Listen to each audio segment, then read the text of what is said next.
while there we go.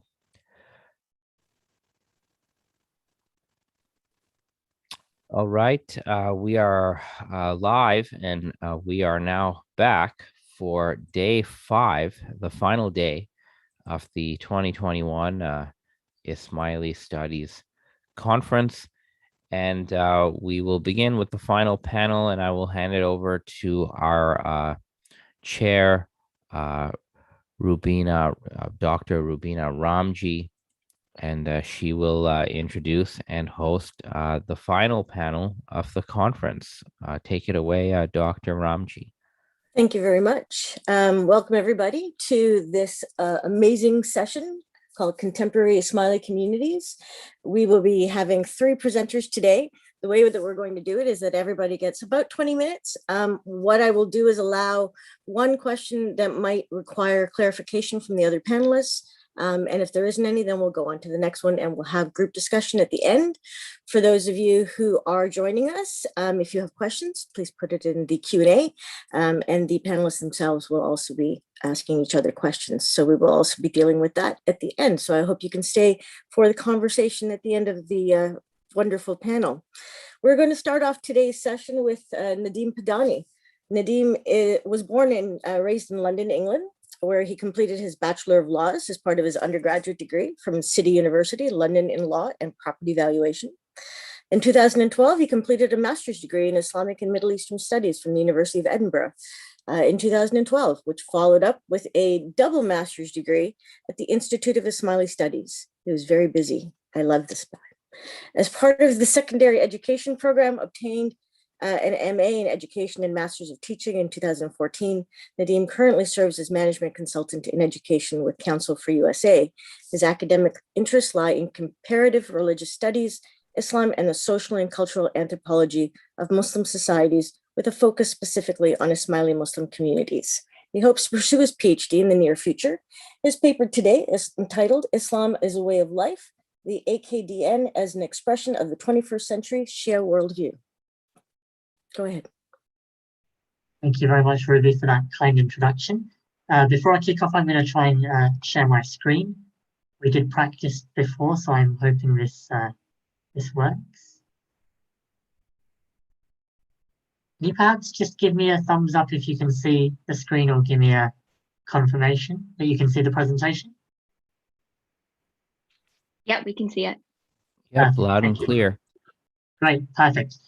So yes, thank you for your kind words and introduction. I did want to express my gratitude to the organisers for having created this space, and also to my fellow participants, presenters, and also audiences from around the world. I really feel fortunate to have been given this opportunity and to share the stage with some of the great names in the field of Ismaili studies, to whom I know we all owe an immense debt of gratitude. Now, I do feel like I'm in a slight catch-22 situation, given that I was scheduled in the program to present my paper on the final day of the final panel of the conference. This is a catch-22 because you want to do justice to the conference with a strong start, but you also know that you're following in the footsteps of almost every other speaker whose brilliant papers you've watched since the opening day. Nevertheless, I shall do my best and hope that you will be awake at the end of this presentation. So I would like to start by situating my presentation and what I hope to speak about this morning. So His Highness Prince Karim Aga Khan IV, born in 1936, is the 49th hereditary Imam or spiritual leader of the Shia Imami Ismaili Muslims, tracing his ancestry in a direct line of descent from the Prophet Muhammad. Since succeeding to the Ismaili Imams in 1957, and over the past nearly 65 years, the Aga Khan has been actively engaged within the realm of human development. He is the founder and chairman of the Aga Khan Development Network, or AKDN, a group of non-denominational institutions which seeks to improve the quality of life of vulnerable people in marginalized communities the world over. The Aga Khan often describes this work not as philanthropy, but as fulfilling his mandate as the Ismaili Imam within his broader understanding of Islam's all-encompassing ethical vision and his understanding of Shia authority in the contemporary world.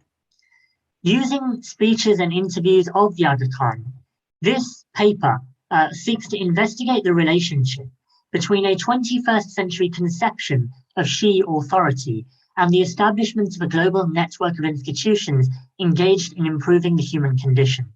This paper will thus attempt to demonstrate how the Shia Ismaili Imam articulates the significance, role, and mandate of the AKDN as a manifestation of contemporary Islamic piety, one which is firmly grounded and rooted in his understanding and interpretation of three distinct and unique but interrelated concepts.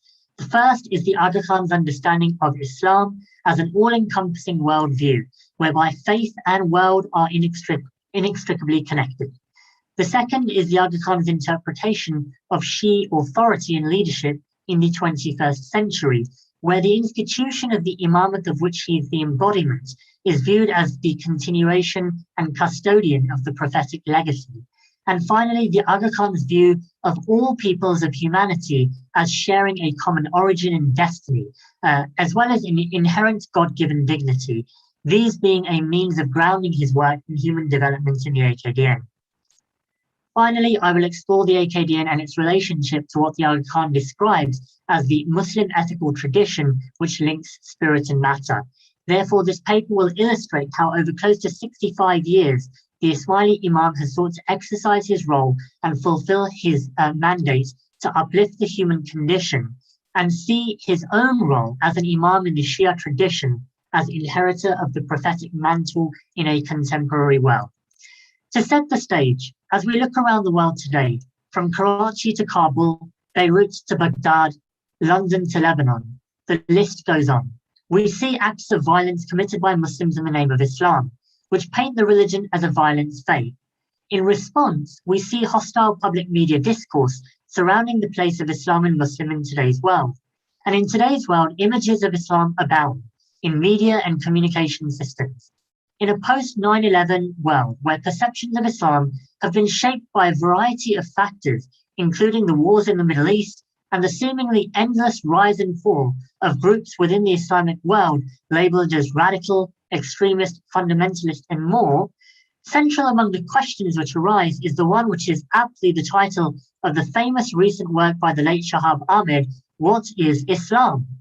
The figure of His Highness the Aga Khan has in some way sought to answer this question.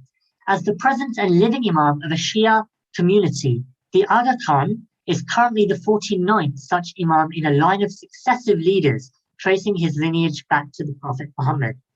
Seeming to break all stereotypical molds of what it means to be Muslim and practice the faith of Islam, and transcending multiple boundaries, the Aga Khan stands out as a figure, and his vision of Islam has served to challenge some of the negative perceptions of what Islam is and who Muslims are in the public imaginaire. In recent years, there has been an increasing number of studies on the Aga Khan, the Ismaili Imamate and community structures. Most recently, we have seen publications such as Dariush Kaur's Authority Without Territory, which seek to situate the Imamate within broader notions of Shi'i authority, analysing his leadership within the frameworks proposed by sociologist Max Weber. Jonah Steinberg's study Ismaili Modern explored the role and function of the AKDN in the construction of a global and transnational contemporary Ismaili identity, and Najm Haidar's Shi'i Islam surveys the Ismaili tradition both historically and into the modern period of the Aga Khans.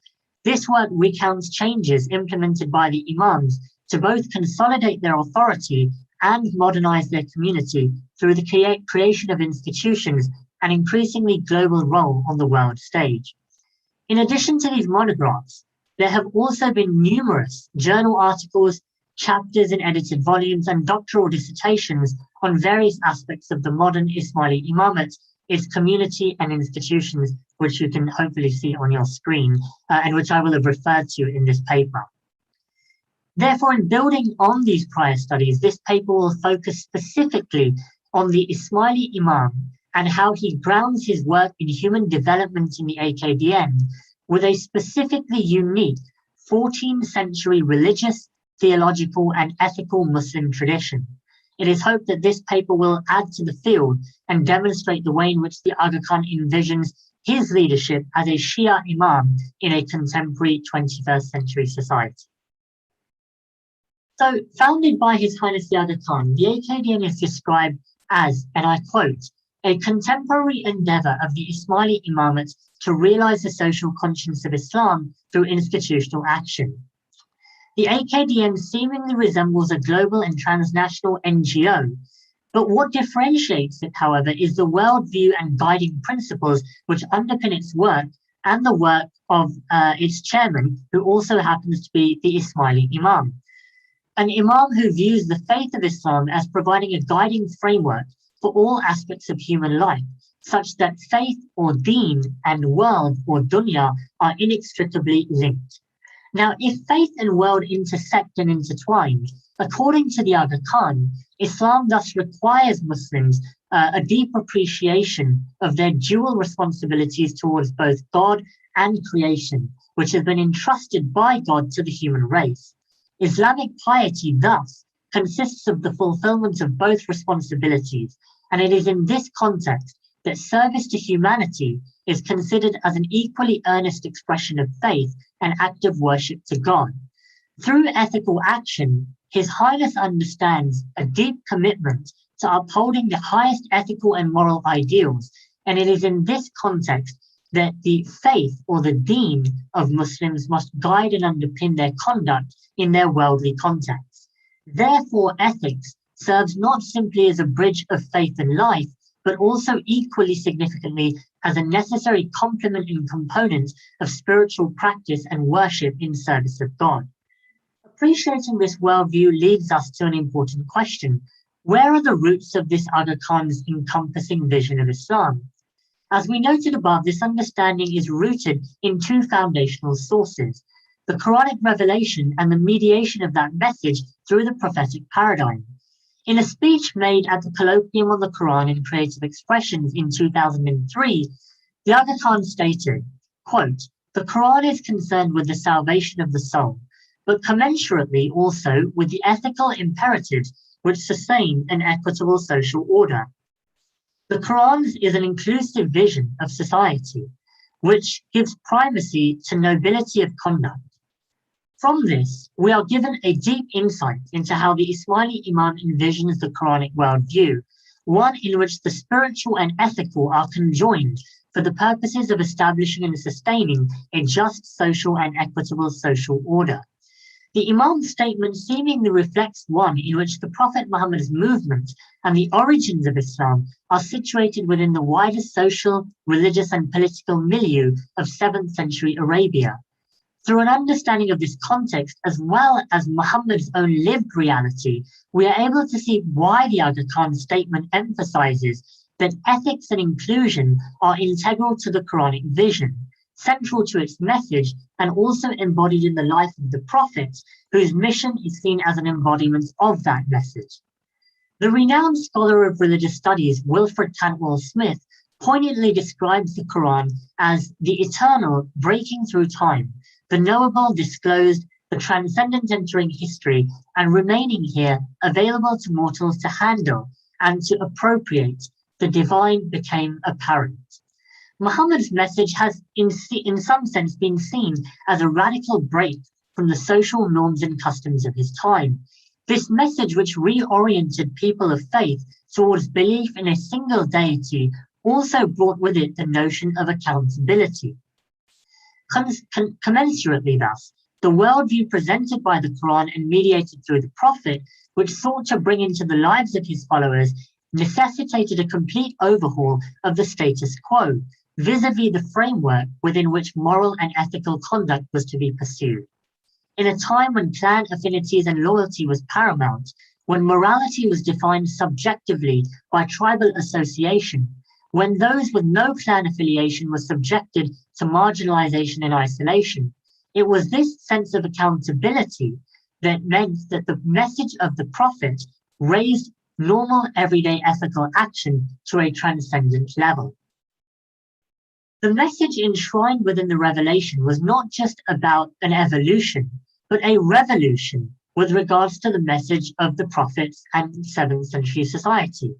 This was a shift in perception, outlook, and action, envisioned as the only sure path to a new world order, one in which faith and action were fused as co-substantial in a believer's experience and journey of life.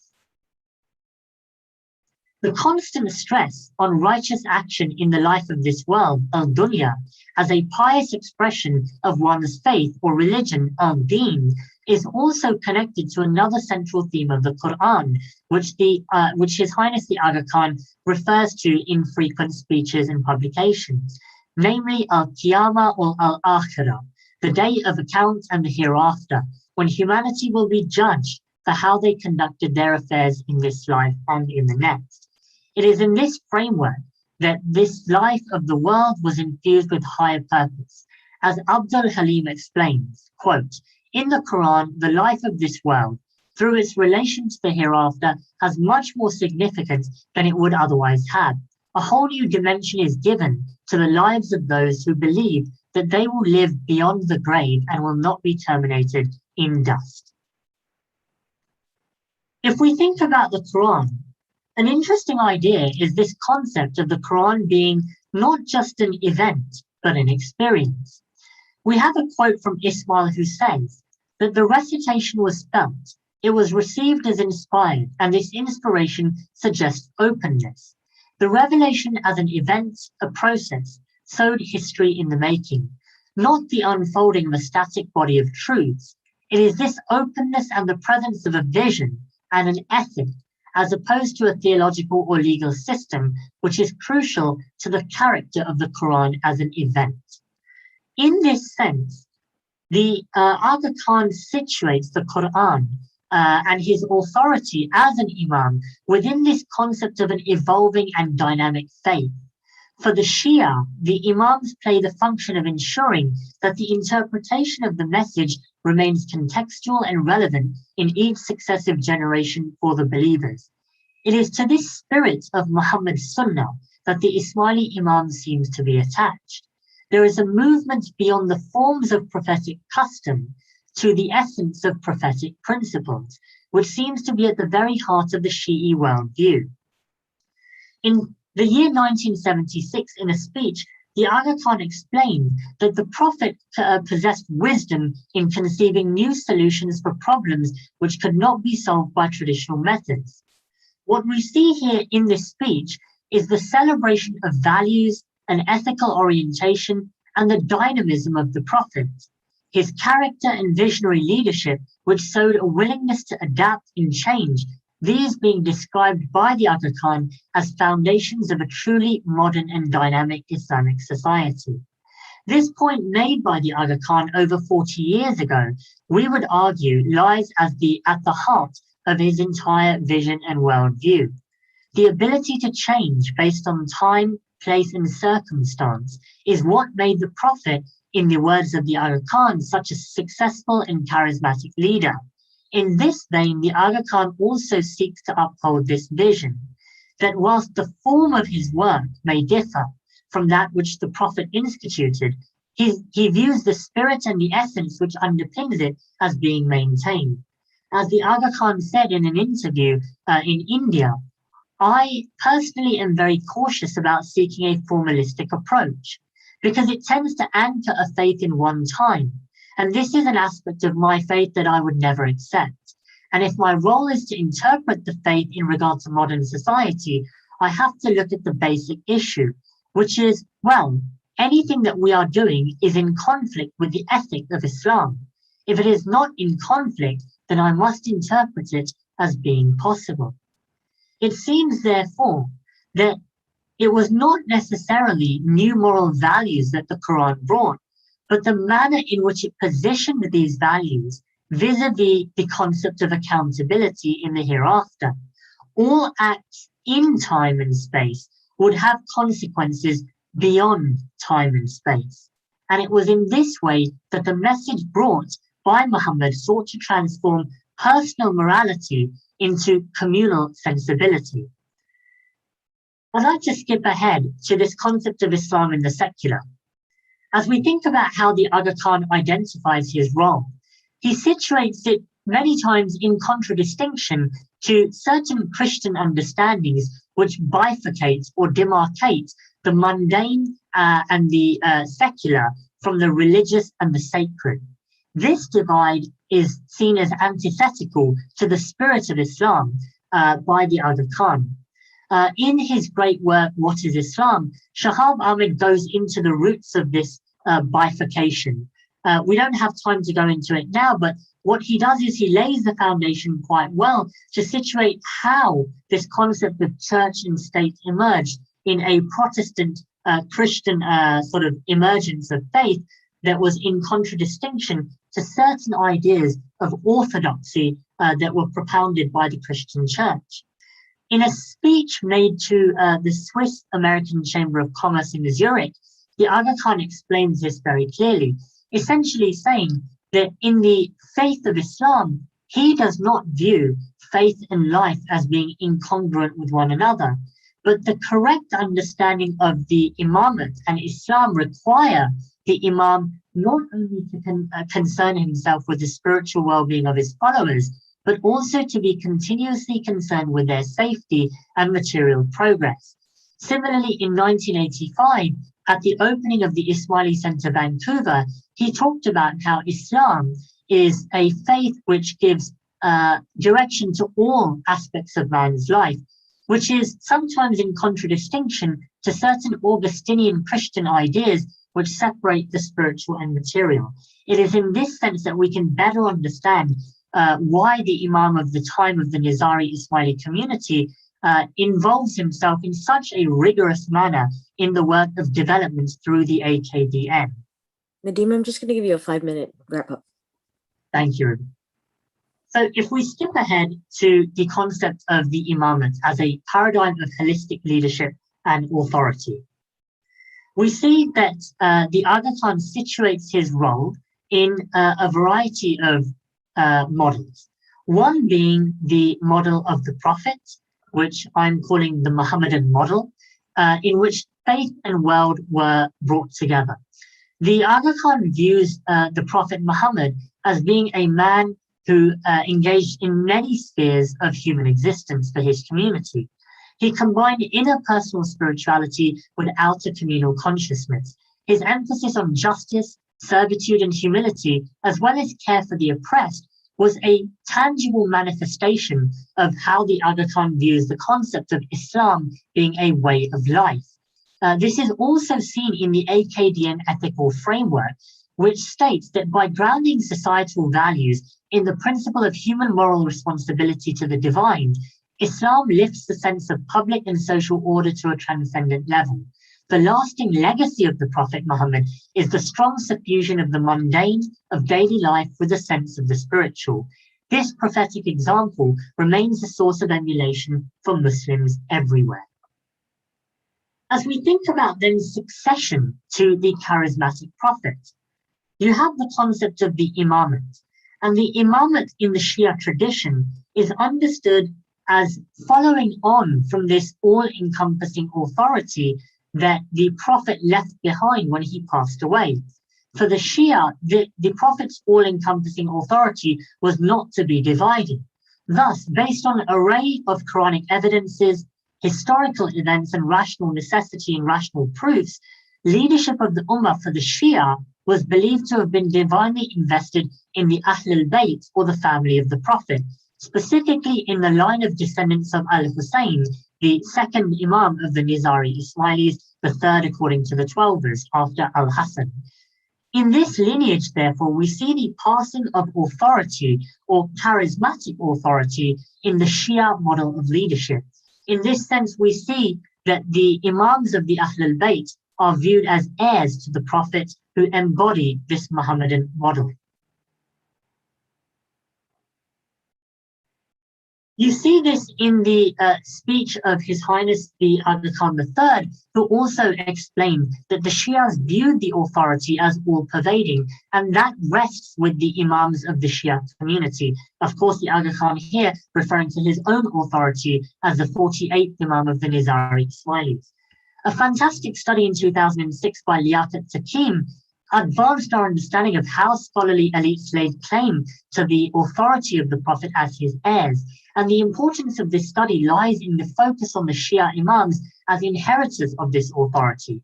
Particularly relevant to the Ismaili tradition with the Aga Khan today is this idea that the Imams of the Ahl al-Bayt were seen as having the authority to effect change and to express their authority in new ways. The AKDN therefore may seem something which is new, but the Aga Khan situates it as part of a continuous 1400-year tradition in which he simply embodies the ethics of Islam in a 21st century world. Therefore, when we think about charismatic authority, you have this concept of the investiture of Ali at the event of Ghadir. You have the divinely inspired knowledge of the Imam, and also in a certain traditions, this concept of Isma, which is somewhat clumsily translated as infallibility or inerrancy of the Imam. With all of these ideas, the authority of the Ismaili Imam and the charisma of the Imam meant that unlike other communities in the Shia tradition, where there is no necessarily a living Imam, in the Nizari tradition, you have His Highness the Aga Khan as a both present and living, or a Hadir and Mawjud Imam, being able to have absolute authority to interpret the message of Islam with unrivaled acceptance of his interpretation by the community. Therefore, the Ismaili experience with evolving approaches to faith sees the Ismaili Imam, His Highness the Aga Khan, as the Imam al-Zaman, the Imam of the age. In Poor Study, he explains that in the case of the Ismailis, doctrines are revised in a manner that enables the Imam to bring about changes. Haider similarly says, the unlimited scope of the Imam's authority allows the Aga Khan to infuse a new set of values as well as refigure the community, and the Imam provides relevant interpretations. Similarly, the Aga Khan in his own words in 1989 said, I'm in a position to adapt the teachings of the Quran to the modern condition. The question is essentially whether one is affecting the fundamental moral fabric of society or whether one is affecting the fundamentals of practice. As long as these two are safeguarded, the rest can be subject to adjustment. I'm aware of the time, so I'm going to skip ahead. If you just bear with me. I'll give you a 1 minute. Okay. The final concept which underpins the work of the Aga Khan in the AKDN is this concept of a common humanity. For those of us who are aware, in celebrating his silver, golden, and diamond jubilees of his imamate, His Highness the Aga Khan selected a verse from the Holy Quran for each of his jubilees. What we notice is that in the selection of the verses is a very, very important idea. The idea of unity, the idea of diversity, the idea of respect for our common heritage, and the idea of invitation for dialogue. In today's language, the Aga Khan refers to these ideas under the broad banner of pluralism. And therefore, when we think about the AKDN, in seeking to relieve ignorance, in seeking to alleviate poverty, the other element is the idea of the Imam's view of humanity, which is viewed as one human family of brothers and sisters. This therefore brings us to our conclusion, shaping the future within a Shi'i worldview. When we think about the concept of the Aga Khan in the modern day Nizari Ismaili community, you hear the Imam talking about this concept, that in the faith of Islam, in his interpretation, the Imam is not expected to withdraw from everyday life. The notion of a divide between the secular and the religious, the sacred and the profane, between faith and world is foreign to Islam. The Ismaili Imamate does not divide the two. Therefore, the age-old question of ethics, justice and morality and links to faith is something which His Highness the Aga Khan has attempted to address. The AKDN is simply but one manifestation of his response.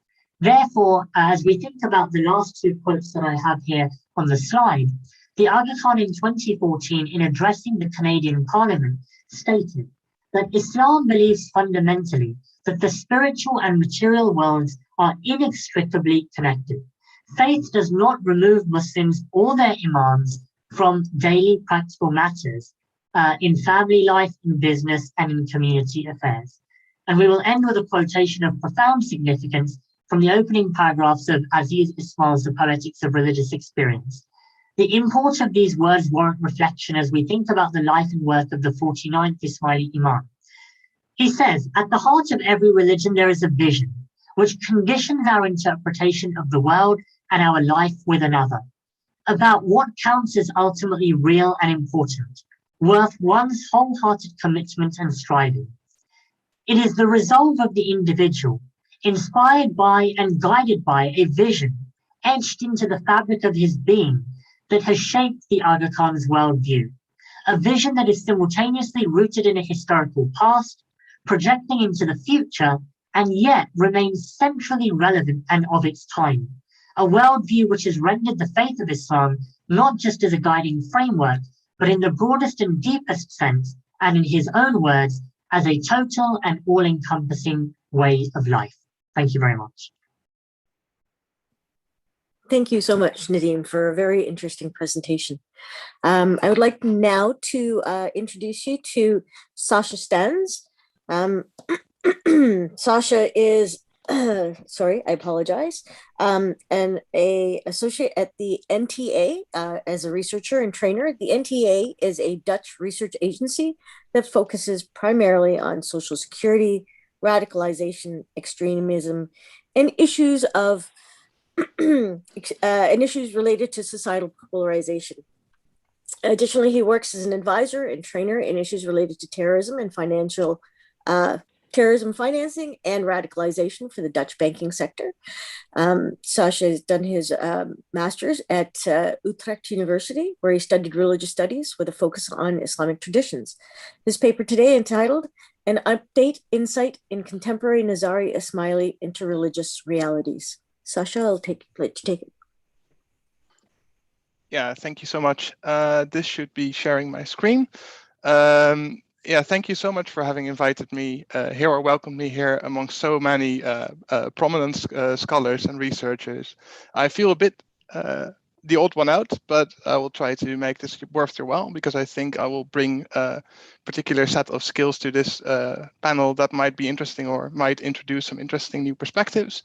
And just to underline, this is something of a personal project of mine. This is sort of a rework of my master's thesis, and not specifically linked to the companies that I work for. So don't be too startled by all the radicalization and polarization. This is very much my own anthropological interest.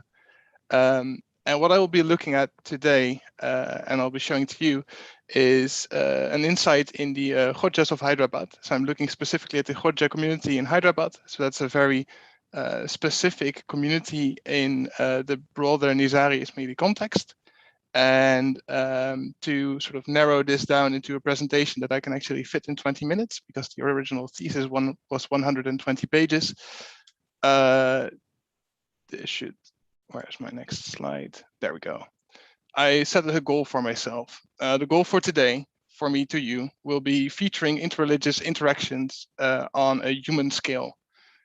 So trying to, where Nadim quite graciously led us through sort of these ideals and these pluralist ideals, I want to focus on what happens on the human individual scale on the streets with the people that I worked with. Let me see if I can change the views so that I can actually see my whole slide. There we go. I'll also briefly quote the part of the abstract of the thesis, just to get us in the right headspace, because this is more of the theoretical approach. The aim of this thesis is to explore the way in which a local Nizari Ismaili community, the Khojas of Hyderabad, translate the articulated ideals of interreligious interaction into daily contexts, by understanding the local community not as a monolithic minority, but rather as a minority consisting of multiple social layers. Data gathered from the Khoja community is shown to vary among these layers. These differences in turn influence the translation of ideals into local contexts. So for the more theoretically equipped companions here in this panel, this has mostly to do with minority studies, but also I feel it's a new perspective in Ismaili studies, whereas the community is generally understood as more or less homogeneous. So for example, there is this, I think Steinberger was also mentioned by Nadim, this idea that these communities all around the world may differ from each other in sort of hierarchical sense, that there is sort of a core and a periphery. But I want to look into a specific community and then say, okay, but still, even when we're looking at a specific context, you will see that there's people that are more or less connected to that transnational reality of the broader Nizari Ismaili community. And to look into this, this is more or less the methodology I used. So apart from extensive reading, I've spent 3 months in Hyderabad, very much as an outsider. So I have to underline here, I am myself a European born and raised agnost, with no ties to the community whatsoever. The only languages that I shared were English, and of course the languages of mankind, but not any specific languages. And through these means, I have talked with 11 Khoja community members. I found them through various means. I have to also underline that none of these were appointed through me through the bureaucracy that we've named earlier in this conference. So these are not like formal contacts that were offered to me, like if you want to do research to our community, and then the community leadership provides you with some people to contact, but instead these were people that I met on the streets or people that I got to know on interreligious events.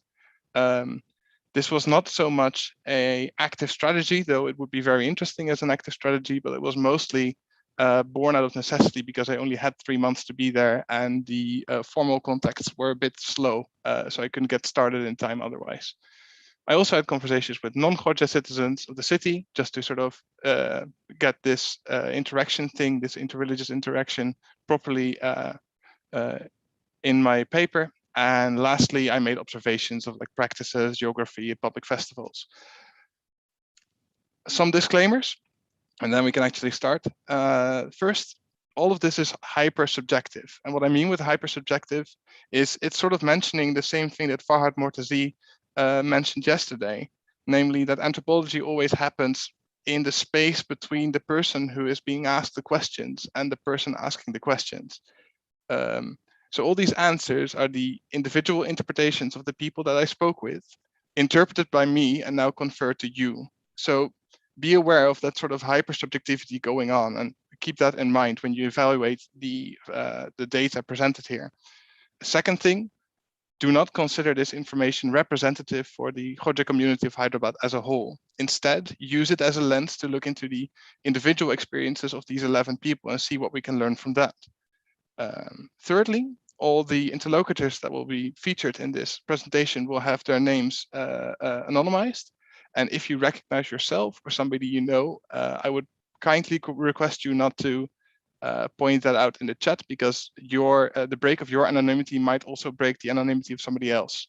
And I don't have consent of these people to show their actual name. So please refrain from that. And lastly, we were talking about different kinds of research, and this is very much a descriptive thesis. So we're talking about the Khoja community as I encountered it, as I observed it, not as it ought to be or as it should be. With all that out of the way, this is the structure we'll be using. I'll start with the articulated ideals. These will echo a lot of what Nadim has mentioned, so I will skip over them somewhat. And then I'll look into the factors of geography, the secular norms, and I will touch on the secular norms thing in a bit, and festivals to eventually go to some conclusions and then open some points up for discussion that I specifically would like some input on, from this conference. My issue with the secular norms mentioned here is that it's the terminology used by many authors and many esteemed scholars as well. So I really hate from breaking from it in describing the Nizari Ismaili sort of ideals of privatized religion or gender roles that are different from the other Islamic traditions. I don't think, and I think I echo Nadim here, this should be considered secular because it's very much an expression of that same religiosity. But we are calling it secular norms in general, so I will stick to that so that people can link this more easily to other texts with that in mind. So rather than going into depth on what it ought to be, I want to show to you what happened when I was talking with my interlocutors about how would you ideally interact with other religious communities.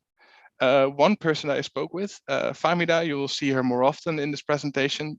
She is very closely linked to the community in Hyderabad, is better than anything I could tell you. You should look into the speeches of His Highness the Aga Khan for your views on, for our views on other religions. Famida smiles reassuringly. When asked about her personal experiences with other religious groups in the city, she immediately discards the question as irrelevant. Sasha, you can learn way more about what we Ismailis think through the speeches of His Highness. Also, good to point out here the subjectivity going on. First of all, she recommends this to me probably because she knows I'm an outsider. So this is an easy sort of gateway into learning these things. And secondly, I included all the sort of subjectivities that I was picking up on, and I present them in the actual text so that people never get this idea that these are sort of objective observations. These are my subjective experiences of these conversations. And when I was talking with my interlocutors, they always sort of referred back to this, the Yodidi lecture made by His Highness the Aga Khan. Probably because it was both meant for an outsider audience and because it was very topical, like the date, November 12th, was very close to the other dates of the other interviews. And what we see reflected here is pretty much what Nadim also mentioned, this very sort of pluralistic outlook of working together and mobilizing different forces in society as a whole, rather than just activating your own community. So this very open and very proactive stance towards other religious traditions, specifically Islamic traditions, and also inviting members and other people in the world to maintain this sort of active curiosity to the other. So this is the ideals that my interlocutors tended to refer to. And then if we go to the geography of where this community is based, we're talking about the city of Hyderabad. And the city of Hyderabad is basically a city that was, after the unification, before the unification of India and the independence of India, it was a mostly Muslim dominant city with a big Shia community. But recently, the percentages have been shifting through migration, through the development of specific economic sectors, and the by active city planning. So there's this sort of understanding of this urban deprivation of the now Islamic minority, which form, I think, about 31 or 32% of the city, whereas the majority is currently the Hindu majority. And there have been, in more recent and more distant past, various instances of communal violence between these larger groups in the city over these tensions. There's also the Old Town neighborhood, which is very traditionally the sort of Islamic neighborhood. It has all the big mosques, it has all the old architecture. And then on the other side, you have these sort of brand new chrome and glass cities of IT companies that cater mostly to a Hindu workforce. In all this, I want to present you this lovely picture because for, I think, part of our audience and for me as well, this is a very warm and reassuring picture. This is the Jamaat Khana on the Shirak Ali Lane. The colonies, the living colony, that's the gated community in which a majority or like a big part of the Khoja community of Hyderabad live in, is situated sort of in between these extremes. So the Abbots area where this colony is placed is economically vibrant. It's very mixed in population. It's somewhere in between the old town and the newer neighborhoods. And it also hosts many of the big landmarks of other minority religions, religious groups, like the biggest churches are also within a walking distance from the Jamaat Khana. So in this sort of very dynamic space, Famida and Zafar, one of my other interlocutors and Firuz, they comment on the role that geography plays in their interreligious interactions. What we see in Famida's account is that she experiences this gated community as sort of an accelerator, as a sort of foundation of strength from which she can safely approach other religious communities, interact with them, do activities together, for her, it's really a boon that really reassures her connectiveness. Whereas when I was talking to Zafar and Firuz, who are also connected to the colony, but neither of them live inside of it, they said they hosted a lot of non-Ismaili friends, like Christians, Hindus, Muslims, but both of them mentioned that this was rather despite of the gated community rather than because of the gated community. And here we touch on this thing that in minority studies comes up time and again, and it's mostly that the more you are connected to your own people, or the more you're spending time to people within your minority, you sort of accelerate the identity, the religious identity of that group. But that strengthening of the own identity can imperil the approach to other religious communities, because you can rely solely on your own bubble, so to speak. And I think this doesn't only work for religious, but it works for a lot of identity markers. Same goes for political convictions and stuff like that. So nothing new there, except I think for Famida, who at least expresses that she feels emboldened and empowered by the gated community.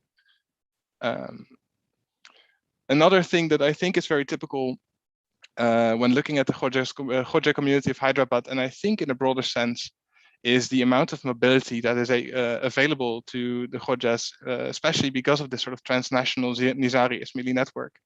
For example, Malika, she is one of the, back then she was one of the step teachers, which is like this sort of advanced religious education program that tries to facilitate religious education to all these internationally spread Khoja or Nizari Ismaili communities.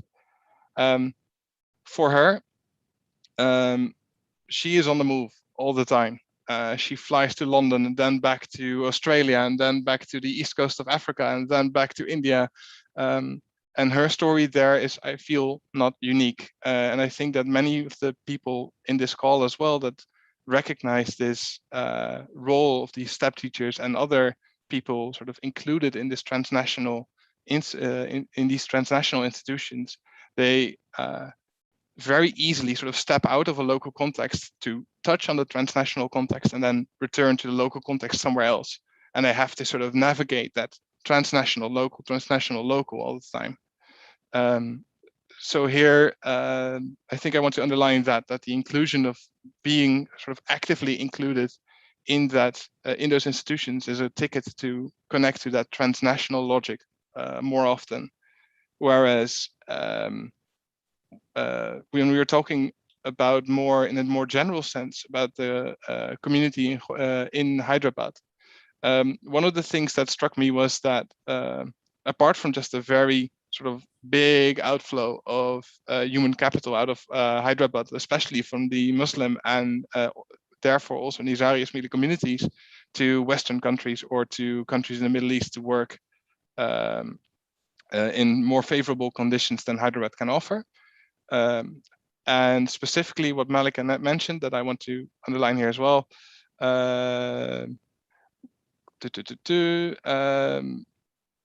According to Malika, a man holding a green card would be considered an A-class partner for marriage in a ranking which would introduce categories as low as F-class partners.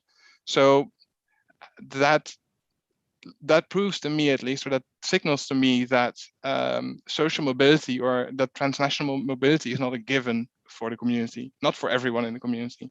Malika could because of her work for the broader network, but somebody who isn't working in that transnational space might have a lot more difficulty connecting to that sort of transnational network. So that's basically how I feel that geography plays into that interreligious, or this, at least the data that I collected. And when we then look at these secular norms that we were talking about, there are some things that I think are also important to highlight, and that is that these are very much contrasted to the religious realities of both the Hindu and Muslim communities in outside of the Nizari Ismaili community in Hyderabad.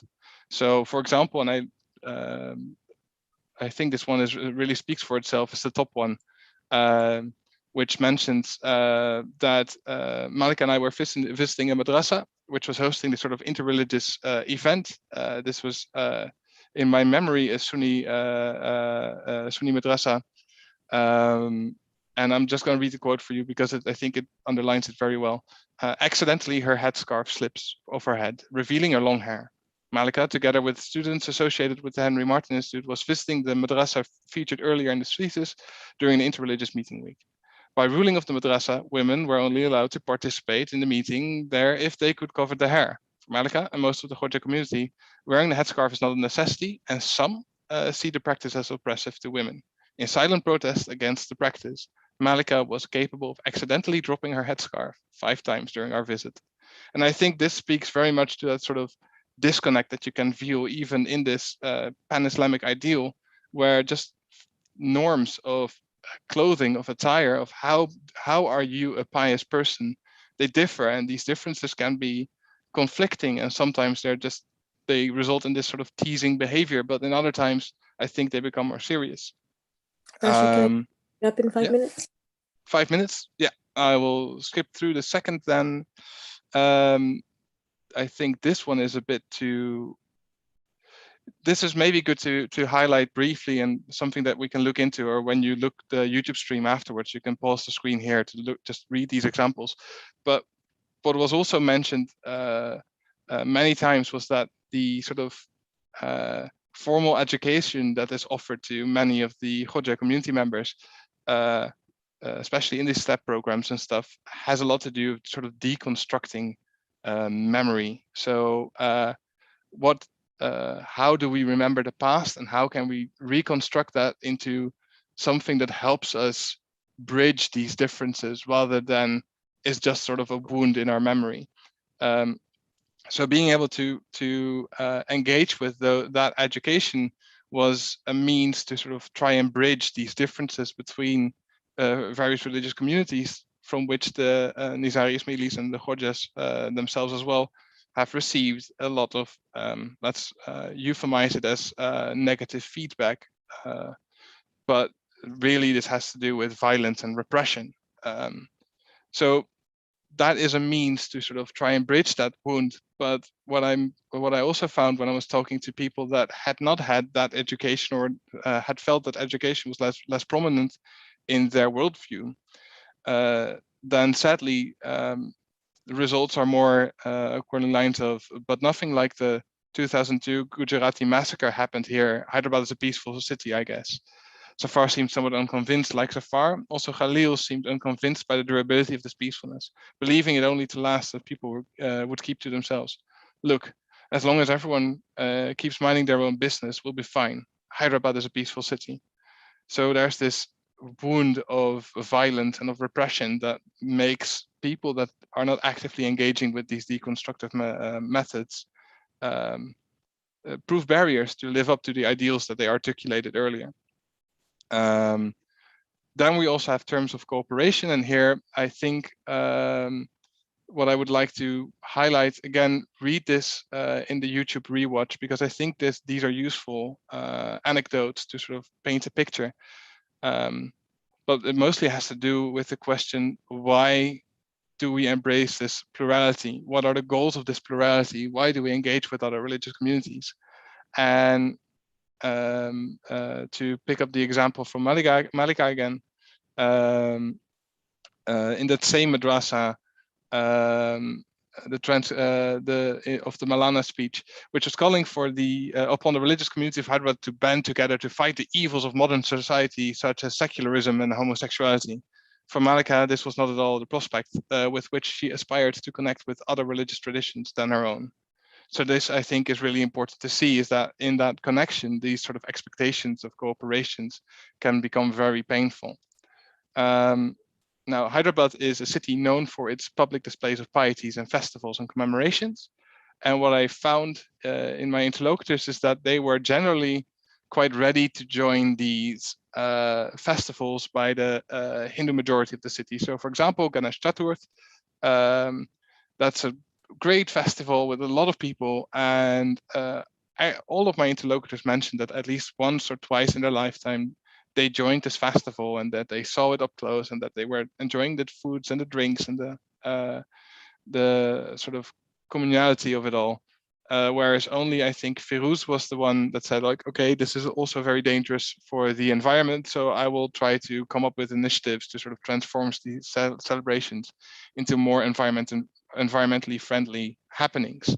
But that's the only reservation there. Whereas for the other part, and viewer discretion here, the next slide will be kind of bloody. So if that is not up your taste. Can I get you to wrap it up in 1 minute? Yeah, but I will have to slow this down because of the sort of viewer discretion thing.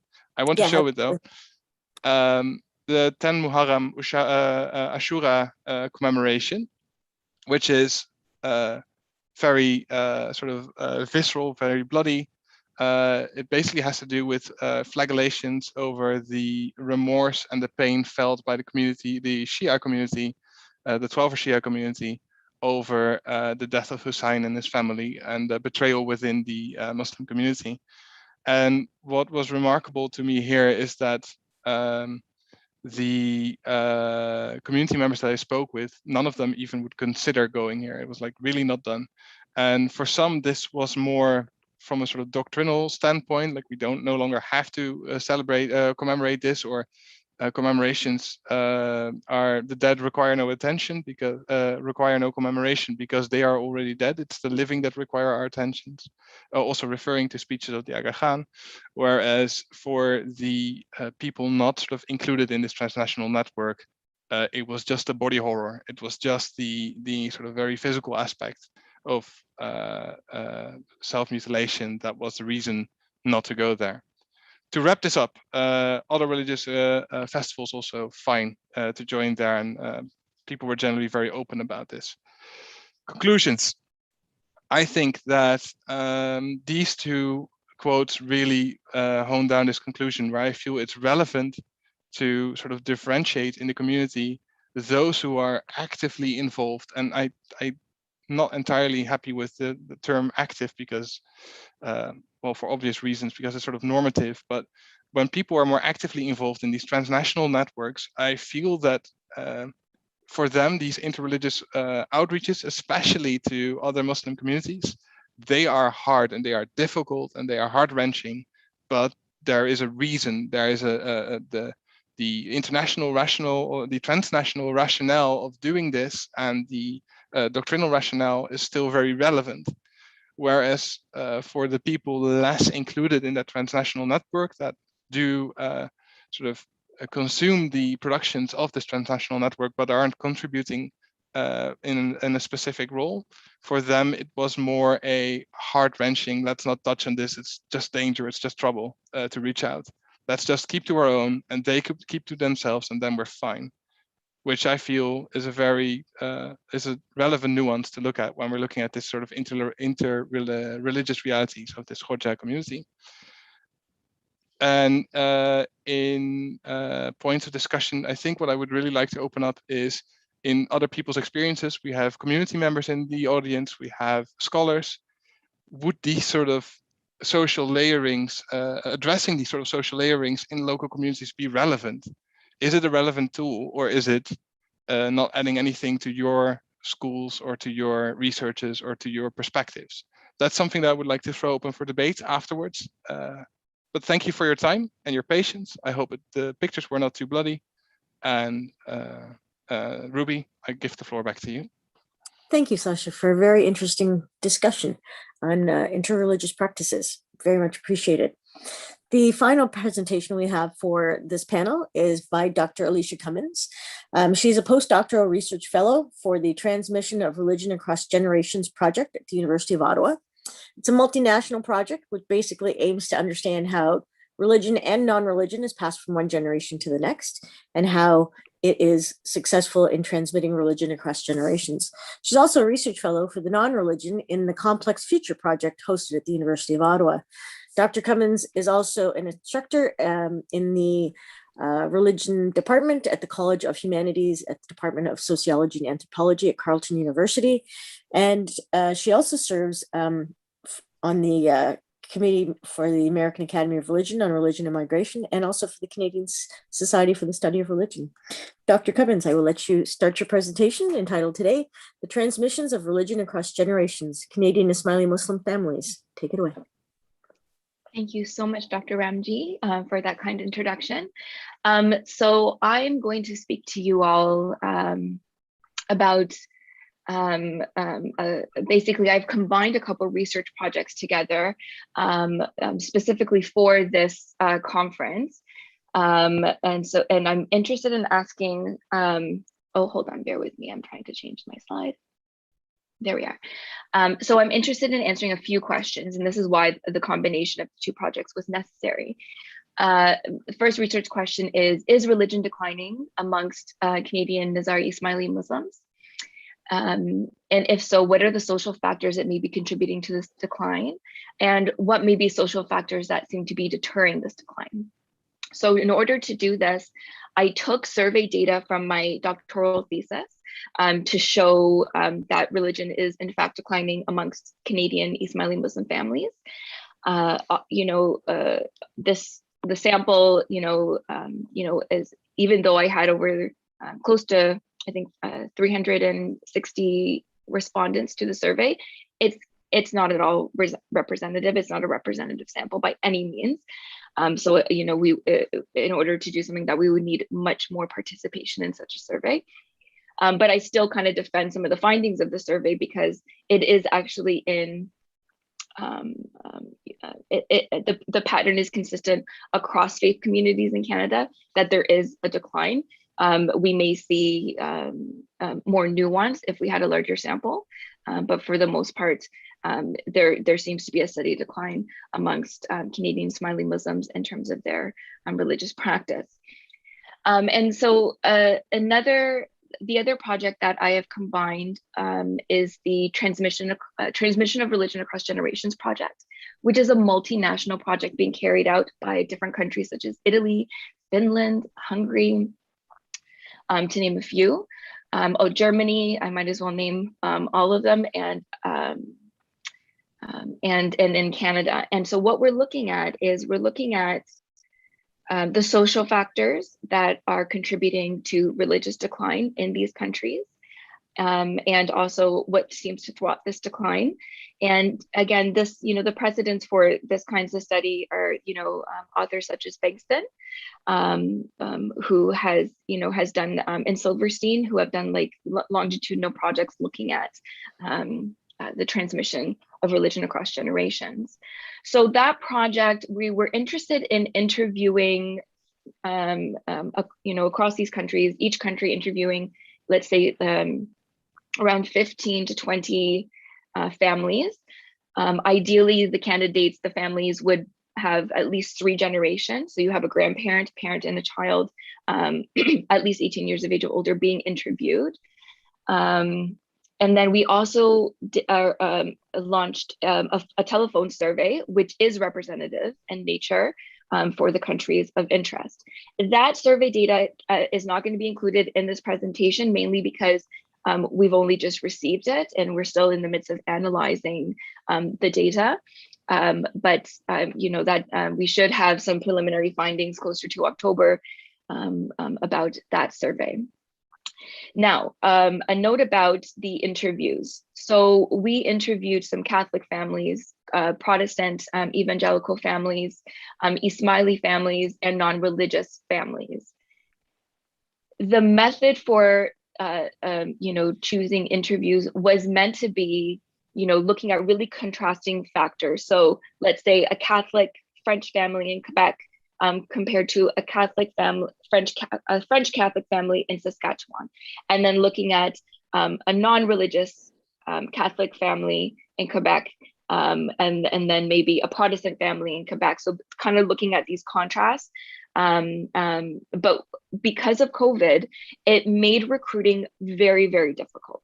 So basically what we had to resort to doing is just finding convenient samples. So anyone that wanted to be interviewed was interviewed. At first, we reached out to our own networks. We also advertised and offered, at some point, we even started to offer a $500 prize to those who were interviewed to try to get participants. We ended up just getting our 15. And again, we weren't able to get as many of the contrasting features that we wanted to get. So for example, we ended up with 4 Ismaili families, which is great. So I was able to put together a presentation for you today. But again, all of these families, as you will see, are of East African descent. And so they don't obviously represent the diversity of Canadian Ismaili families today.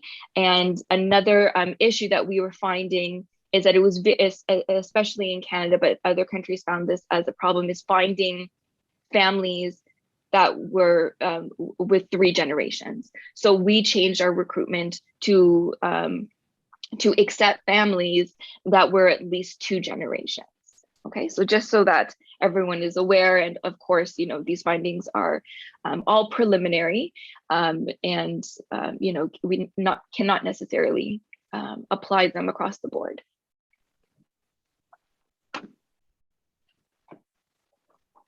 Okay, so I'm going to go over the survey data first. Can you also hear me okay? Yeah. Yep.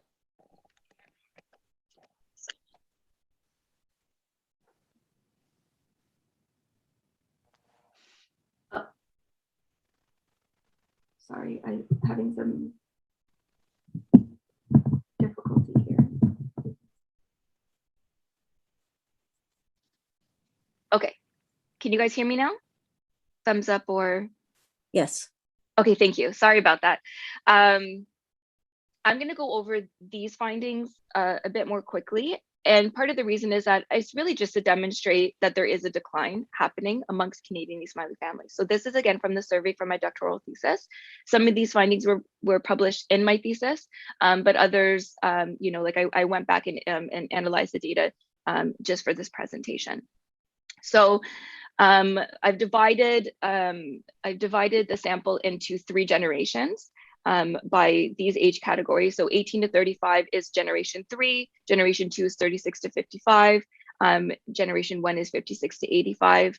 And overall, there were 364 respondents here, with the average age of the 3rd generation being 23, and then 45, and then 64. So here is the first question that I'm presenting to you quantitatively is looking at, do you consider yourself to be religious? And then do you consider yourself to be spiritual? We did not tell participants what we meant by religious, what we meant by spiritual. It was completely subjective, and it would be understood and identified however they saw fit. But you can see in this graph that there is a very steady decline across generations. Also interesting to see is that Ismaili respondents often identified themselves to be more spiritual than they were religious. This could be a combination of things. It could be because they see themselves as a spiritual tradition more so than a religious tradition. So it could be unique to the Ismaili example, but other studies that I've worked with have also found that when you identify as being highly religious, you are also identified being yourself as highly spiritual. So this being spiritual may speak to, let's say, the heart a bit differently than being religious. And also when people think about what being religious means, it may have to do with practice and belief. It's, again, it's kind of subjective there. Another thing about this sample is that our first generation, so the elder generation, the majority of them are not, they were not born in Canada. The 3rd generation, you had 62% being born in Canada. So we also found that, we have a very large sample of 2nd generation Muslims, and the younger and the mid range, which also affects religiosity. So because part of the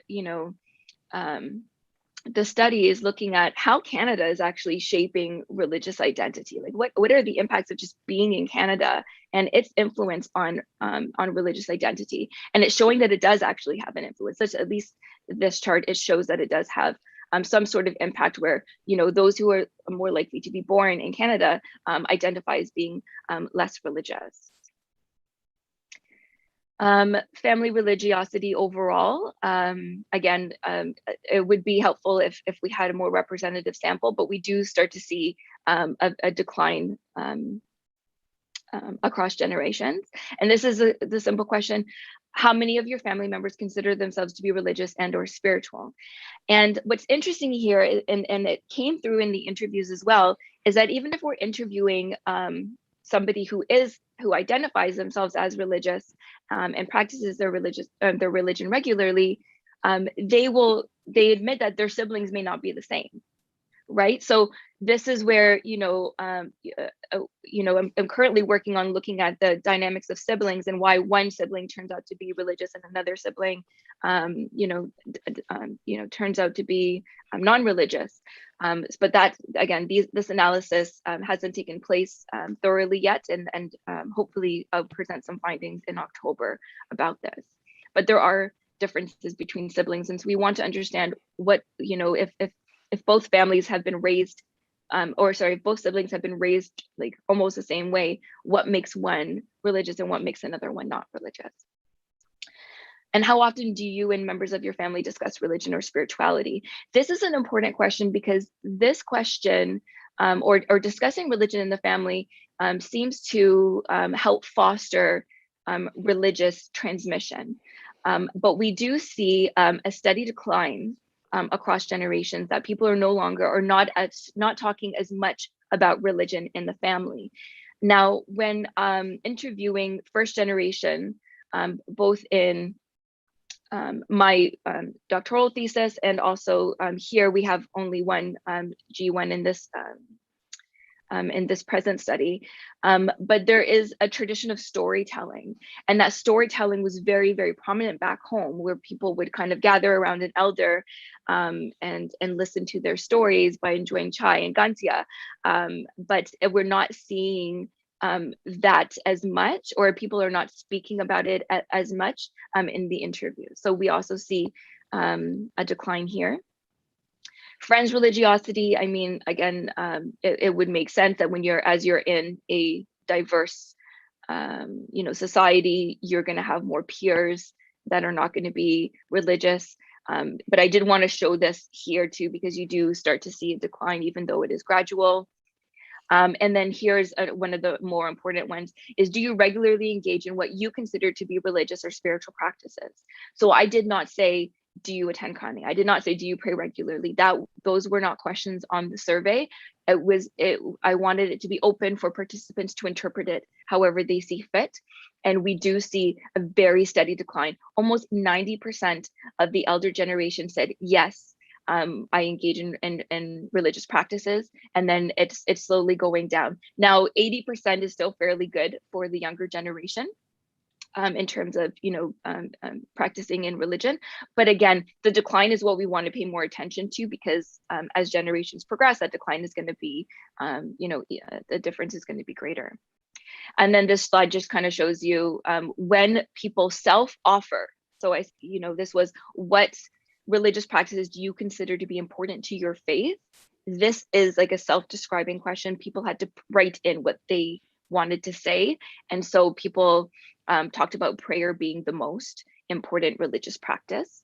And then Jamaat Khana, attending Jamaat Khana was the second most important. And then this dhikr and meditation also was one of the top ones to speak about important Ismaili practices.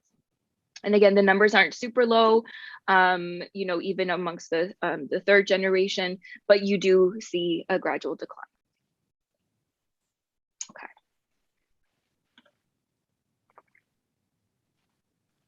So now I'm going to speak to you a little bit about the interviews, and then I only have a couple more slides, and basically then summarize some of the factors that we found, at least amongst these participants. Now, again, there's only 4 interviews here. So these are just preliminary claims.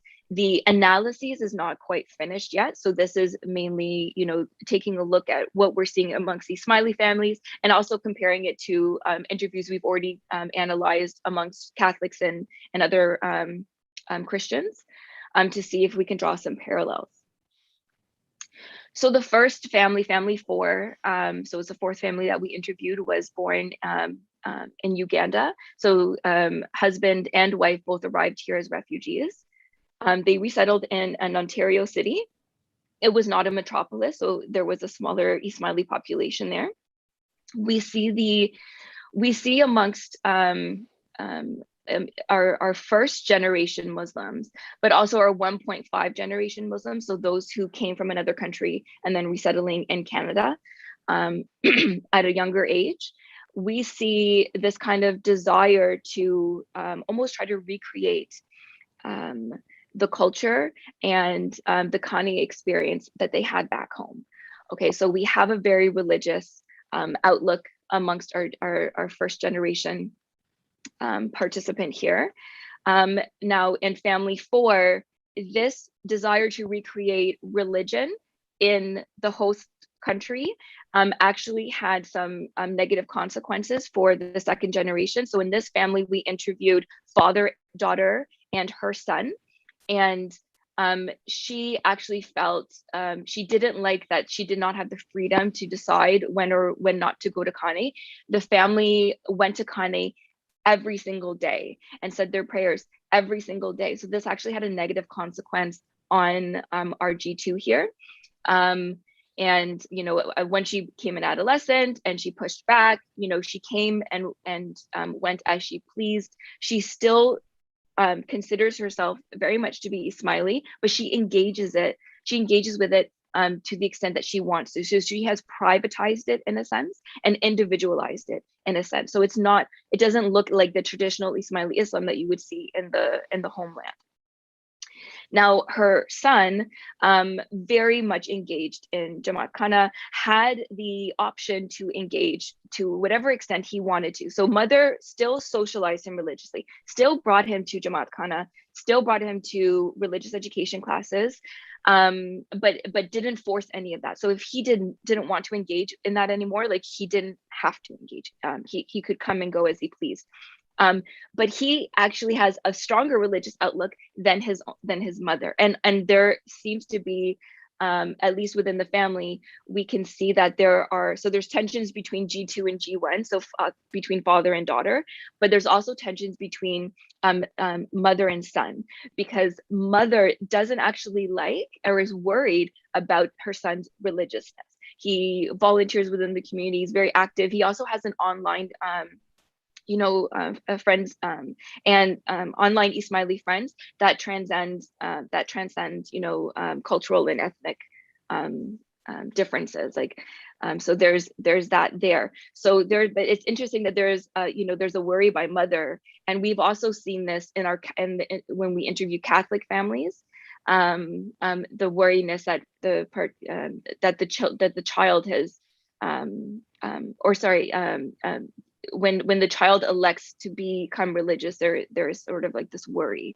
And so again, this is probably like a psychological consequence of, but that we can't necessarily get into without further analyzing the data. But I just thought that was really interesting. Family 11 came from Kenya. Comes from a larger city in Alberta. We don't have G1 here, but G2 again was born in this was with a mother and daughter. So came to Canada, in her young 20s. Religion is important in the family. Lots of discussion in this family about religion, often amongst the women. And they spoke about that. They spoke about, when the women get together and they sit and then they talk about religion. So there's like this kind of vibrant, a culture of a religious discussion, asking questions, and very open, like okay to ask whatever questions that you like. Daughter you know, because of her socialization in the Jamaat Khana, she loved religious education classes. She went on to pursue studies in religious studies, and also eventually became a wazin. And she has children herself now, and you know, wants to keep this tradition alive. She believes that it's important to especially transmit the religious practices, so that her children can have that to fall back on if they ever decide, you know, if they ever step away from the community at some point in their lives. So there is an understanding that that could happen, but so she's trying to make sure that, you know, children have a way to engage within the community as they see fit later in life. 5 minutes. Thank you. Yeah, I'm almost done. This is great. Okay, so family 12 comes from Tanzania, also resettles in a large city in Alberta. This is between father, so this was actually done with 2 interviews. So this is father and son, son number 1. And then there was another interview conducted with both brothers, 1 and 2. And the reason for this was mainly just timing. So here we see successful religious transmission. Both sons went to Jamaat Khana, practiced and said dua every day, listened to the nuns at home. The son number 1 sees, you know, the community as being very, very important, as well as his father. And has done a really good job at kind of formulating religion or religious outlook within his own family. But sibling 2 was removed from the community as a result of education. So eventually he moved to a city where there was no Jamaat Khana. Actually, the problem net, yeah. Oh, sorry, I think somebody is not muted. They're muted. Sorry, somebody unmuted. Oh, that's okay. Oh, sorry. Let me just get back here. So about the siblings. So the only difference in these siblings is that both went to Kane, both practiced their religion at home, were engaged in the community and lots of the festivities. But the second brother eventually moved away and was disconnected from the community, and that seemed to have a negative effect on religious transmission, at least for him.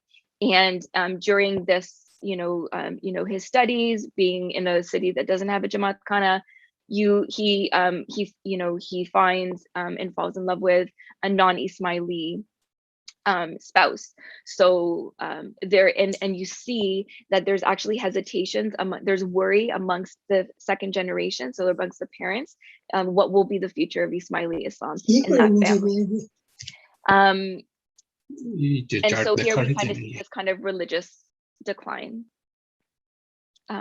Sorry, distracted by the voices.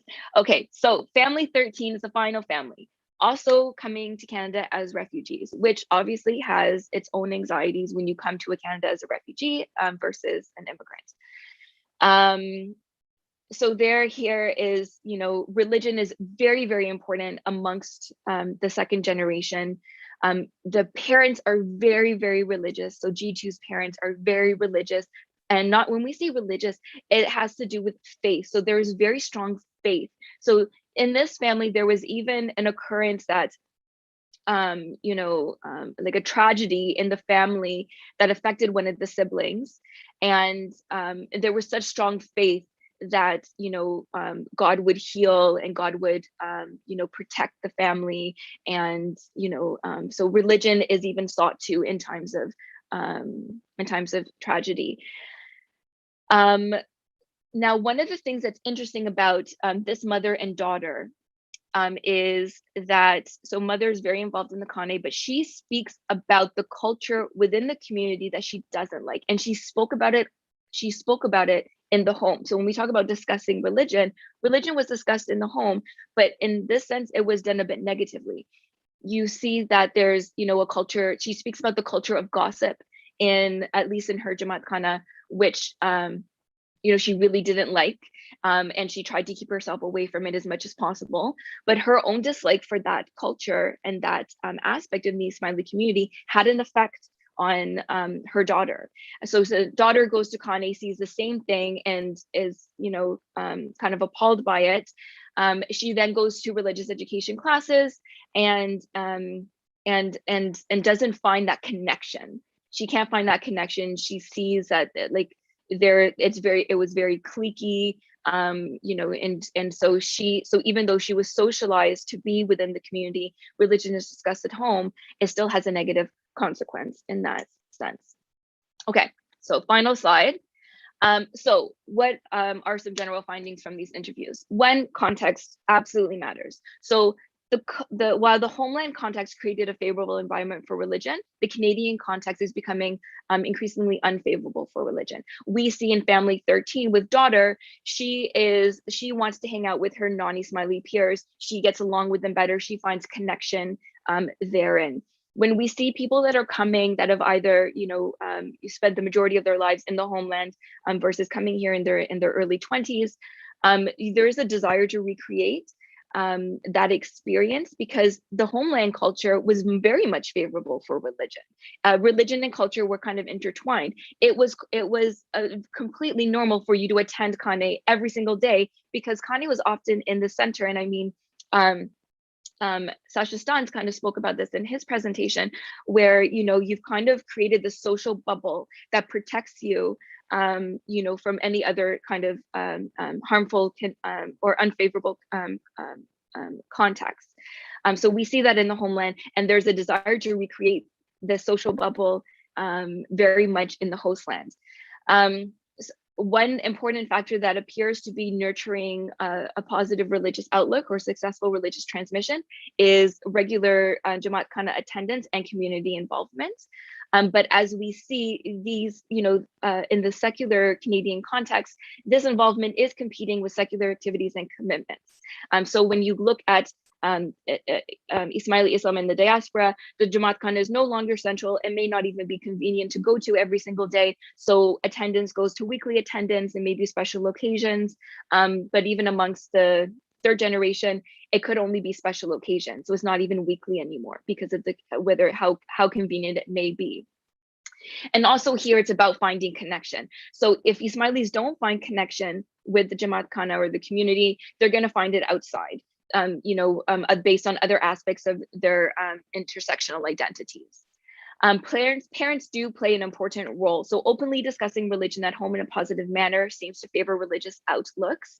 And if parents are not interested in religion, children will likely not be either. So seeing that, parents have to intentionally try to foster religious outlooks for transmission to happen, because they're up against a natural Canadian culture, which is unfavorable to religion. So they're competing against that. So it's like trying to kind of create this shelter that keeps that tries to keep the secular culture from affecting religious outlooks. And then again, this belonging fostered by community bonds, peers, and youth activities seems to nurture positive religious outlooks. And that's it. So thank you so much. Sorry if I spoke really fast, but I had a lot to say. So thank you. Thank you very much. I would like to thank all three presenters today for very informative and interesting presentations. We'll start off first with the panelists themselves. If they have questions for each other, I'll get you to raise your hand, or we will move to the chat where there are a lot of questions. That also includes any conference participant, not Excellent. just Okay. the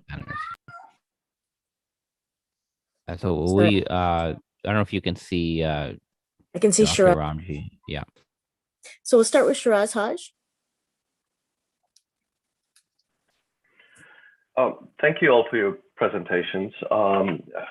I did this yesterday, and forgive me, Ruby, if I do it again. I have questions for multiple of the panelists. So Nadeem, thank you for your synthesis. It is idyllic, and there are some comments in the chat about that as well. When ideals meet reality, there are some major disparities. And a question for you might be, why didn't you focus on those? Okay. For Sasha, thank you for your rigorous self-reflection in there. It is interesting that with such a small sampling, you were able to derive a significant amount of analysis. With that, would you have considered a comparison?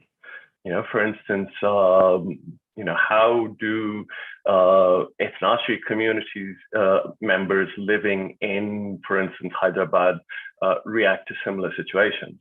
That would be illustrative, because this sets up an idiosyncratic notion of the Ismaili community for various reasons, is more attuned to, going to a practice of the Hindu tradition is not out of the norm for, or had not been, let me correct myself, had not been out of the norm for most Muslims in India. It is when identity politics rises up and the boundary formations take place that people tend to walk away from a term that you've heard from me several times, confessional ambiguity. So perhaps, methodological a thought for you there. For Alicia, there were a couple of things there that I would hope that you might address in your response, as well as perhaps in considering your research. The notion of homeland versus diaspora.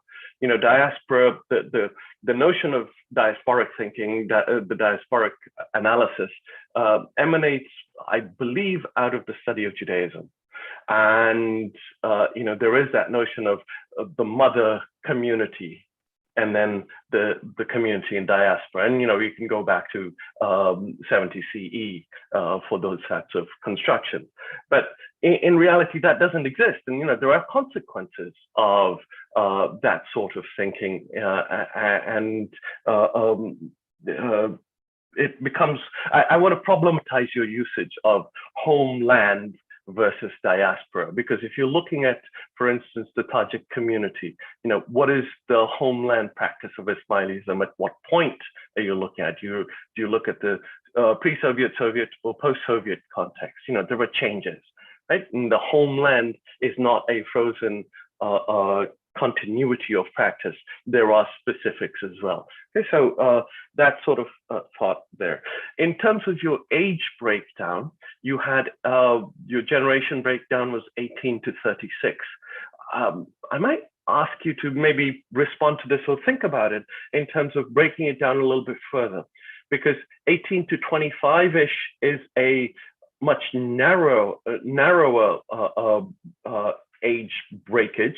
What tends to happen is, as marriages take place and so on, people are more concerned about child rearing, and that brings back this notion of, hey, what are we going to do with our kids in terms of their religiosity, right? So that tends to happen in that decade, that if you just group it as 18 to 36, you might just lose out on that granularity.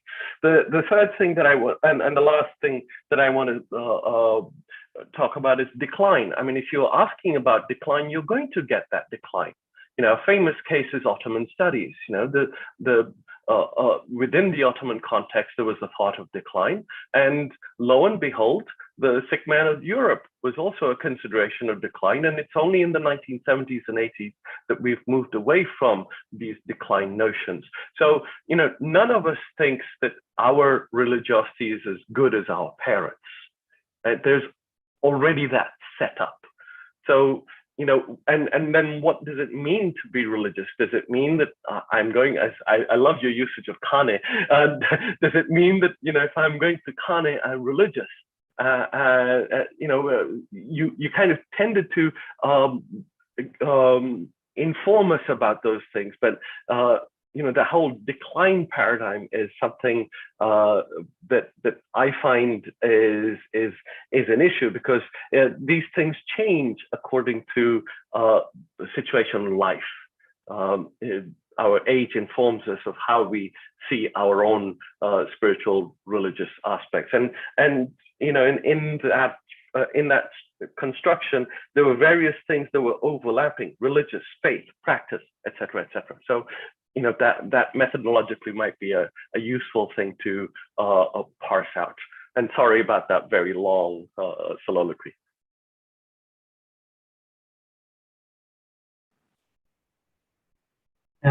So shall I go first? I guess, yeah. Right. So thank you, Shiraz, for your comments, and I also saw some of the comments in the chat as well. I think the one thing that I would say is that for me personally, I've always been interested in how the Aga Khan, how the Ismaili Imam articulates his own understanding of the work that he does through this transnational network of institutions.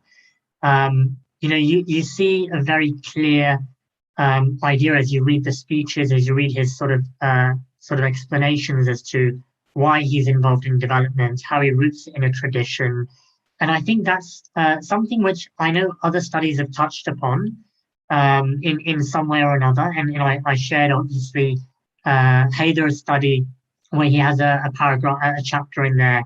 Obviously, Dr. Dariush Kaur, who's on this panel, on this as a panelist here as well, has written a wonderful book on it too. Obviously, Jonas Steinberg, you know, took a different approach. I was really looking specifically at the theoretical. I know a lot of the questions have been, well, why didn't you go into the, you know, the on the ground reality? That just wasn't my interest or my area of focus.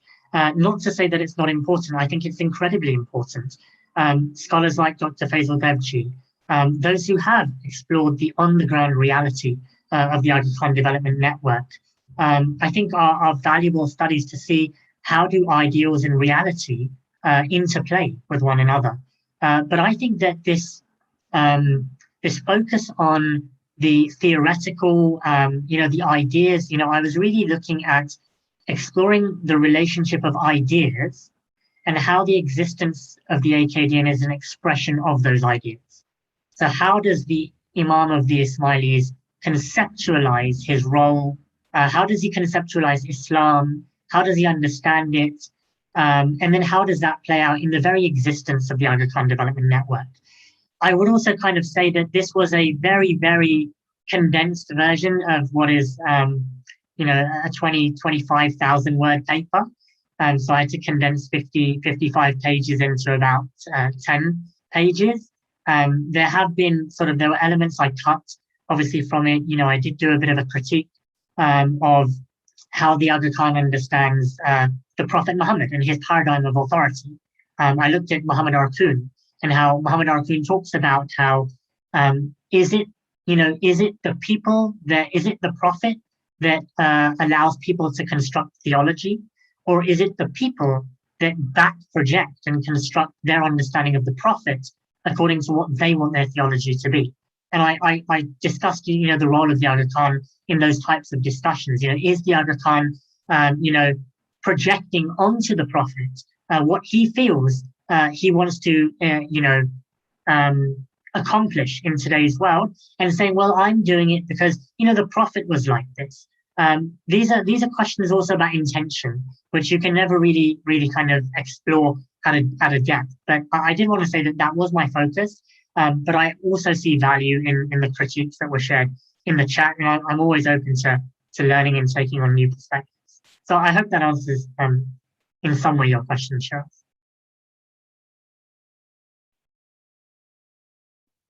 Thank you. Okay, I'll respond to. I hope that I've captured. I've got a couple notes for myself. So in terms of the homeland and the diaspora, I completely understand, you know, some of the issues with these loaded terms. Part of the reason why I actually elected to use the homeland because it seems to be constructed. It's like an imagined and nostalgic way of thinking about how Ismaili Islam was in the homeland, and even amongst the G1 and the G2s that we had. It's not as easy here, right? In the diaspora, it's not as easy. So there is still almost this sense of disconnect from the Canadian culture more widely. So I actually, when I was thinking about it, I'm like, I have to, like, I really felt like the terminology was appropriate because it actually kind of captured the dissonance that was happening amongst these generations.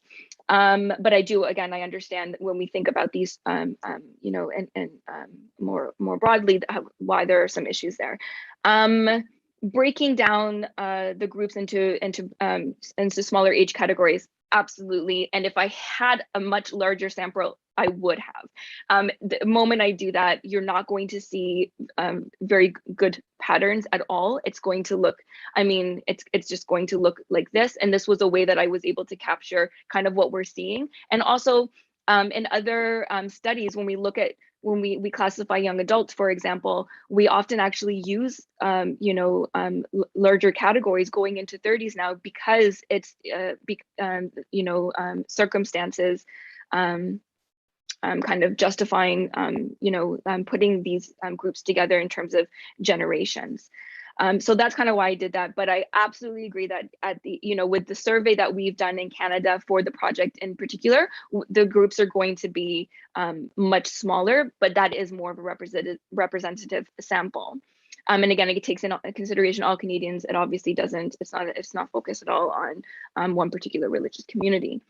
And then the decline paradigm that you kind of talked about, again, the survey was mainly to show that there seems to be a decline across generations in what people perceive to be as standard religion. And again, that is socially and subjectively constructed. We did not, in the survey for the Ismaili survey, I did not define what we meant by religious. I did not even assume any religious practices to be important, or any beliefs to be important. I allowed all participants to type in their answers. It was a quantitative survey, but also a qualitative survey. So they had like a box that they could actually type in their answers. But now let's talk about this decline a little bit more, because yes, we do see a decline of what we consider to be religious practice, but even amongst our, moderately religious participants, so those who identify as maybe like a religious 3, they see the Jamaat Khana as important, and they say it is. But then they say, but I don't attend as regularly. So, but there is this desire and this assumption that being a good Ismaili means going to Khane more regularly. But again, this idea is completely transformed amongst our younger generation, where we see almost this kind of like, being spiritual seems to be much more important than being religious. So the gap is a bit wider there, and having faith, what that looks like becomes important as well. But traditionally Ismaili practices at the end of the day do seem to be declining. Now, what I hope to do in as I further analyze these interviews is trying to see what exactly is important. And now for some of them, it is still going to Khane. It's praying regularly. It's actively discussing religion. And for others, it's be a good person, live your faith ethically, and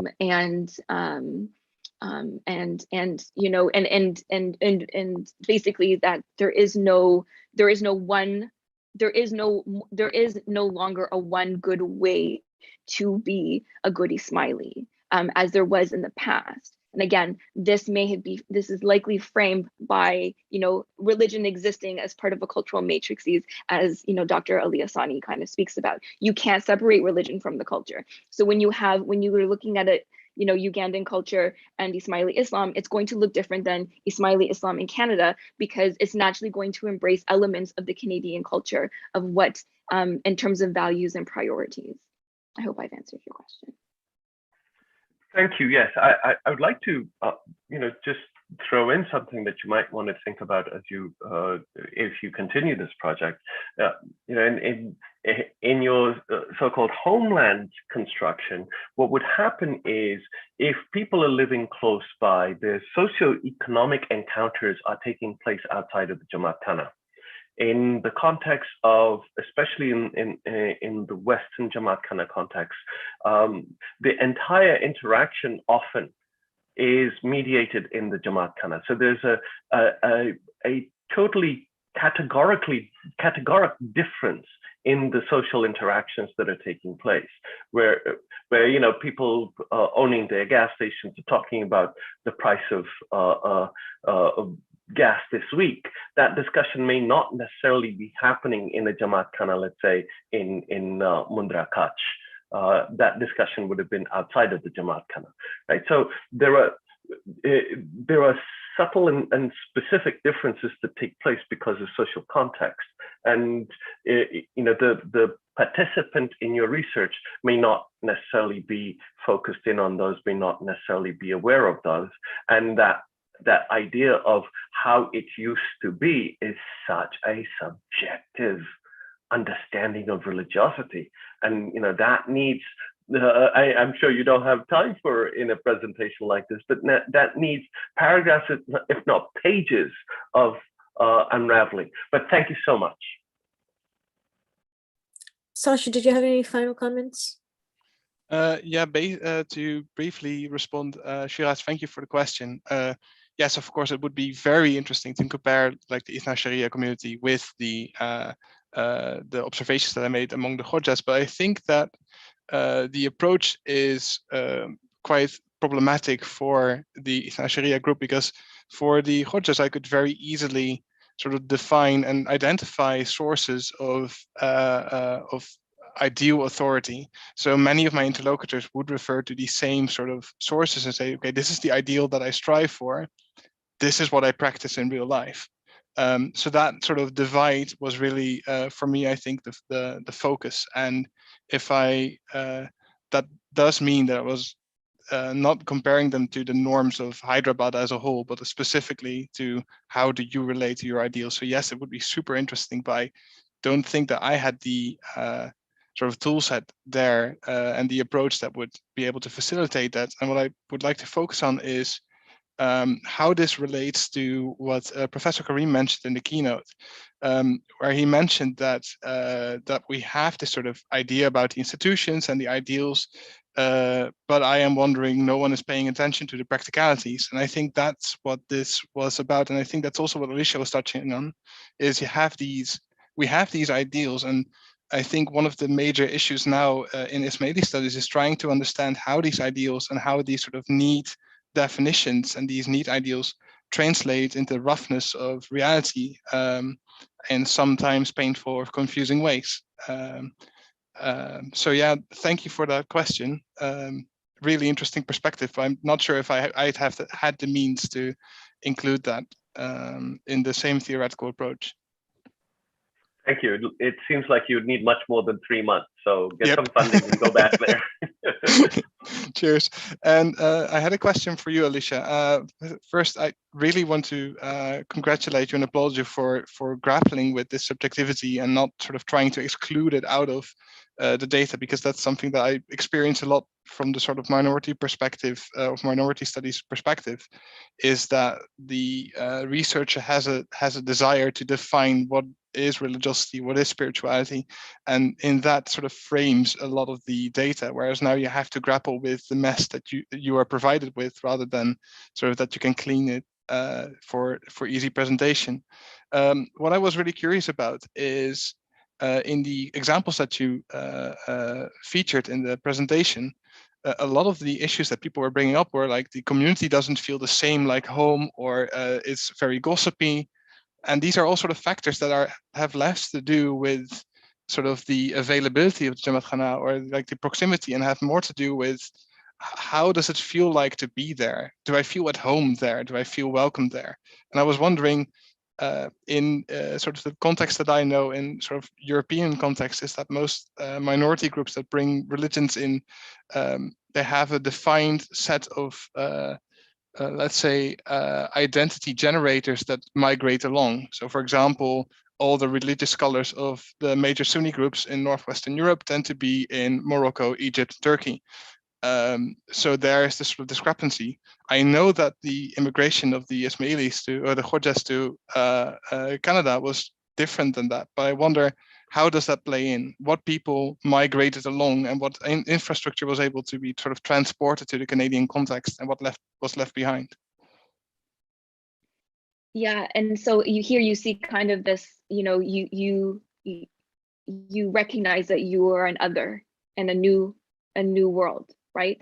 And so basically you're looking to shield yourself from this, almost like psychologically, this feeling of being an other. So you are attempting to recreate as much as you can the perceived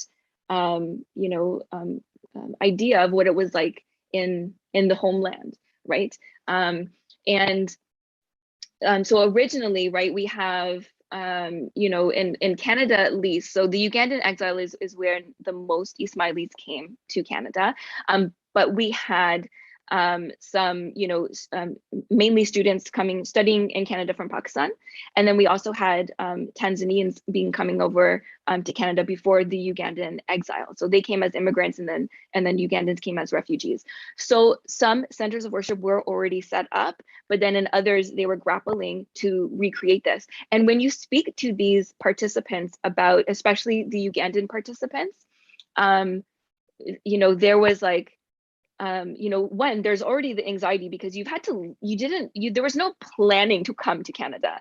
You had to like pick up what you had and then just leave. And you got on a plane and you hoped it took you somewhere great. But, it was not, sometimes, some of what we don't realize is that some of these Ismailis that came from Uganda spent time in refugee camps before they were able to resettle anywhere.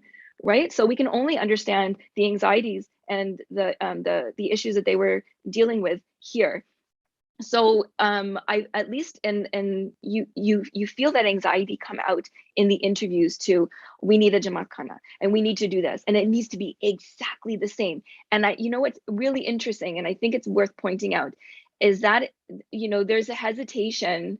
I've seen this in amongst the community members. There's a hesitation to allow anything different to define what Ismaili Islam can be, because there's a great desire to preserve, again, this constructed ideal, and it is overwhelmingly a East African Koja ideal. So we have one community basically constructing what Ismailism is meant to be in Canada. And you're starting to see now, at least at grassroots levels, that these things are being challenged, and there needs and desires to create a different sort of Ismailism here in Canada that is more reflective of Canadian ideals in different ways. I don't know necessarily if I've answered your question, but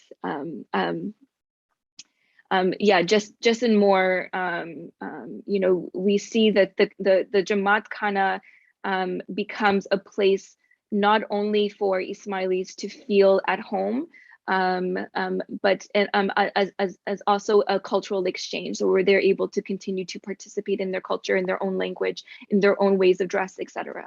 Yeah. Thanks. Yeah, that's very clear. Thank you. I think we're out of time, basically. We've run over session. So I will thank all of the presenters and all of the attendees. I hope you had a very informative session. Thank you to the presenters, wonderful papers. And I will let Khalil take over from now, because there was the announcement of the recipients of the Carmen Roseman Carm Prize for 2021. Yes, hello. Before we get to that, a little housekeeping issue. One of the jury members of our prize is in the wrong part of Zoom. They're an attendee. So I'm trying to promote them to panelist, but it doesn't seem to be happening.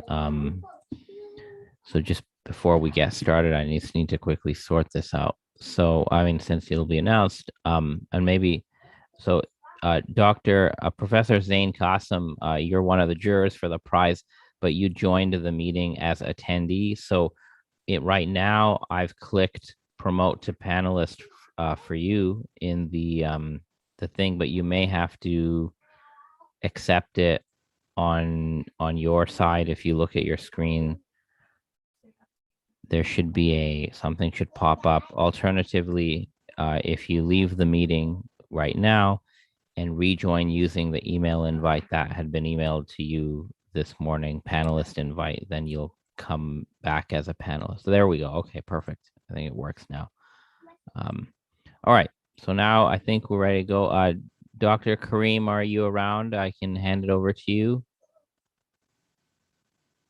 Dr. Kareem. I am. Yeah, I am. perfect. All right. I'm just going to hand it over to you. So we're now going to have the announcement of the inaugural Kareem and Rosamond Kareem Publication Prize in Ismaili Studies. And here is Professor Kareem. Thanks very much, Khalil. Hello, everyone. Now for something completely different. I'm pleased to be chairing this session on the announcement of the Kareem and Rosamond Kareem Prize.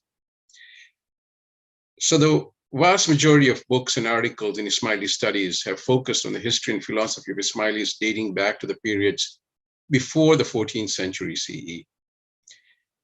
They're also characterized by geographical imbalances with respect to the transnational presence of Ismailis. It is encouraging that some scholars are broadening the ambit of Ismaili studies by conducting research on diverse regions, recent history, and contemporary developments, like the panel that we just heard. They're also using a wide array of approaches from the social sciences and humanities in their work. The prize has been established to encourage research and publication in under-examined aspects of a broadly conceptualized Ismaili studies. So the establishment of this prize was announced in 2017 at the second International Ismaili Studies Conference held at Carleton University's Center for the Study of Islam. $1,000 US is to be awarded at subsequent ISC conferences, beginning with this conference, to the author of scholarly work judged by an impartial academic jury to be the best research on an understudied area of Ismaili studies. And a website has been established with details about the prize, the jurors and nominees, and the winner. If you're interested, its URL is ismailistudiesbookprize.com, no spaces at all. Jury members for each cycle are appointed in consultation with leading scholars. The appointments occur after the nominations for the prize have been received and reflect expertise in the content of the publications under consideration. The selection of particular jury members ensures that they are not in a conflict of interest. Following are the primary adjudication criteria: significance of the contribution to knowledge generally and to understudied aspects of Ismaili studies specifically, strength of the theoretical framework, innovativeness of the methodological approach, quality of the research, quality of the writing. Jury members work impartially and confidentially. The jury's decision is final and no appeals will be allowed.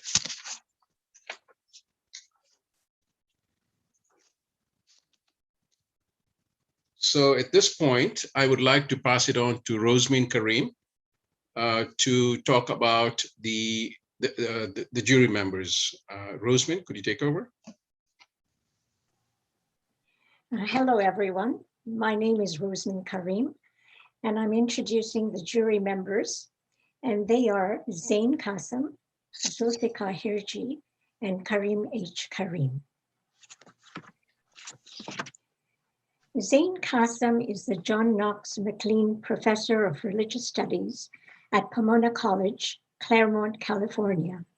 A graduate of McGill University, PhD 1995, she teaches courses on mysticism, gender, literature, ethics, and the environment. She has lectured widely on gender issues in the United States, Canada, and Britain. She has been honored with 3 Whig Awards for distinguished teaching at Pomona College, as well as an American Academy of Religion Excellence in Teaching Award. Qasim is the author of Introduction to the World's Major Religions, Islam in 2006, and editor of Women in Islam 2010, and Women in Asian Religions 2018. She's also the section editor for Islam for the volume on Islam, Judaism, and Zoroastrianism for the Encyclopedia of Indian Religions, 2018. She has chaired the Department of Religious Studies at Pomona College and has coordinated the programs in Gender and Women's Studies, Asian Studies, and Middle Eastern Studies. She's currently the director of the Pacific Basin Institute. She serves on several national editorial boards, including the Journal of Feminist Studies in Religion and the Journal of the American Academy of Religion.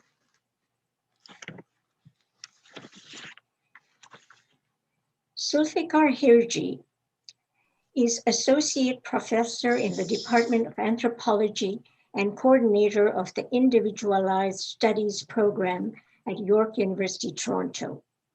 His research explores knowledge production, representation and identity, material, visual and sensory cultures, and critical pedagogies with a focus on Islam and Muslim societies in a range of historical and contemporary contexts, particularly coastal East Africa and the Western Indian Ocean.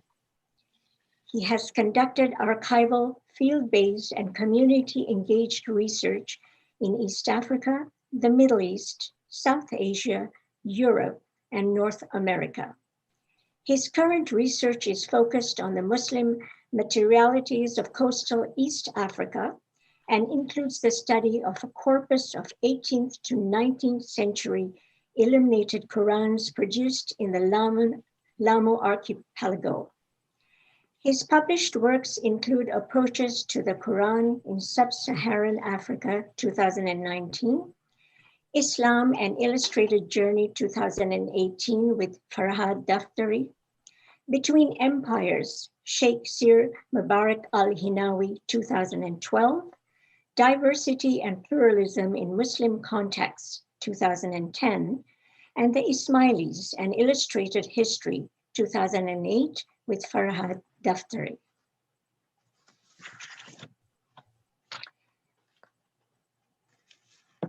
Karim H. Karim is a Chancellor's Professor at Carleton University School of Journalism and Communication, of which he was previously the director. He's currently the director of the Carleton Center for the Study of Islam. Karim has also served as a director of the Institute of Ismaili Studies and has been a visiting scholar at Harvard University and visiting professor at the Simon Fraser University and the Aga Khan University's joint program. He was the winner of the inaugural Robinson Prize for Excellence in Communication Studies for his critically acclaimed book, Islamic Peril, Media and Global Violence. A major focus of Karim's current writings is contemporary Ismaili communities, leadership, and institutions. His publications have been extensively cited around the world, and he has been distinguished lecturer on several continents. He has participated in scholarly consultations organized by branches of the Canadian and American governments and has been interviewed by major media in several countries.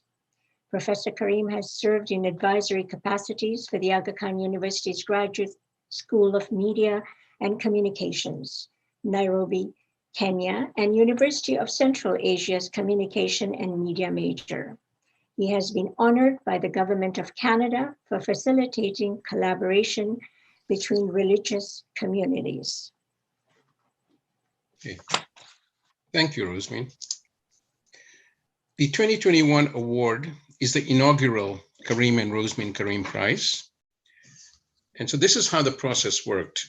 A call for nominations was made in March with a mid-April deadline. 10 nominations were received, of which 4 did not meet the prize's criteria.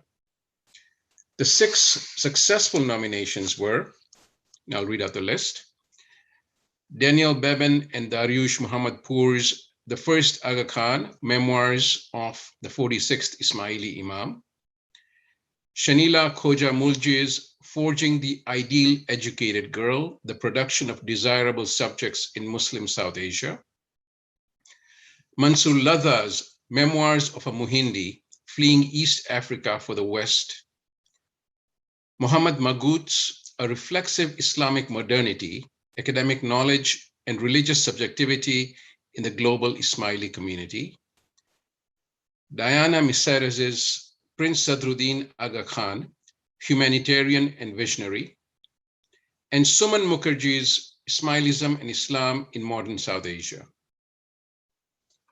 All these books make important contributions to the understanding of the modern era of Ismailis. They cover developments from the 19th century to the present. Their varied approaches include the autobiographical, biographical, critical, cultural, feminist, historical, political, post-colonial, and sociological. This rich body of work is reflective of a range of research that is being conducted currently on Ismailis. The founders of the prize are gratified they have had the opportunity to profile each one of the nominations and express the hope that all of them will be read and appreciated widely. As I said earlier, the details of this book are in the website, but at this point, I would like to pass it on to my colleagues, starting with Zain. So the jurors, my fellow jurors, Zain Qasim and Zulfikar Hirji. So starting with Zain, talking about Mansoor Ladha's book. Thank you very much. I want to begin by expressing my deep gratitude to the organizers, to the panelists, and to the participants of this at this conference. It has really been such an exciting 5 days to hear all about the different forms of research being conducted and the very robust discussions that have taken place after each panel. So let me begin by talking about Mansoor Ladha's Memoirs of a Muhindi. Vanishing memories. That is the challenge that migrant communities face when the elders and the generations that brought them to their new home pass away.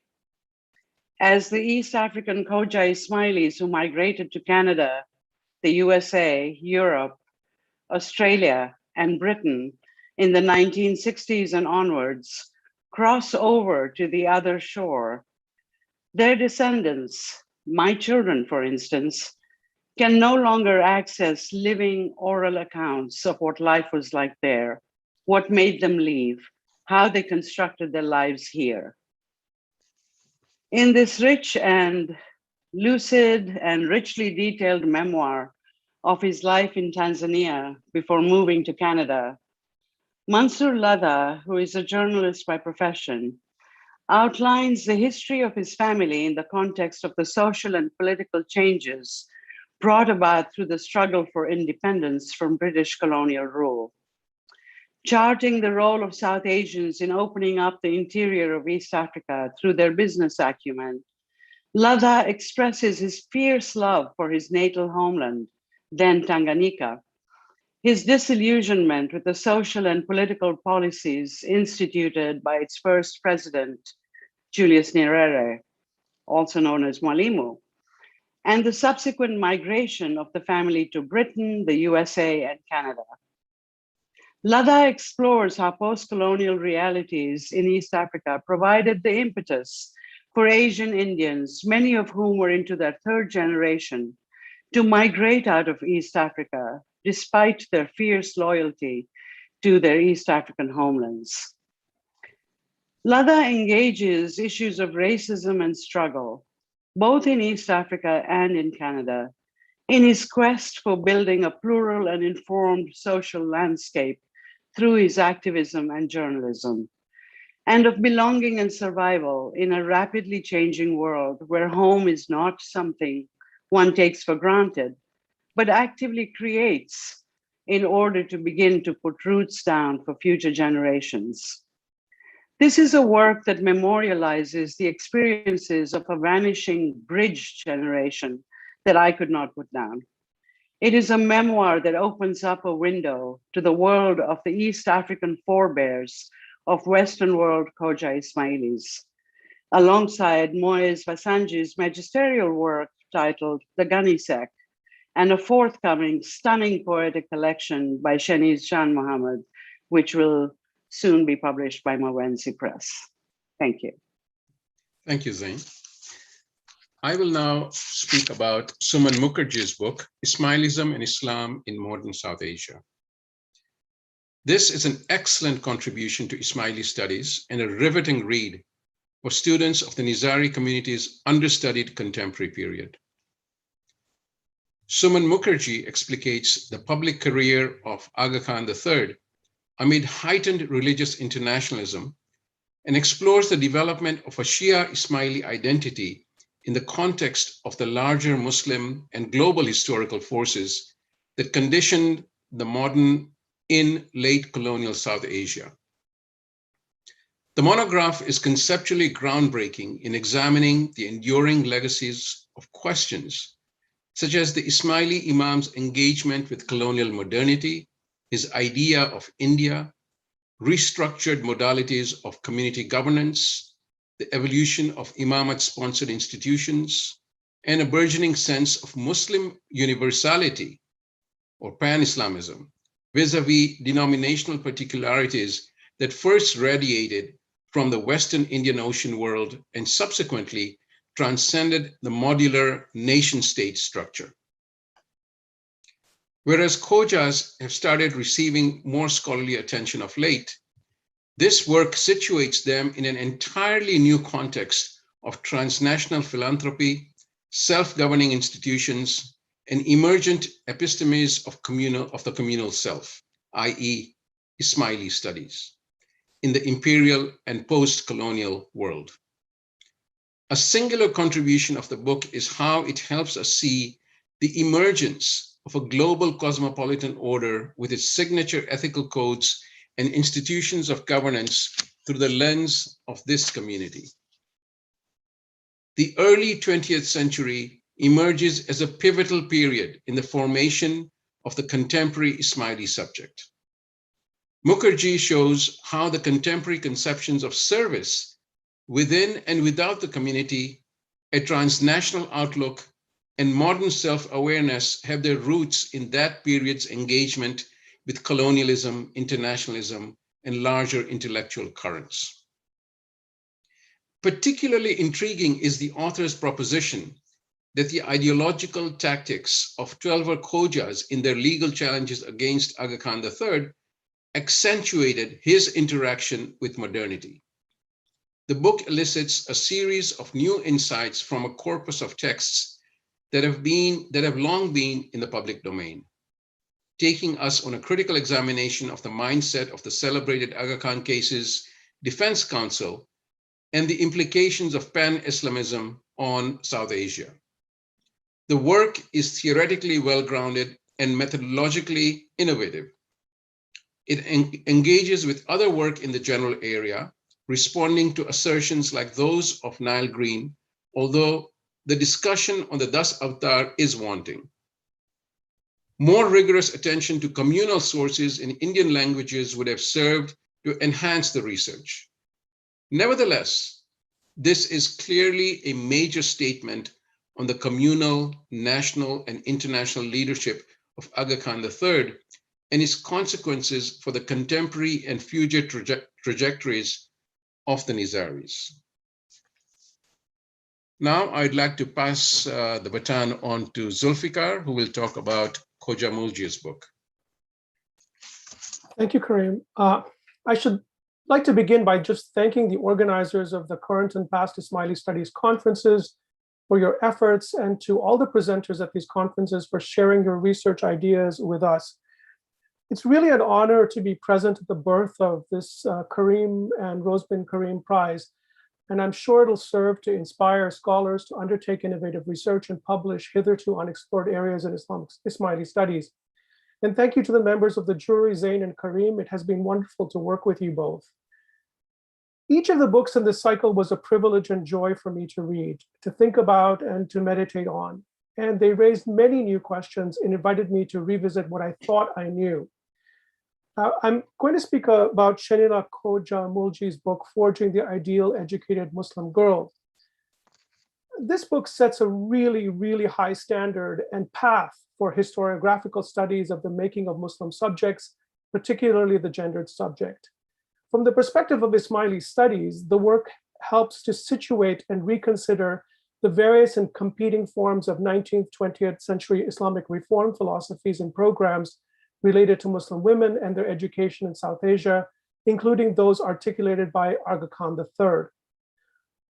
Moreover, this brilliantly argued work is part of the new turn in Islamic studies that focuses on intra-Muslim debates as agentive in shaping Muslim discourse and practice, rather than the tired and worn out West versus Islam paradigm that has dominated the field of Islamic studies and all its sub-branches, including Ismaili studies, for more than a few decades.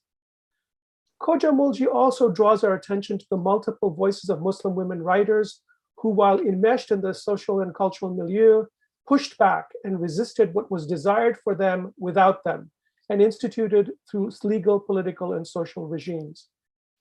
And I think in this regard, the author makes us think of religion, and in this case, Islam, not just as a series of norms and practices, but as a powerful, multifaceted cultural force that is continuously being shaped from within and without, and that labors to shape the female and male subject.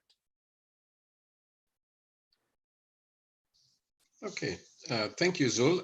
Zul, could you continue and talk about Diana Miseres's book? Yes,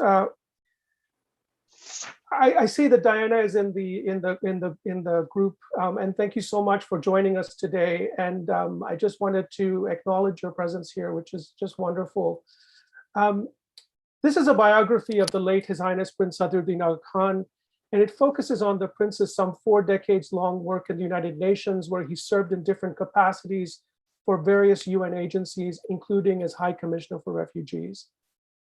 The book relays the prince's relentless work to alleviate the plight of the refugee, protect endangered habitats, address deforestation, promote anti-nuclear proliferation, support projects that care for non-human animals, and preserve world heritage. His ideas on these matters appear to be far ahead of their time and exceedingly current.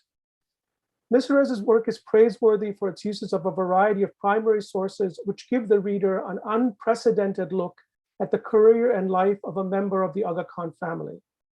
It is beautifully written with care and candor. Miseres allows us to gain a sense of the deep affection the prince felt for his parents, his grandmother, and other family members. We also learn, albeit cursorily, about his practice of meditation, love of sailing, music, gardens, art, and animals. This work really made me think, it made me smile, and it made me cry. And for those of us who think we knew the prince, this important and timely book shows you how little. Thank you, Diana. Thanks, Zul. I would like to mention at this point that unfortunately the book is out of print, but in conversations with Ms. Miseres, she let me know that a friend of hers, Azim Meher Ali, who had the foresight to obtain a number of copies, it does have them available for sale. And I'll be happy to provide anyone who wants it with his contact information if they want to purchase the book. Okay, so to continue, let's see now. Zain, so if you can speak about the Daniel Beben and Dariush Pour's book. Certainly. Creating a critical edition of a manuscript along with an annotated translation, accompanied by a substantive introduction, is truly a labor of love and careful scholarship. Existing printed versions of this partial memoir of the first Aga Khan were found to have numerous errors, and the text itself has previously only been translated into Gujarati. This work is a Persian edition and English translation of the Ibrat Afza of Imam Hassan Ali Shah Aga Khan I. It is accompanied by a very useful introduction that aims to provide an interpretive framework for understanding the significance of the Aga Khan's career in order to offer a necessary corrective to some of the gaps and misunderstandings found in the current scholarship on the topic. For instance, the Aga Khan's roles as an Ismaili imam and as a political actor have largely been treated separately or seen in tension with one another in previous scholarship. Beben offers a new analytic framework through arguing that Sayyids, Sufis, and holy men occupied at one and the same time religious, political, and mediational roles, and that the imam could also be seen as a politically engaged spiritual leader. And thus, he attempts to harmonize the imam's activities and function as a politically engaged spiritual leader, seeing the two aspects of his activities not as being in tension, but rather as mutually constitutive. This brief but richly detailed biography details the administrative triumphs and political struggles encountered by the Imam in Iran and his subsequent move to the Indian subcontinent. It affords brief poetic glimpses into the larger spiritual worldview in which the Imam orients his place in the universe and the struggles he faced, mitigated by the material and tactical support of his followers. Mention is made of the Persian, Afghan, British, and Indian personages that were germane to unfolding events, but more critically, shedding light on how the Imam's relationships with the power brokers in the region proved so critical to the work of subsequent Aga Khans. In sum, this work provides a fascinating account of a turbulent period that saw the transfer of the imamate from Persia to India, set the stage for consolidating his leadership over challenges to his authority, and put into motion the modern phase of subcontinental Ismailism. Hopefully, it will open up further avenues of exploration. Thank you. Thank you, Zain. I will now turn to Muhammad Maghut's book, A Reflexive Islamic Modernity, Academic Knowledge and Religious Subjectivity in the Global Ismaili Community.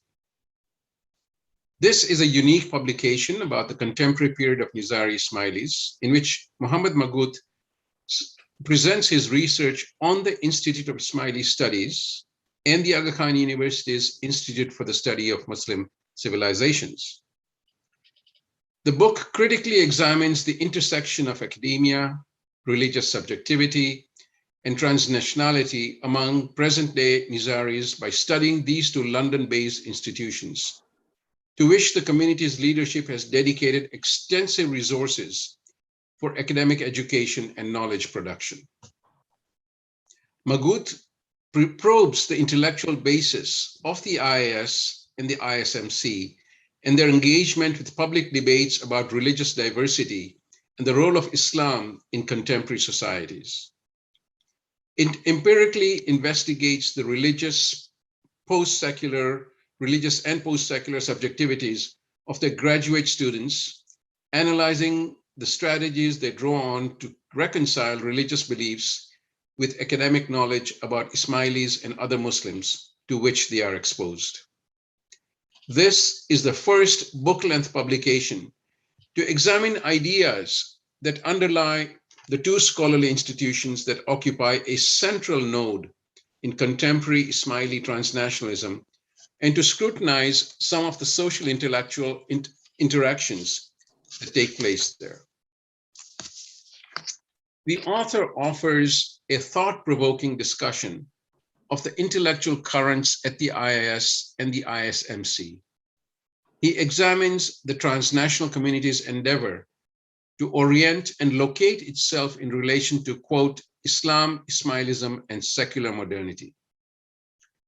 The book advocates critical self-reflection on the part of the institutes and the community, whereas the findings of the interviews are at times quite revealing of the cognitive struggles that young Ismailis from various parts of the world face in dealing with the London-based institute's intellectual discourses, the empirical part of the book does not match the promise of the theoretical discussion. A contextualization with the prevailing currents at other Islamic studies departments would have also strengthened the publication. That notwithstanding, Maghut's courageous book is an important contribution to the debates on the current status of Ismaili intellectual engagement, academic institutions, and the future of the community's scholarship.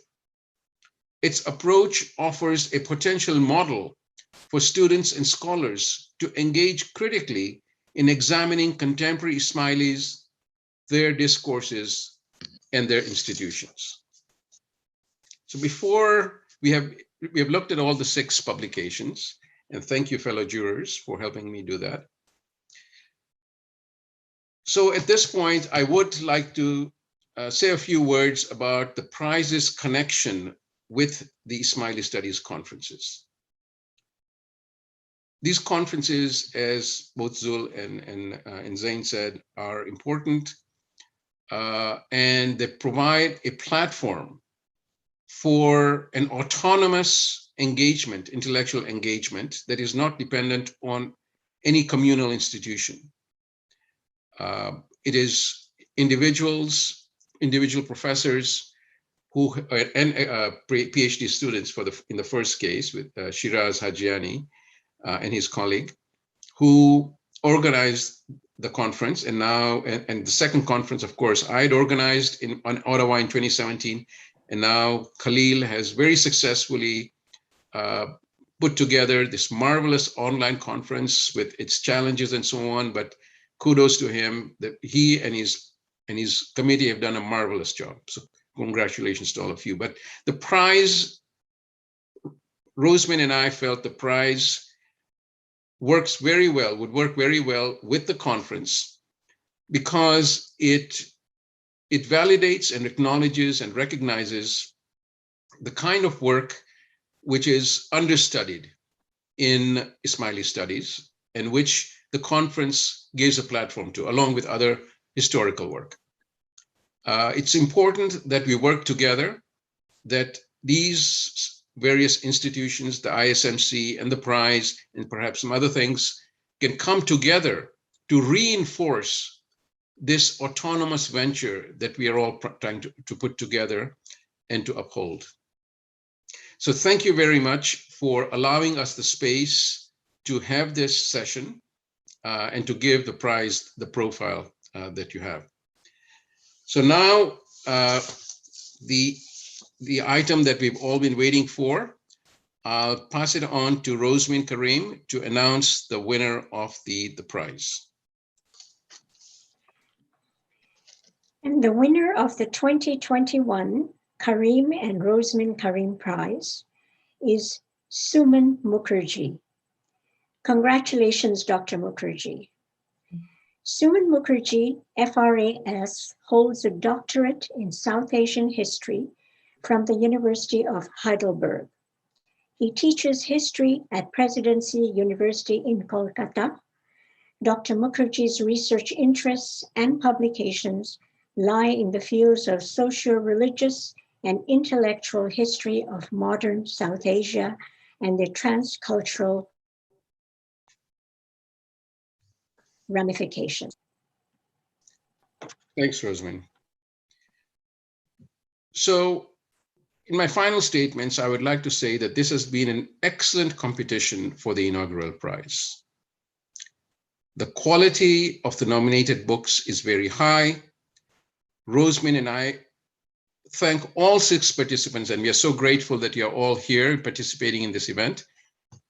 You reside in different parts of the world, and it is delightful that we've all come together to read your work and to profile it. We're also extremely grateful to Zain Qasim and Zulfikar Hirji, who generously took time out of their busy lives to read all the books with great interest and to comment on them. At this point, I would like to invite Dr. Mukherjee to say a few words. think I briefly saw you, Dr. Mukherjee. Can you come back online? Oh, there you Yes, hello. Hello, thank you very much. Thank you very much indeed. And I feel deeply honored, and it's a great privilege. I totally kind of, I was totally taken, I'm so kind of overwhelmed for the past few days, having listened to some of these fascinating presentations, which I'm sure will also kind of, evolve in many, many more monographs and edited collections in one way or the other. And I also am very happy that I had to kind of compete with such great scholarship vis-a-vis all my esteemed colleagues, all the nominees. I thank you. I thank the very idea behind the prize, the jurors, and the conference organizers, which has been a fascinating trip for the past few years. And I'm sure this is just the beginning of another wonderful journey with this prize, and the kind of incentive that it also kind of gives to scholarship along critical lines in the way it promises. Thank you very much indeed. Thank you, Suman. We look forward to the next cycle of the prize, which will coincide with the 4th International Ismaili Studies Conference, to be organized by a yet unknown brave academic who will hopefully step forward. Information about the 2021 prize and the future call for nominations will be available at the website, which again is ismailistudiesbookprize.com. One last note before we close the session.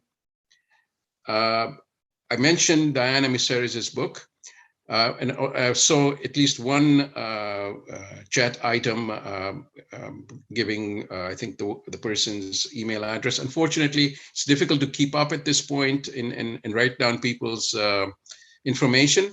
I'll be grateful if you could send your requests to me at kareem.kareem@carleton.ca, and Carleton is spelled Carleton. So that's kareem.kareem@carleton.ca. Well, that is all from us, and thank you all who attended the session. Now I'll pass it back to Khalil.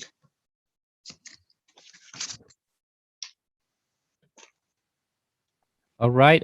Thank you so much to the entire jury of the Kareem and Rosamond Kareem Prize, and special thank you to Kareem and Rosamond Kareem for your generosity in creating this prize. Not just in this cycle, but this is basically I will interpret it as a perpetual prize. So thank you so much for having the generosity and foresight to create that prize. So as you can see on my screen here, there is one event left for our conference, and that will take place. We're going to break for about an hour and a half. And when we come back at 12:30, we will have the Ismaili Studies Scholars Roundtable, and that roundtable will be led by senior scholars of our field whose names are on the slide. And it will not exclusively be them, but they will lead this roundtable. I will be moderating and asking them some poignant questions. And during this roundtable, other conference participants will also have the opportunity to share their input, and audience members will get to ask questions as well. But I just want to say before we go on break that on behalf of the organizing committee of this conference, the conference has certainly exceeded our own expectations. We're particularly pleased by two things at least. Number one, the amount of audience engagement that we've had. There have been, anywhere from, 200 to 300 viewers every day live between Zoom and YouTube. And then at least, the YouTube video recording then gets up at least, another 1,000 views in 24 hours. So a lot of people are interested in these deliberations and are taking part. So we're really thankful for that. And I also want to thank the conference speakers, but also those of you who are not officially presenting, but are involved in the conference in one way or another, such as the members of the jury, where many senior scholars who are themselves are quite busy with teaching, preparing for terms, have still decided to participate in all our deliberations. And that has really enriched every single day. So I've seen a level of cooperation among different academics at different ranks in this conference that you don't usually see, in other sort of academic endeavors, right? So I think there's a real community lesson to be learned here on how we can come together with our different opinions and put together a really great show for everyone. So we're really, really thankful for people's engagement. The fact that people engage, even when we have these very animated panels with disagreements, the fact that we engage is a good thing. So we will be back in 1 hour and a half, so at 12:30 Eastern for the roundtable. So you don't want to miss that. And I wish everyone a good lunch. And for some of us, maybe we'll be taking naps. But get your rest, and we'll see you, all of you, in 1 hour and a half.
All right, welcome back to all of you.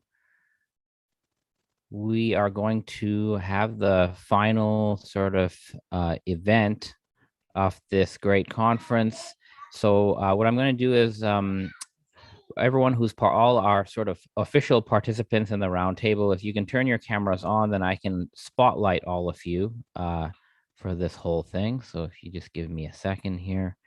All that spotlight means is that, you know, those who are in the Zoom will get to sort of focus on you and not get distracted by other things. So thank you for doing that.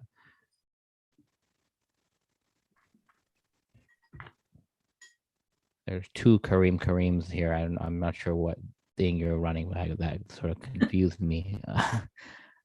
Let's see here. Dr. Qasim, if you are able to, if you could start your video, I could also spotlight you. We'll start. Okay. Let me make sure we have everyone. Dr. Lalani, if you can start your video, I can spotlight you.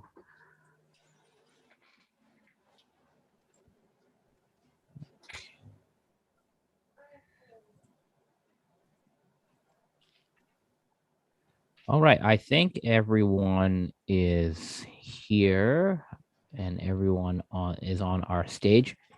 So firstly, a Dr. Lani, whenever you're ready to start your video, when you start it, I will spotlight you as well. So we have here a treat, at least it's a treat for people like me who are big nerds on this. So this is a treat, I think, for this whole conference. We have a Ismaili Studies Scholars Roundtable. These, and let me just quickly introduce them in brief, because it's important for me to do that. So we have on our stage Dr. Elizabeth Alexandrin, who's an associate professor in the Department of Religion at University of Manitoba.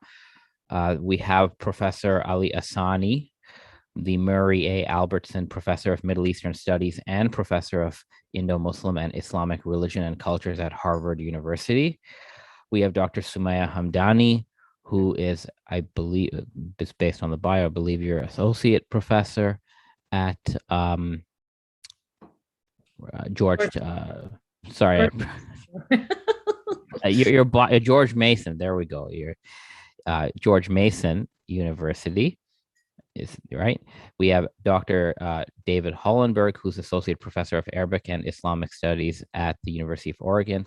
We have Dr. Shane Aljiwa, Head of Constituency Studies and Senior Research Fellow at the Institute of Ismaili Studies. We have Professor Kareem H. Kareem, who is Chancellor's Professor at Carleton University School of Journalism and Communication. We have Dr. Dazim R. Qasim, who is Associate Professor of Religion at Syracuse University. We have Dr. Arzina R. Lalani, who basically was a senior research associate at the Institute of Ismaili Studies and continues to do research on Fatimid era texts. We have Dr. Paul Walker, who is Deputy Director for Academic Programs at the Center for Middle Eastern Studies at the University of Chicago. I think I covered everyone. Yes. So thank you all for joining us on this occasion. Whether you could speak in the conference or not, we're really grateful for this treat. So here's how the format will work. I had prepared some questions, about 6 questions, which were shared in advance with our speakers. And what we'll do is I will go through these questions and we will take up to 4 responses for each question. So not all 8 of you have to answer those questions. Let's see here. We have a little technical thing. So let me just deal with this. So Dr. Lalani, your audio should work because it says you are not on mute. Do you want to try to speak? It says you're not on mute, but we're not getting sound from you. So your sound is on and you should be able to speak.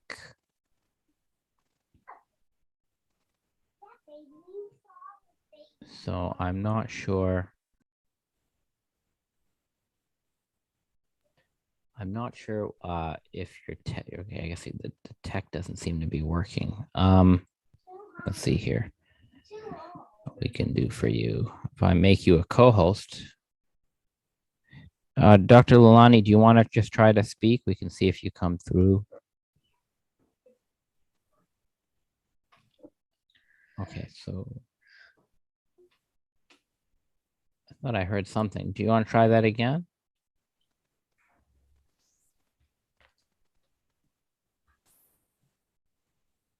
Another option, what you may have be able to do, Dr. Lalani, is if you go to the sound audio settings, there is a way to call in through your phone, depending on where you are.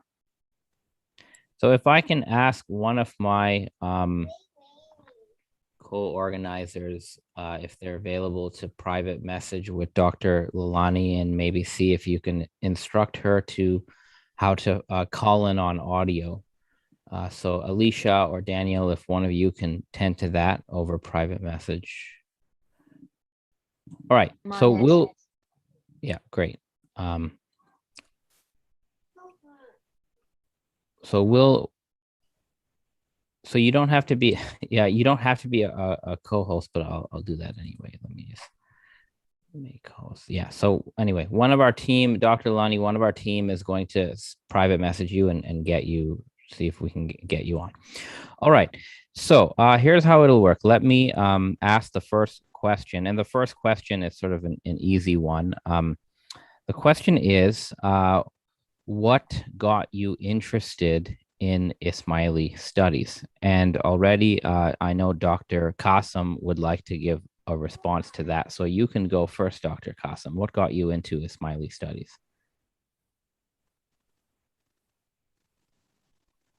You're on mute. Well, thank you so much, Khalil. I want to thank you for organizing this wonderful conference. I've been with you for the last 5 days and just been wowed at the diversity of papers and the incredible interest that was shown in Ismaili studies.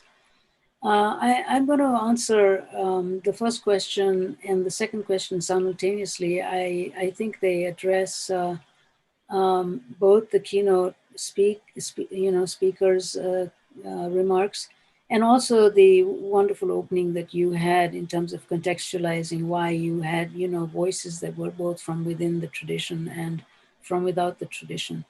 So I think what I'd like to start with is just simply by saying that it's really important to make a distinction between the academic and non-academic study of religion. As I understand it anyhow, is that we have the perspective of the believer, which is an insider understanding of their faith and mainly interest in their own worldview and concerned with issues of truth and salvation. And then you have the believer's view of other people's religions. And, these views could be exclusivist or inclusivist. And the exclusivist views would essentially, dismiss other paths, other religions, and often involve polemics. And the inclusivist view would not necessarily approve of other religions, but they would certainly accept the existence of other paths to salvation. So the academic approach is, you might say, the third kind of perspective, which is to look at all religions simultaneously and maybe take a stand back.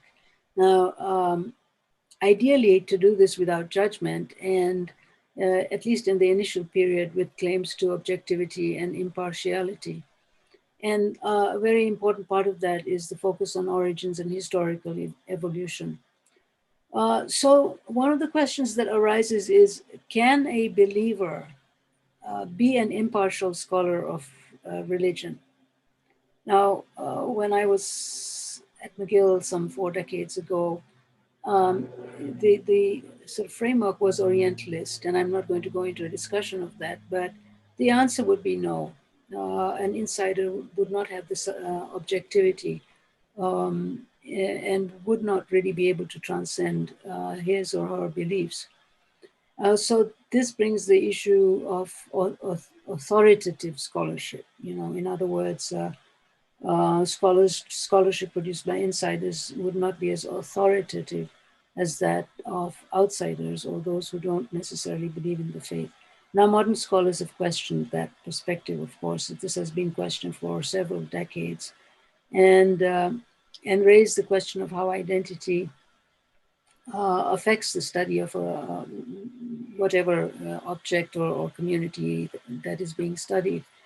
And I think the first thing I want to point out is that when we ask the question which you've raised about insider, outsider, identity is a very complex issue. We have multiple identities. So for instance, I'm a Satpant, Ismaili, Shia Muslim, which is a very complex heritage. And very different languages as well, a record of different languages, different literatures. And sometimes, and this is getting to, we'll get into the question of that was raised by Karim H. Karim, who was very kind, did not necessarily take my name, but the scholar that he was referring to that had consequences for the scholarship was myself. And sometimes the multiple historical heritages can come into conflict. Now, I'm not going to specifically speak to Ismaili, but you know, for instance, I am a Shia, I am a Satpant Ismaili Shia Muslim. Now, Shia obviously come into conflict with the Sunni. And within the Shia, there are complex identities, you know, the 12 Shias and the Ismaili Shias and so forth. So in the context of entering, you know, the study of Islam several decades ago, scholarship privileged Sunni over Shia, and there was an emphasis on Arabic and the classical period and the Sunni period, basically Sunni sources, texts, and so forth. And all other Muslim interpretations and communities existed on the periphery. And at that time, a so-called anthropology of Islam was unthinkable. You know, so hearing voices from within the community and analyzing or exposing them was something that was unheard of. So when I embarked on my study of Satpant, you know, it was viewed as something that was a syncretic Islam with this mixture of so-called Hindu and Islamic concepts and the use of the language Gujarati and Saraiki and Sindhi. So not authentic Islam. So I've just brought up the issue of authority, and now I'm bringing up the issue of authenticity, and that enters the debate. The irony of my position is I came at the crosshairs of this whole situation, you know, so from within the study of Islam, I was already in a marginal position. And then within the context of the Ismaili community, which at that point was trying to recover or emphasize its Fatimid and Nizari tradition, its Arabic roots, its essential Islamic identity, I came to, my work on Satpant was marginal in that sense too, or was in relative conflict with that agenda. And so it was like a double jeopardy that I faced. And this, you know, gets to your question about, you know, what would one say to students or Ismaili scholars who want to go on and be academics, that at that time, getting a job with research on Satpant Ismailism was extremely difficult because, again, the question of authenticity was raised. Well, how does your research fit into the larger Islamic tradition, and isn't it very marginal? So, you know, future scholars have to think about how they position themselves, because there is, to some extent, that that attitude. It still exists. So, you know, my work was ironically, very ironically, not attacked from outside the community. In fact, I had very strong academic support, including, you know, from Dr. Hassani, who prevailed on the press to publish my work as an independent piece of research. And the conflict came in from within the community, the institutional framework anyhow, which was concerned with, as I said, the process of anchoring its identity within the larger Muslim context. But I have to say that the consequences on my research and on my future academic career were severe and sustained, and successfully silenced my work. So the question of my own entry, it was in a sense a quest to understand, this very complex heritage that I had, because Ginans, which I studied, are very rich in references both to the Indian tradition and to the Islamic tradition. And so I wanted to place myself in this context, and academic study really helped in the process of disengaging, or standing a little back and looking at different religious traditions and what they have to offer in terms of ideas and texts and so forth. So that was very helpful. And I think I would say that the intellectual history that I have gone through has been very rewarding, but also challenging in its own way, and from vantage points that I would never have expected. And so I'm very, very grateful actually for some of the acknowledgement that I've received from various speakers at this conference. And I want to just end with a comment on the point that Dr. Karim made earlier, which is the autonomy of research in Ismaili studies or Ismailism. I think that's very important. And I also think that within the context of Ismailism itself, that discrete segments of Ismaili studies, whether it's the Fatimid or the Nizari or the Satmand, need to have some kind of mutual recognition and appreciation of the sources, the methodologies, and the importance in the articulation of what we now call this larger Ismaili tradition, which is internally very diverse and very rich. So that would be my response to those first two questions. Whether you can be an Ismaili theologian and a substantial or recognized scholar. We certainly see that, amongst Christians, there are Christian theologians who do very fine work and understand the historical tradition. So I don't see that as a problem, and I anticipate that those voices are going to come through soon enough. So that's my response to those two questions. Thank you so much for the detail and the background in your response. And I think it's actually very important that people know your story, which has been documented in certain books, but it's not well known to wider communities. So I'm glad you shared that. So here's what we're gonna do. So I'm gonna, anyone can respond with their own thoughts on and I'll just rephrase the question. So Dr. Qasim spoke to at least a couple of questions.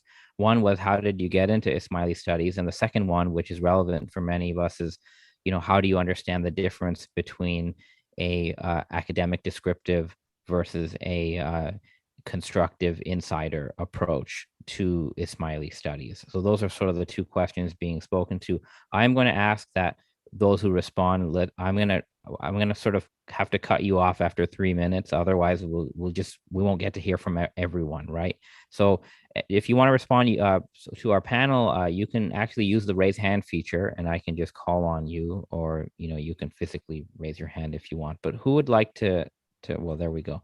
All right, so Dr. Alexandrin, go ahead, and no disrespect, but at 3 minutes, anyone who's talking, I'm just gonna sort of have to say, okay, next person.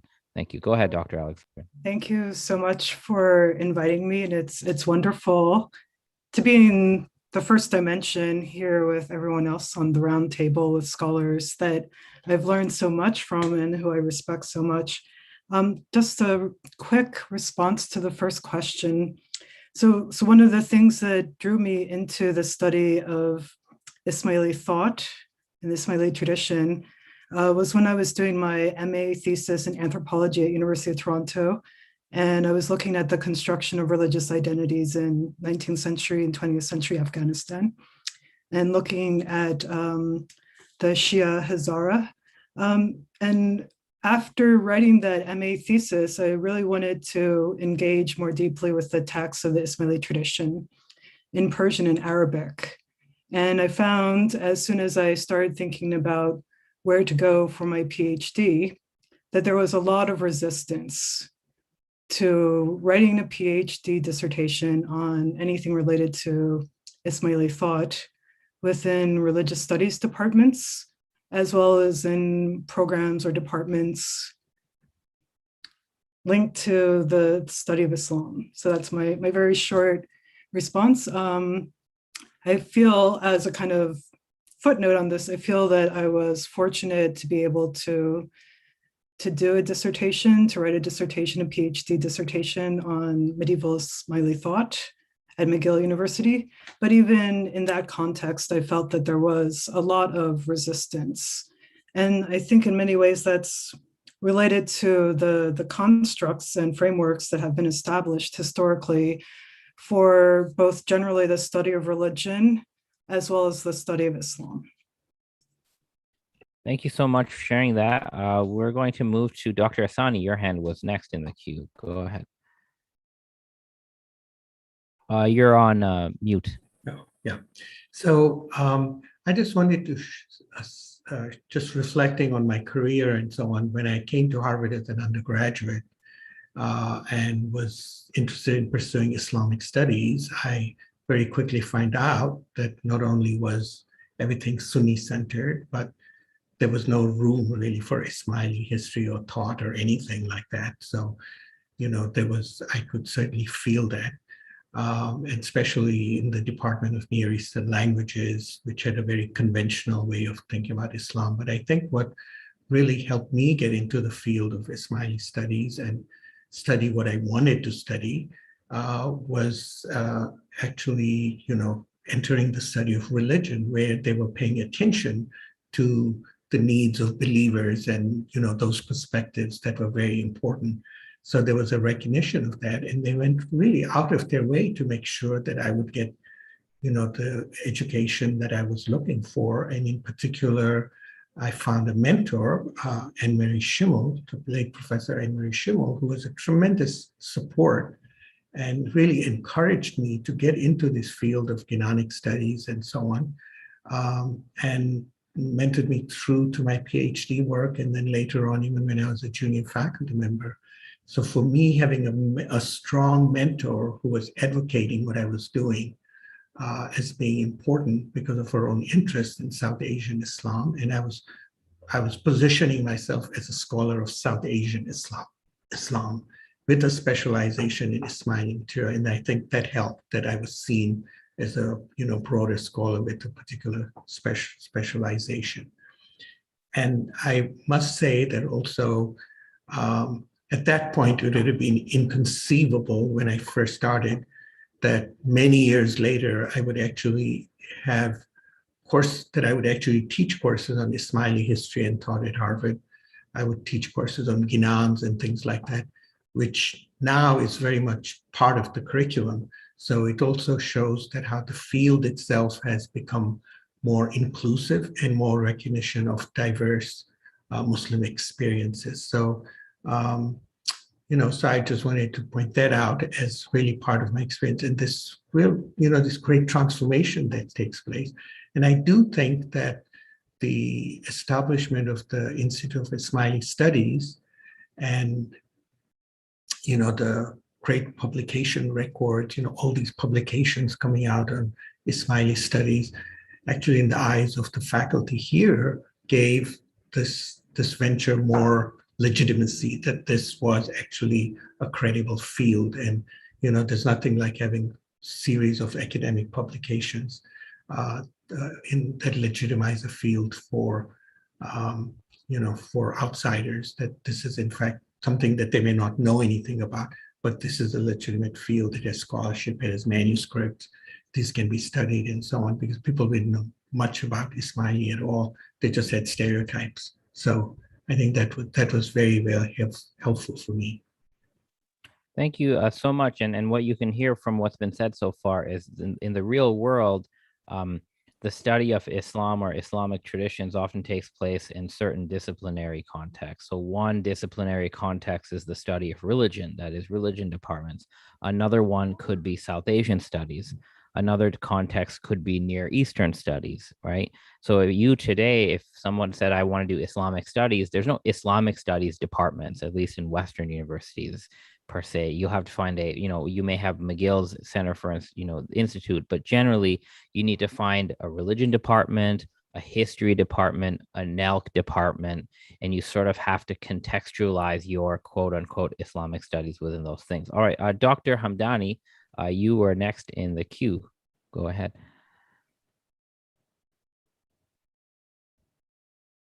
Unmuting myself.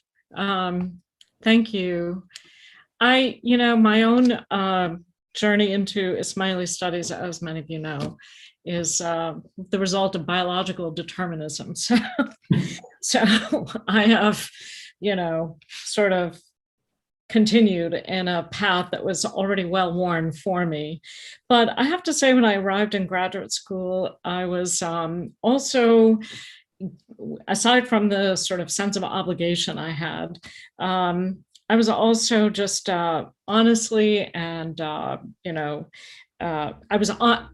became sort of independently interested in Ismaili, or rather Fatimid history in particular, because of someone, and it's always the case, isn't it, that you have someone who reads a text with you or asks you to read a text and, light bulbs go off. So in my case, it was Jim Morris and reading his Kitab al-Alim wal-Ghulam, and then working with him on the Majalis wal-Musayarat, that sort of opened my eyes to the kind of variety within Islamic experience. And that was something that ultimately became the reason for my continued interest in Ismaili studies. But I wanted to also just add to the second question that you asked, this sort of academic outsider and theological insider, to me, seems a bit of a false dichotomy, because so many of us are now, academics who are also believers, quote unquote, and belief itself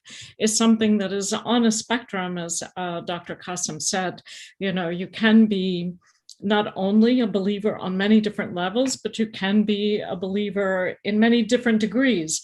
And I don't think that sort of juxtaposition of in or out of the community, academic or insider, is really useful anymore, given the wonderful development that so many of us who are Ismaili of one type or another are also academic. And I think what we lend to the project is not just a kind of commitment to the study of Ismaili Shiism in whatever form, but we also bring to that project a certain kind of appreciation for the ways in which academic studies that have already happened can be useful or need revision.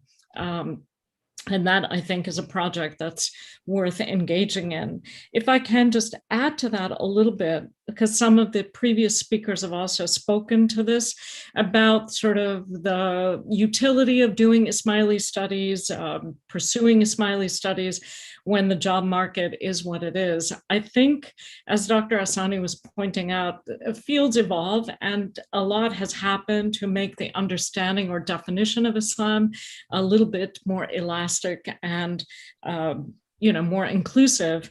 And I think that's a really important goal for me, at any rate, and for most of us, to incorporate the Ismaili experience into the master narrative of Islamic history. I think that's something that is not only worth pursuing as a goal in our research, but also is a way in which to speak to the value of our research when we're on the job market or thinking about pursuing Ismaili studies.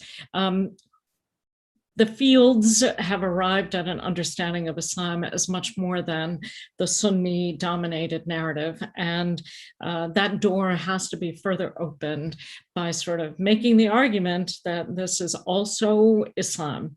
And so that's what I wanted to add. Thanks. Thank you so much. Dr. Arzina Lalani, I know, I'm not sure whether you know how to use the raise hand feature, but I want to invite you to comment if you had any on the current discussion, but you don't have to. So, no. Okay, you're by the way, you're on mute. So if you were saying something we couldn't hear, you have to use unmute buttons.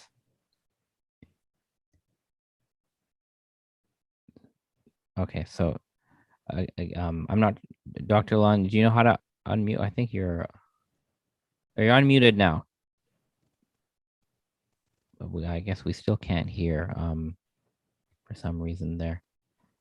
What you could do, Dr. Lani, if you have some points to share, if you type it in the chat, I'm happy to articulate it on your behalf to the whole room if you at any time.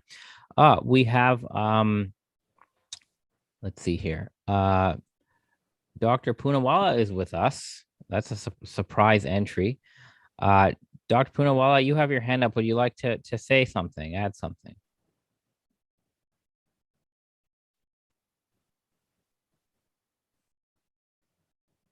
Dr. Poonawalla, you can, you're on mute, so, but I see your hand up. Mute. Yes, there you go. You know? Yes. Yeah.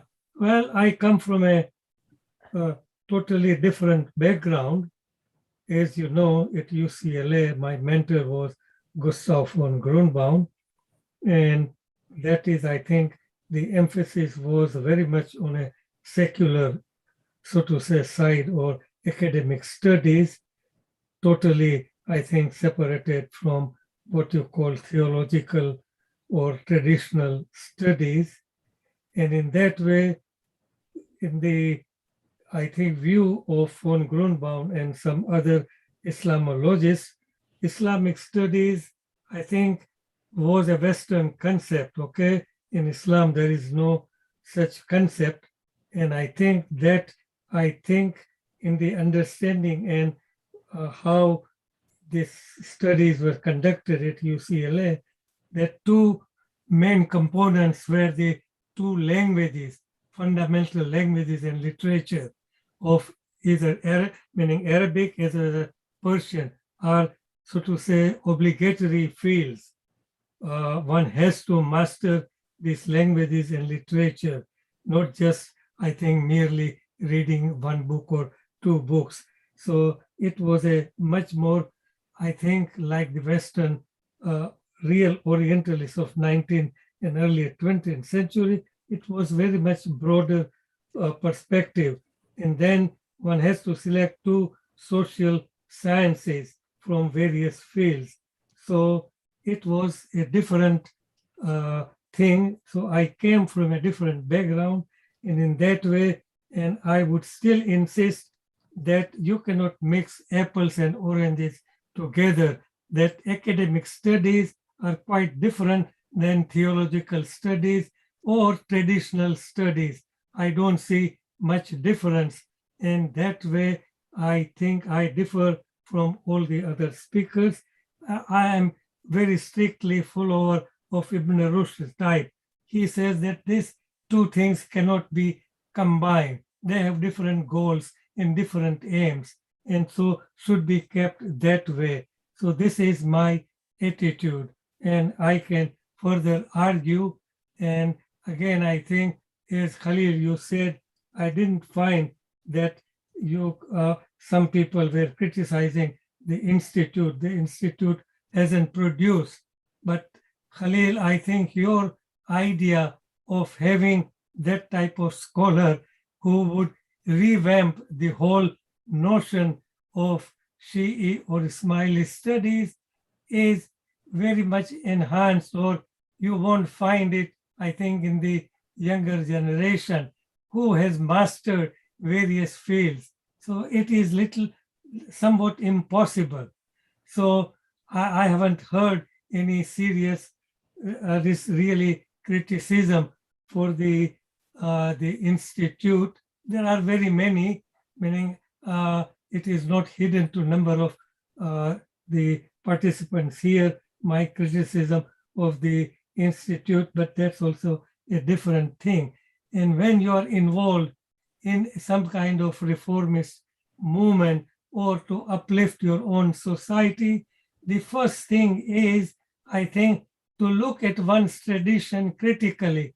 Without that, you can't achieve anything. So my perspective and view, I think, are quite different. Sorry to say, but I totally disagree with most of you. That's my worth of, I think, whatever Penny's view or Penny's advice. If there is anything else, I might intervene later. Well, thank you for being with us. I know you have other things on your plate right now, and you still made it to show up here and the day before. We thank you for your presence. All right, we have hands up, and again, feel free to comment on anything. So, Dr. Hollenberg, go ahead. Thank you. Yeah, I just wanted to basically first confirm what Dr. Poonawala said based on my experience. It was really interesting, Sumaya, to hear your perspective. So I'm coming from a different public university, University of Oregon, and also having taught as religious studies at James Madison. And when we're interviewing people, we're actually, in both those institutions, we were looking for, any kind of theological mix or an agenda of any sort in the teaching or the research would be disqualifying. So the two places I worked at have had that firm line is still in place. The other thing I just wanted to, this is getting to one of the, since the job market has come up, and just kind of more general comments. And this comment is really addressed to one of the later questions, but I thought I'd open it up. It's just basically addressed to grad students or people considering grad school or unsure if they want to enter the field. Not just the field of this, I would give this comment to anyone in any humanities field, not just Ismaili studies, that basically if you're considering it and not sure, don't enter it. The future of the humanities, and at least I'm talking for the United States, is such that it's going to be a really hard go. So if there's anything else you could do that. Now, if you are super passionate about it and you think this is the only thing I can possibly do, and you want to enter the guild, in my experience, doing a fair number of interviews over the years, it's not the subfield that one enters into is not that important. And I'm talking about in non-research, non-PhD granting institutions. That's where I've taught. So in other words, these are service departments teaching undergrads. Whether it's a peripheral topic or a central topic in whatever the religion is, did not come up in any of the topics. So what is important is, I would say this is going to become increasingly the case, and sadly so in my view, is going to be the ability to teach a broad range of courses in all kinds of fields outside of your area, including just like Western civilization. And I think, and I have to tell you, I'm feeling sort of, we at University of Oregon are quite embattled in the humanities. So this is where these comments are coming from. So it might be a slightly distorted view, but I don't think it's uncommon. And I just talked to a friend at Ohio State, which is a pretty fancy public school, facing the same kind of thing, where if you don't have a certain, a cutoff of a certain number of students in a course, they close that course and assign you a Western Civ section. This is happening. So what we need are passionate people, very enthusiastic about their subfield, who are ready to kind of also fight the battle for the humanities to keep it going. And I take this as quite a serious matter, not just for Ismaili studies or for the humanities, but for the character of the democracy, because we need an educated population with critical skills. So I'll leave it there. Thank you. Thank you so much. Before I give it to Dr. Karim, I'll just say that I partially agree with Dr. Hamdani and Professor Poonawala. So I think at the personal level, many new scholars today are less perturbed by the insider-outsider distinction at the personal level. People are finding ways around it, and it's become fashionable to decolonize and critique that at the personal level. But at the institutional level, that dichotomy is very much present, and it's not equal. So, for example, in Islamic studies in the West, you cannot do theological constructive work. There's almost no institutional space to do that in. So you have to do the academic descriptive stuff if Islam is what you study. If you're Christian, you got options, right? Just take a look at the AAR SBL units. You have units that are doing where Christians can come together and have an honest discussion of what the Trinity is as Christians. There's no such units to do that as Muslims, for example, institutionally. Even at Harvard, although this has just changed, but at Harvard, you could do a PhD in religion where you're being descriptive, but we also had at the Div School a THD program. And in the THD program, you can make theological claims as part of your dissertation work. And I have friends, who in either. So institutionally, there's a real dichotomy, but in the in the Islamic studies institutional space, you can only do descriptive stuff. You cannot do constructive things, at least in the West. So at least that's how I see it. But I'm going to ask you, Dr. Kareem, Professor Kareem, your hand was up. Go ahead. Thanks, Khalila. I'd like to comment on a number of things mentioned by several people. So let me pick it up from where you left it. Yes, so theology is accepted or allowed in theological seminaries. And one of the things that really has intrigued me is the naming of the various religions. So Christianity is the only one which does not have an ism behind it. Of course, Islam is now Islam because Muslims protested that they did not want to be called Muhammadanism, Muhammadans, or their religion to be called Muhammadanism. But every other religion seems to have an ISM, including Ismailism. And what does that mean with respect to the discussion that we're having regarding the subjectivities about the way that we approach the object of our research and publications? So that's one point. I agree with Dr. Poonawala, Professor Poonawala, in terms of the criticality, which I've spoken about before in this conference as well. And that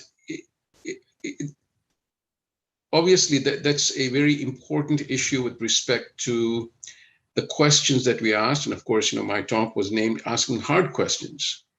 And in terms of what a believer allows herself or himself to ask becomes very important here. So what are the brakes that we are setting on ourselves? Thirdly, what we see today, of course, is a proliferation of scholars who are engaged with other disciplines and traditions, including myself. I was studying at the Institute of Islamic Studies at McGill, and I was quite moved by His Highness's farmans on his concern about the image of his Muslims in the media, and this is soon after the Iranian Revolution. And so I pivoted to communication, to studying the way that the media were portraying Muslims. My professors said, sorry, you can't do a PhD here on that.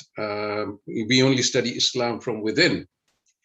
And so I crossed the campus and went to communication studies, and that allowed me the space to think about those things from another perspective. Of course, it was a very difficult transition in terms of trying to understand, to make the move intellectually from Islamic studies to that particular social science, which was on rocky ground itself. Today, you see so many different areas from which young scholars are speaking. So Shanila Koja-Mulji adopting a post-colonial feminist sociological perspective and finding her niche, a very, very strong voice to study young Muslim women and young Ismaili women. And you see people like Zul Hirji in anthropology, so on. So these are other avenues with which the voice on Islam, on Ismailis, can be heard, other perspectives with which we can broaden our ambit, because ultimately, if the subject is the study of the Ismaili, then that study can be carried out from various disciplines. I'll stop here. Thank you so much. Before we move to the next hand, there are a couple we have not heard from. And I can sort of even shift to the third question. So the third question was, what areas of Ismaili studies do you think should be prioritized, right? History, intellectual history, anthropology, all this stuff. So we haven't heard from Dr. Jiwa and Dr. Walker. So I'm going to hand this question to either of you. So Dr. Jiwa, if you want to take your stab at that one. Sure. Well, thank you very much, Khalil, and the organizers for organizing the conference, for having this roundtable. I've been very lucky in that I was able to participate in the first conference as well as in the second, and I'm here now listening avidly to all that's been said. And before I speak to that third question, I just wanted to say that in terms of my own academic career, the Institute of Ismaili Studies has been absolutely instrumental. Prior to coming to the Institute, I had pursued history, but it was much more European history, which is what I was really interested in, and law, etc. And then I got the opportunity to come to the Institute, and Sumaya, as you well know, Professor Hamdani was our lecturer at the time, teaching us Islamic history, but in the way he taught that, he helped position Ismaili perspectives, Shi'i perspectives within that broader spectrum. And that, for me, has laid the foundation from which I have then chosen to pursue, particularly Fatimid history and looking at the texts, etc., as I have.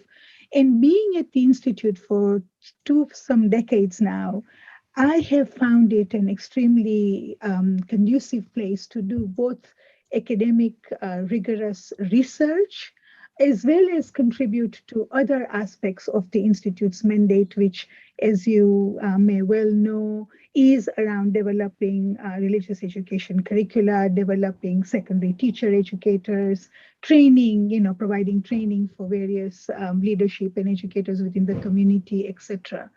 So to the point about this separation or this of either doing academic, external, or doing what you've called internal, theological, I don't recognize that in that way. Now, does that mean that I, as a believer, have not had issues? Of course. I mean, as you read these texts, as you read materials about your own history and heritage, you come up with all sorts of warts and all sorts of challenges. And sometimes you take the position of a conscientious objector to what's being said.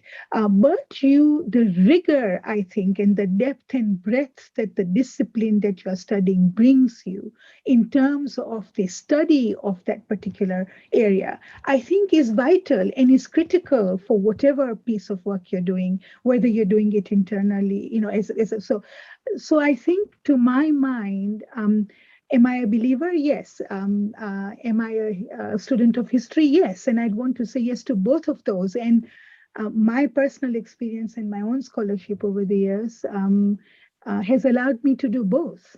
And I think that's really critical. And to the points that have been made right along the conference as well around whether, asking Professor Karim, to your point about asking the hard questions, I think those are critical. I think we all need to do that at all institutions. And I think, Ali, you made that point earlier about, asking these hard questions of the institution you are in and asking them of the institute itself as well.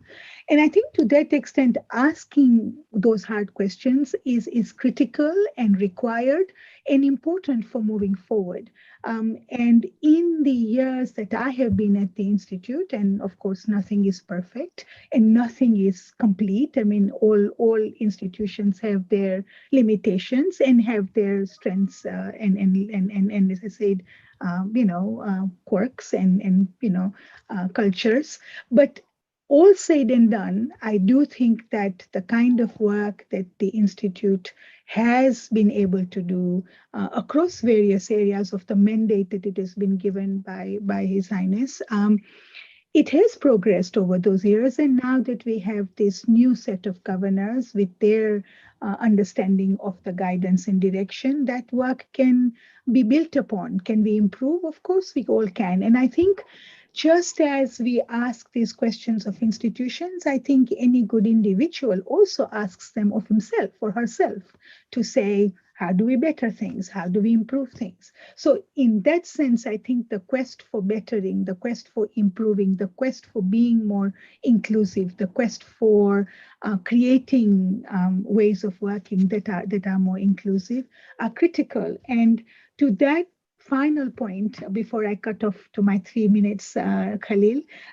is this idea that, I think it depends on the kinds of projects we are working on. And I've been involved at the Institute in purely academic projects, but also projects that are to do with looking at issues that impact the community within the broader context in which they live. And depending on the kind of projects, I would want to say you bring in various methodologies, you bring in various disciplines to produce work that is then relevant across different areas of work. And if I just leave you with one example of that, if you look at our World of Islam series that we have recently launched, and if you look at that work that we published by Rizwan Mawani called Beyond the Mosque, that started off as a quest to understand how we map out Ismaili spaces of worship and gathering broadly through its various geographies and cultures and histories, as well as positioning those within the broader spectrum of Muslim spaces of worship and gathering. We had someone like Rizwan who went to 14 different countries, conducted fieldwork through the ethnographic methodologies, etc. And then various there have been various ways in which that material has come to be of use, including that Beyond the Mosque publication that has come out. So I guess to my mind, there is a multivalency to the kind of work that also happens. And I think that is also vital. So those were just some of my ruminations, I guess, as I've been listening to various authors and presentations and the discussions that have been had. Thank you. Thank you so much. There are a couple hands up. Shiraz, for now, we're going to finish with the main part of the panel before we have the rest of us chime in. But we haven't heard from Dr. Paul Walker. Dr. Walker, do you want to comment on any of this stuff, whether it's new directions for Ismaili studies or how you got into it, whatever you want? Okay, let me start with the first question, because I think I have a quite different background and point of view on that basis. So I wanted to be a medieval historian, and I decided that I would do some specialty around the Crusades. And when I discovered the Middle East, I decided, well, I would do the Muslim side of the Crusades. And of course, as you probably all immediately realize, who owned Jerusalem when the Frankish Crusades got there? The Fatimids. So at that point, I discovered the Fatimids. I was a student at AUC in Cairo, and the one professor who I could actually work with, there were some stellar people, but they couldn't teach. They didn't know how. But the one I could communicate with and work with was Abbas Hamdani. So I started to work with him. And when it came time for a thesis, Abbas Hamdani handed me a manuscript from his family. Well, that one didn't quite work, so he handed me another one. And the result is the invention of Ismaili Neoplatonism. And that's where it all began, in Cairo. And it's gone on for now 50 years since then. So the other thing that I'm particularly keen, at least at some point, on talking about is the development of the field. So at the first conference we had in Chicago that long time ago, I spoke and said, I don't think Ismaili studies has reached a critical mass yet.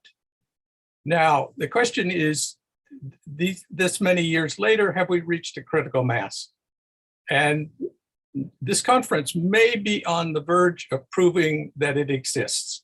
In other words, there are enough scholars to sustain the whole field. Now, unfortunately, one of the things that's happened is as we work on all the various subfields of Ismaili studies, we've broadened the topic, and now we need that many more scholars to participate at that critical mass level. But I can say that, as it is true generally with Islamic studies in the pre-modern period, in most of the areas, there are simply not enough of us. people who are academically doing research on various topics.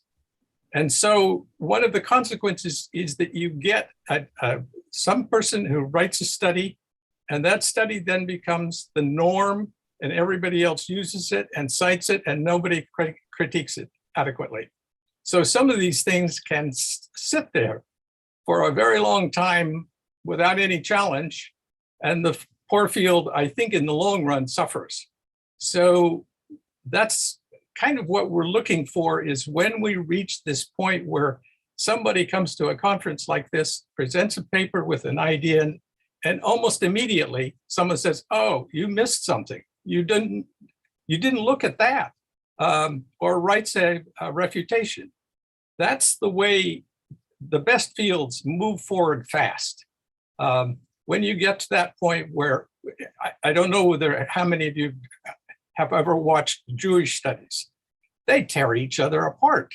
You make one mistake and some rabbi will stand up and say, "You're condemned to perdition for that mistake." But that makes the standard of their scholarship really high, and it's impressive. We're getting there. I'm impressed, but that's critical for us to do. One last comment, and that is something that particularly concerns me. It would be very useful if the various subgroups of the Ismailis were all aware of their own point of view when dealing with somebody from one of the other areas. So, for example, if you're a Nizari, it would be good for you to pay attention to those little details that are only true for a Nizari and are not true for a Mustali or a Tayyibi, for example. Just to be aware of them. Sometimes I see that it doesn't happen, and I'm astonished that the scholarship isn't that aware of its own problems of that kind. But basically, I don't find this challenge of the two kinds particularly troublesome, as long as it's clear which side you're on. So if you're an academic interested in the public record of what happened to Muslims, the Ismaili Muslims in particular, then you can do that. Just know what it is and know that other people might interpret this material in a different way. And interpretations can be offered, and even for the academics doing the academic work, you find a text and there are quarrels immediately about what it actually says and how to interpret it. In any case, let me stop there. Well, thank you so much. So I'm going to move to sort of like the last couple of questions of the panel that I had prepared, and I'll ask them together, and then we can, again, you guys can all volunteer to take them on. But I'll ask them as a couple, as a pair. So the first question was about the role of digital and social media in disseminating, our findings to a wider public, right? So this conference is one example of this sort of thing. That prior Ismaili Studies conferences, the first one was much more of an academically centered affair. You had some community members, but it wasn't a whole mass. The second one, I think, and again, this is not always intentional. Sometimes it's just circumstantial. The second Ismaili Studies conference seemed to have much more community level participation in it, in terms of speakers and audiences. This one, because of the circumstances, has been watched by, in the hundreds live every day, and thousands more are going to watch, the recordings. So different levels of engagement. And we have YouTube, and we have TikTok, we have Instagram. Do any of you see, so this is the first question, do any of you see any opportunities to make use of these technologies to make our findings available to a much wider public than in the past? And the second question is that one constituency of Ismaili studies that academics don't control per se, but one constituency of Ismaili studies are members of Ismaili communities, Tayyibis and Nizaris and Druze. So members of Ismaili communities are coming to our findings with a different set of assumptions about truth and with a different purpose. So do you think, and what's been happening in the recent years is, and if I use the Nizaris as the examples, I'm more familiar, Nizari Ismaili institutions, including the IIS and related institutions, they have basically said that we can take the academic findings with all the assumptions of secular academia, and we can basically deliver that as a form of community religious education, what is often also called the civilizational approach and this sort of things. Do you think that that is a workable model? Or do you think that community religious education needs something a little bit different from just, the pure academic mode of discourse? So those are the two questions. Number one is use of social media. Number two is the relationship between the findings of academia and community constituencies. So Professor Sani, I see your hand up. Well, sorry, Professor Kareem, your hand technically went up before, so we'll start with you, then we'll go to Professor Sani. No, I'd like to defer to Ali. Sure, go ahead. You're still on mute. Right. Thank you, Kareem. So I just wanted to make 2 points regarding your points. First about, social media and digital space and so on. I think that is, how the future is going to be increasingly. So I think a lot of religious communities are getting into this space of communicating not just religious practice and so on, but also scholarship and teaching and learning and so on. So that's where I think it's going to play an increasingly important role. So I think we need to think about digital strategies. And even in the humanities, now people talk about digital humanities. So I think scholarship as we used to know it traditionally, or people of my generation used to know it, is radically transforming. I can see it transforming just, from my experience. The other thing that you mentioned about religious education, I think what is important for a person today, especially a young person today, is to be literate about the nature of religion, what I call religious literacy. It is very, very important for people to understand the nature of religion. And it doesn't matter whether they're religious, whether they're believers or they're atheists and so on. Religion and religious difference is part of our world. And people need to have the tools to engage with and understand the nature of religion and the diverse claims that are made in the name of religion. And I very much support that, not just, I teach at Harvard in a liberal arts education program where we, I propose that it's a skill that the citizen in the 21st century needs to have. But I think it's also very important within the settings of religious communities, because a lot of the questions that people ask about religion could be framed and understood very differently if people were literate about the nature of religion. So for example, what does Ismailism say about this? Well, if you are literate about the nature of religion, you'll know, well, there's no such thing as Ismailism. It's a construct.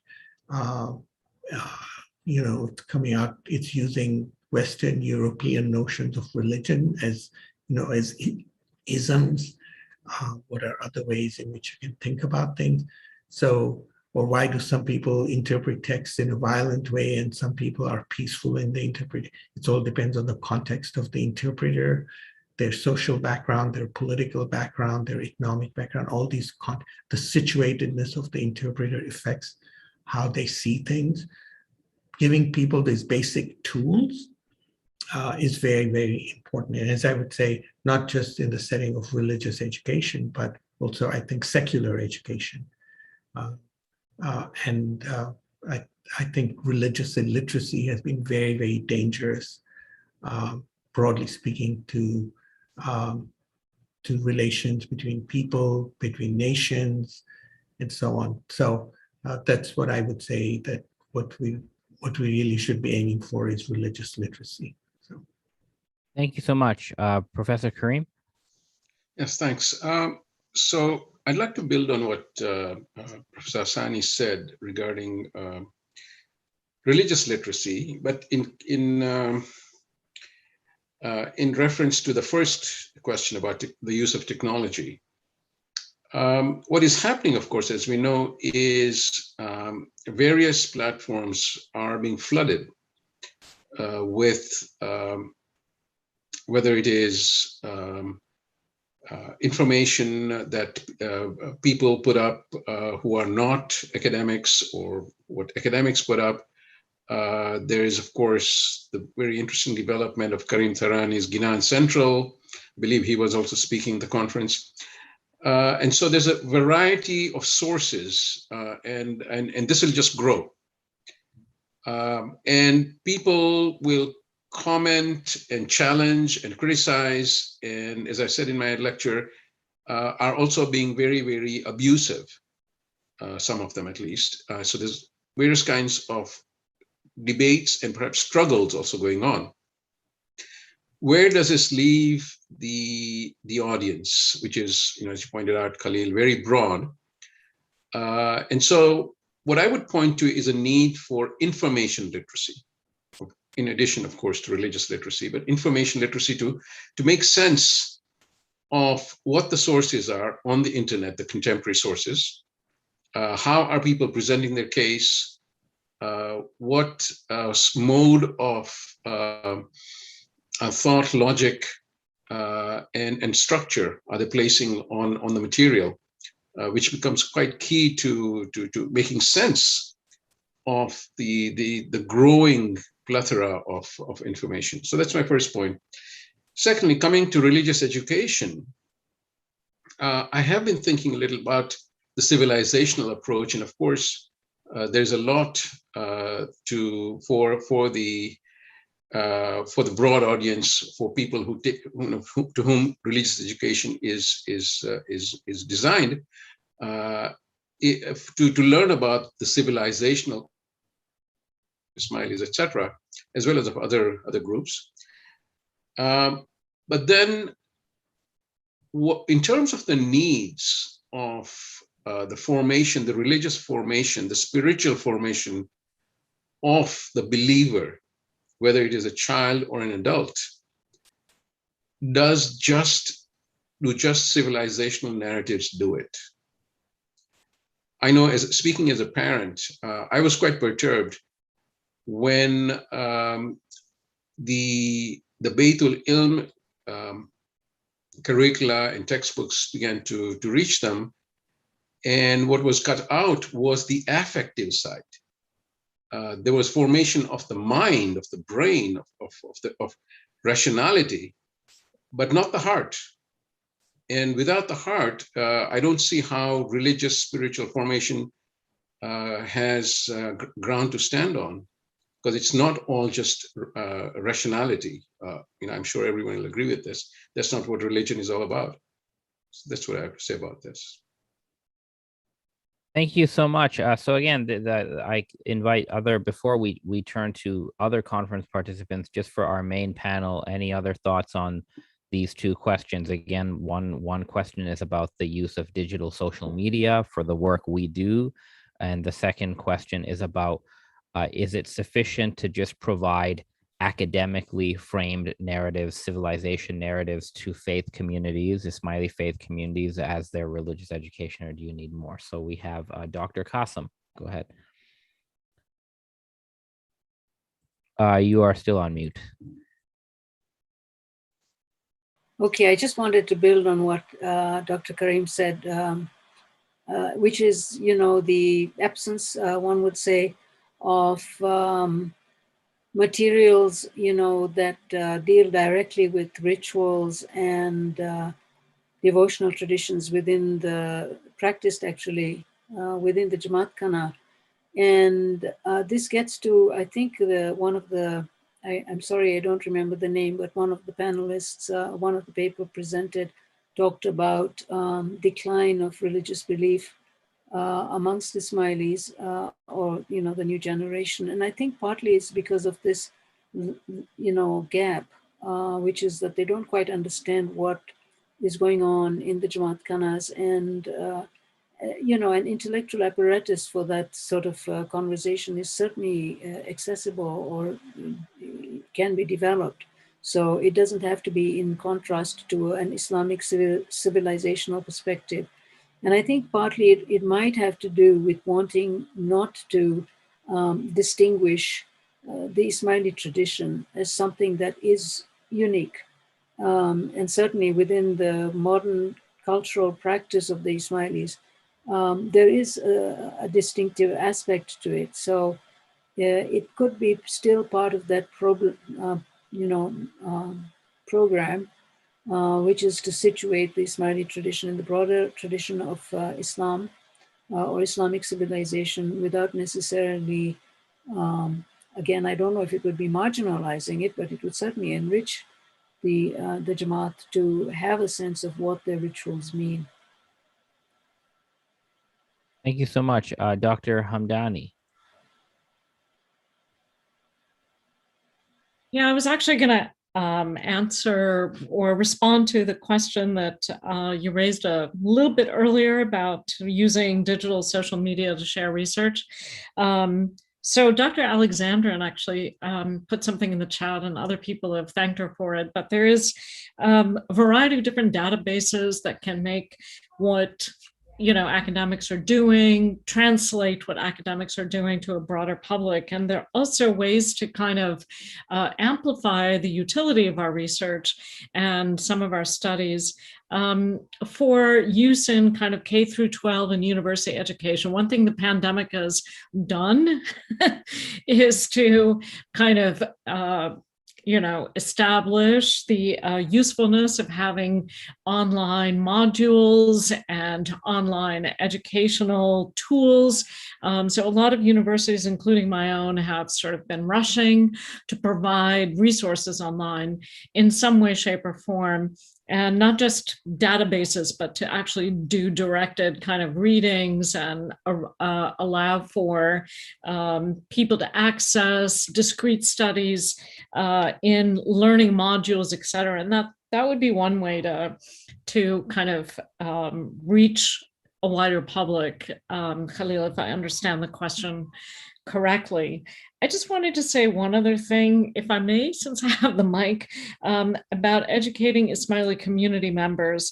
I'm not a Nizari Ismaili, I'm a Tayyibi Ismaili, and not entirely within that community either. So so much for my representing. But one thing I noticed about the sort of Bora kind of scholarship that was on display during this conference is that there doesn't seem to be real conflict in the Bora community over sort of what defines Bora identity. So studying at Jamiat Saifia and elsewhere, the sort of Fatimid classics, the literary heritage that the Tayyibis preserved, that's not a problem. There's no disconnect between past and present in that respect. But the study of that heritage is something that doesn't seem to create kind of an analysis or critical analysis of what that heritage means and how it evolves over time, and which is something that Dr. Poonawala had pointed out as well. So there's a kind of critical framework lacking, I think, it seemed to me at any rate, a critical framework lacking. So a lot of ta'wil in new methods of looking at the same old texts, but not a whole lot of, narratology and a happiness approach and this approach and that approach. So that tradition of ta'wil remains alive and strong among the Bohras, but not a whole lot in terms of the so what. And I think, to sort of deal with that, there's a desire, I think, or a need, I think, to do what Professor Walker said, which is to kind of, and Professor Punawala said, which is to kind of, understand that this is, something that you can be approaching from a faith perspective, but that you don't need to be shy about kind of learning from that tradition, things that might not necessarily conform to what you believe. So that's what I wanted to say about that. Thank you so much. I know Dr. Jiwa has her hand up. Before she goes, I'll just add my 2 cents is that I think ideally what we should be trying to achieve at the community level is a hybrid approach, something that has academic rigor, but that does deal with tradition constructively, right? So you can't just copy paste, oh, this is what it is. You have to sort of, remake that tradition, but you have to engage with it. I don't think we've achieved that hybrid approach yet, but I think it's also way too soon to be able to have achieved it because, frankly, for many Nizaris, and I'm an example of this, we have moved around so much, at least the South Asian Nizaris, there's been like 2 migrations, and sometimes we are a people in search of a heritage, in a sense, intellectual and cultural. And that's what happened to me. I'm South Asian by descent, but the Ismaili tradition that I relate to, that I found, that I made my own, is the non-South Asian Ismaili tradition, which I discovered because I attended by happenstance a talk in my Jamaat Khana in 2000 or 2001, like right after 9/11. Someone gave a talk on Professor Walker's book on Sijistani. And I just walked into that talk. And the first thing I said is, my goodness, in my years of normative religious education, and nobody told me about this, like, where has this been my whole life? So, and for me, that felt authentic. And the stuff that I was raised with, although it is authentic, didn't feel authentic. And that's the experience that many Nizari Ismailis in the diaspora have, that we whatever reason, we're like searching for a type of heritage. And people are finding it in different ways. Some people are finding it in yoga. Some people are finding it in Urdu, Qawwali. People are finding it in different ways. This is how I found it. Dr. Jiwa, you had your hand up. Just before you go, I know we have people outside our panel with hands up, and we will get to other conference participants once we're done with the main thing, which is going to be soon. So Dr. Jiwa, go ahead. Yeah, thank you very much, Khalil. I just wanted to build on what you were actually saying, which is why I kind of also put my hand down thinking, okay, well, you're covering it, because I think we need to be mindful to the fact that there is such a diversity of lived expressions of even what we are calling Nizari Ismailis, right? Whether you are from Iran, or whether you are from Tajikistan, or you're from northern areas of Pakistan, or whether you're, so they're from Syria. And now with the kind of migrations that we've all had from various geographies and cultures and traditions, that I think in terms of developing how, first of all, an understanding of who we are and how we understand ourselves and how we understand each other, that this is a complex dynamic and it is shifting. And so in terms of if I may speak from my understanding of the work at the Institute, and it is only mine, it's not representing the Institute by any means, but my understanding of it is that in creating a curriculum that the Institute is supposed to do for the religious education of Ismaili children from Afghanistan to Zanzibar, for example, that it needs to also pay attention to the fact that there is this very diverse lived reality of what it means to be an Ismaili in any of these cultures and traditions and geographies. And so to the point that, yes, absolutely, lived practice and the aesthetics and the practices, etc., are a really vital element, a significant element of how one experiences faith. I also think that the role of parents and their practice, and I think this came out of Dr. Cummings' research, that where you find parents engaged in their own tradition and in the practice practice of their faith, that their children at least find a platform if they wish to participate in that, etc. So I'm not absolving the institutions or anybody else. I'm simply making the point that there are several considerations at several layers of this issue. The other final point I want to make on this is also there is no such thing as being a and I don't like this term, but let me put it out there in terms of being a pure Ismaili. You know, we have Ismailis living among people of various different traditions, marrying, etc. So what it means to be an Ismaili community today is also evolving very quickly and dynamically. And so again, how we educate about being an Ismaili and what that means and the so what of it, to your point, Sumaya, I think these are all really critical questions that are aspects that we need to work on as we move along, and we will learn by doing, I think. So my 2 cents worth on that. Thank you so much. So again, as far as the main panel is concerned, okay, we've kept you for an hour and a bit. So I will now, we're going to move the conversation to the other conference participants. So for those on the main panel, you have done your time and we're very grateful for you being with us. So if you have to leave now, you may go ahead. Thank you for your contributions. But if you want to stick around, we're going to expand. We're not ending. We're just going to expand now the conversation to the other panelists on Zoom, right, with us. So thank you so much to all of you professors, senior scholars, who I know you're quite busy, probably getting ready for the next semester or whatever it is. And thank you for being with us. I'm really grateful. And on behalf of all the conference organizers, thank you so much. Now let's go to the wider conference participants. So Shiraz, I apologize for keeping your hand up. Your hand must be very tired. But go ahead, Shiraz. Thank you, Khalil. The senior scholars have already taught their courses before, so it's just a rehash. For us, it's a case of working over the summer and developing our new courses, all right? So let's get this in perspective. No, thank you all for all you have shared. And in honor of David Hollenberg's cat, I want to add a Zale to all of your presentations. I want to pick up on a couple of things that were said. This issue of insider-outsider, it is still rife. It is still present.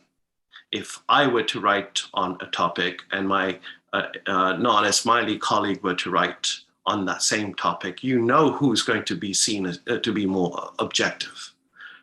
Right? And within the community or within the communities, this is also an issue, right? And in academia, it may be it may be an issue of employment. Within the community, it may be an issue of salvation, if you'll allow me. Because if you come and criticize, then you're viewed as anti-Ismaili, anti-Shia, anti-Islamic, and on and on. This is akin to the hand being put up when there's a criticism of Israel, right? As soon as it is anti-Semitic, the discussion stops. This is that same sort of mechanism that takes place. So we need to be mindful of that. And I don't want to take up too much time, but I wanted to reflect on something that Paul said and reflect on something that happened in an earlier panel, right? That Paul said that we're reaching the cusp, and I agree. Okay, it may take another 2 or 3 cycles for us to be able to say, yes, we're there, we've got enough people. In 2014, when certain people had to wash their hair when the conference was taking place, we were concerned, will we be able to fill 2 days? And lo and behold, we were turning down people because we didn't have room, sadly, right? We are now at 5 days. And I think the discussion could go on much longer. The sort of, and granted, Sumaya is smiling right now, the questions should be asked, why? Okay, what is at stake? Okay. But on another line, I have sensed a lot of frustration. We need to be asking big questions. We need to, there is no room for asking questions and so on. Let's reflect back on what's happened at this conference and put it into the wider Ismaili context. Yesterday or the day before, Professor Poonawala said that these institutions of Dar al-Mutlaq and Imam have to be reconsidered. Maybe they don't have a place in the 21st century. Okay, so on one end, we have that kind of a participation. On the other end, we have several individuals who are not authorized to be on a panel where Haqqaiq literature is discussed. This is the reality of where we are. Okay? And yes, there is frustration with certain institutions, there is frustration with, but what I want to suggest, and I want to ask you to join me in a patient cajoling, in patiently moving forward. We have to understand that somebody who's critiquing is not outside of the pale, and those who are moving slowly, institutions and bureaucracies are self-perpetuating. And to change their direction, it is like turning a river.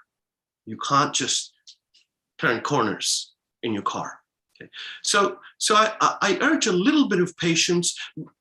Keep that in mind as you push for change. And remember, those who change often want to replace what's there. Jacob Bronowski, and Khalil, you might appreciate this. This is Neoplatonic as well as Aristotelian thought. Jacob Bronowski said that there are no absolutes in knowledge. Those that claim it, scientists or dogmatists, open the door to tragedy. So let's stand back and interpret these traces.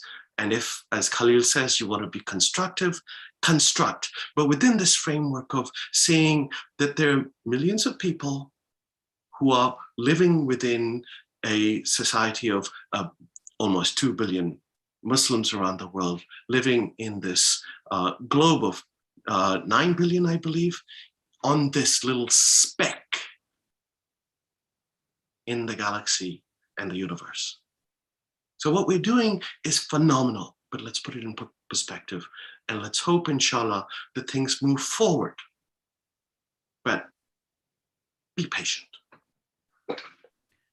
Thank you so much for your comments, Dr. Hajiani. I'm just going to go in the hand order as it appears. And again, now we're going beyond the main panel to the other panel. So the next hand was Shanaz Hunzai. Would you like to say your bit? Thank you, Dr. Andani. It's just a short comment about what you just suggested about a hybrid approach. Because for a believer, the saying of Pir Nasir Khusro about his book, Zadul Musafirin, he says that if it is read on the grave of Plato, then the dust of Plato will raise appreciating his book. So for a believer, it's a very precious saying by somebody who has been given divine ta'id by Imam. So I think I agree when we say that we have to introduce Jamaat and believers to the academic vigor. We also have to be very careful not to pull down the carpet of theology from under their feet. Because in Jamaat, there is a common impression nowadays that after IAS graduates moved in the Jamaat, they created ambiguity, they created doubts, they raised the questions, but they did not have the answers. They destroyed theological approach, but they did not even give any structured academic way of thinking either. So that created a lot of chaos in Jamaat, for example. So I think this is a very valuable conclusion if we are coming to that. We have to take care to keep a balance and have an approach because just this civilization approach will not help the community. And that is missing in IIS books at ECE level, and community is already making a note of it. And now the kids are just being raised with whatever is given to them about civilization and about history, which is important, of course, but not at the cost of that theological substance. So I just wanted to comment on that we need to rethink about our approach when we move within the community. Thank you. Thank you so much. Dr. Hollenberg, your hand is up.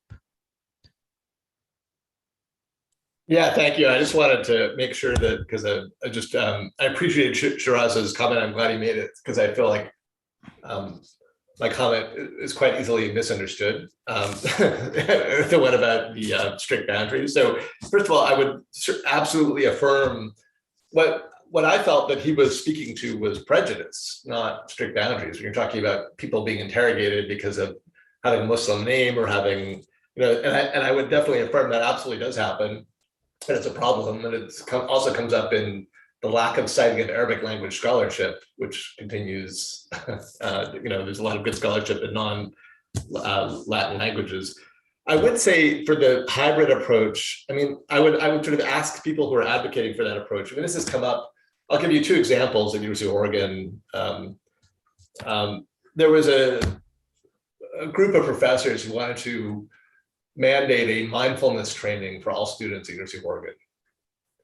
So the Buddhism professor here had to intervene to say, we don't want this in other words, this is a appropriation of a traditional practice without any context, and intervened on the basis of mixing religion and in the public square. This is not, we are not training people to kind of, to practice here in a public university, at least. And similarly, if we had, for example, we did have a search for a late antique Christendom position, and there were a couple of candidates who, well, let me put it, actually, let me make it more hypothetical. If we were to interview a candidate who, as part of their teaching, asked students to accept the divinity of Jesus as part of a precondition of entering the conversation, this would, of course, be problematic at a public university. We couldn't have it. So that I just kind of throw that out there as sort of real world situations that that occur to me when we're talking about a hybrid approach. And that said, I have to sort of confess, I'm not up on the theoretical literature and haven't read. So I suspect I'm having an overly crude interpretation of what y'all have in mind, but I'll just throw that out there. Thank you. Thank you so much. We have a hand up. Well, let me just see the order here. Okay, Dr. Mitha, and I did see your Q&A comment, but if Dr. Mitha, if you want to just, in person, say your comment question, please go ahead. Well, thank you. Thank you very much. First of all, congratulations. This has really been a remarkable historical event, and I'm truly charged. I haven't been able to hear all the presentations, but I'm sure it'll have a life of its own. So it's just wonderful to hear this, and also to see old friends and connect with old friends.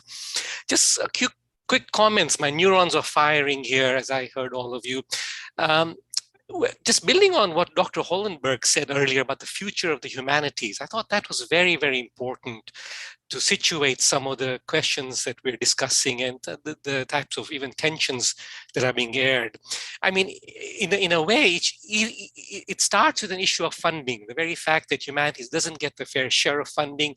But I guess in that sense, it's the question of the relevance and the contribution of the humanities to society, and whoever measures that.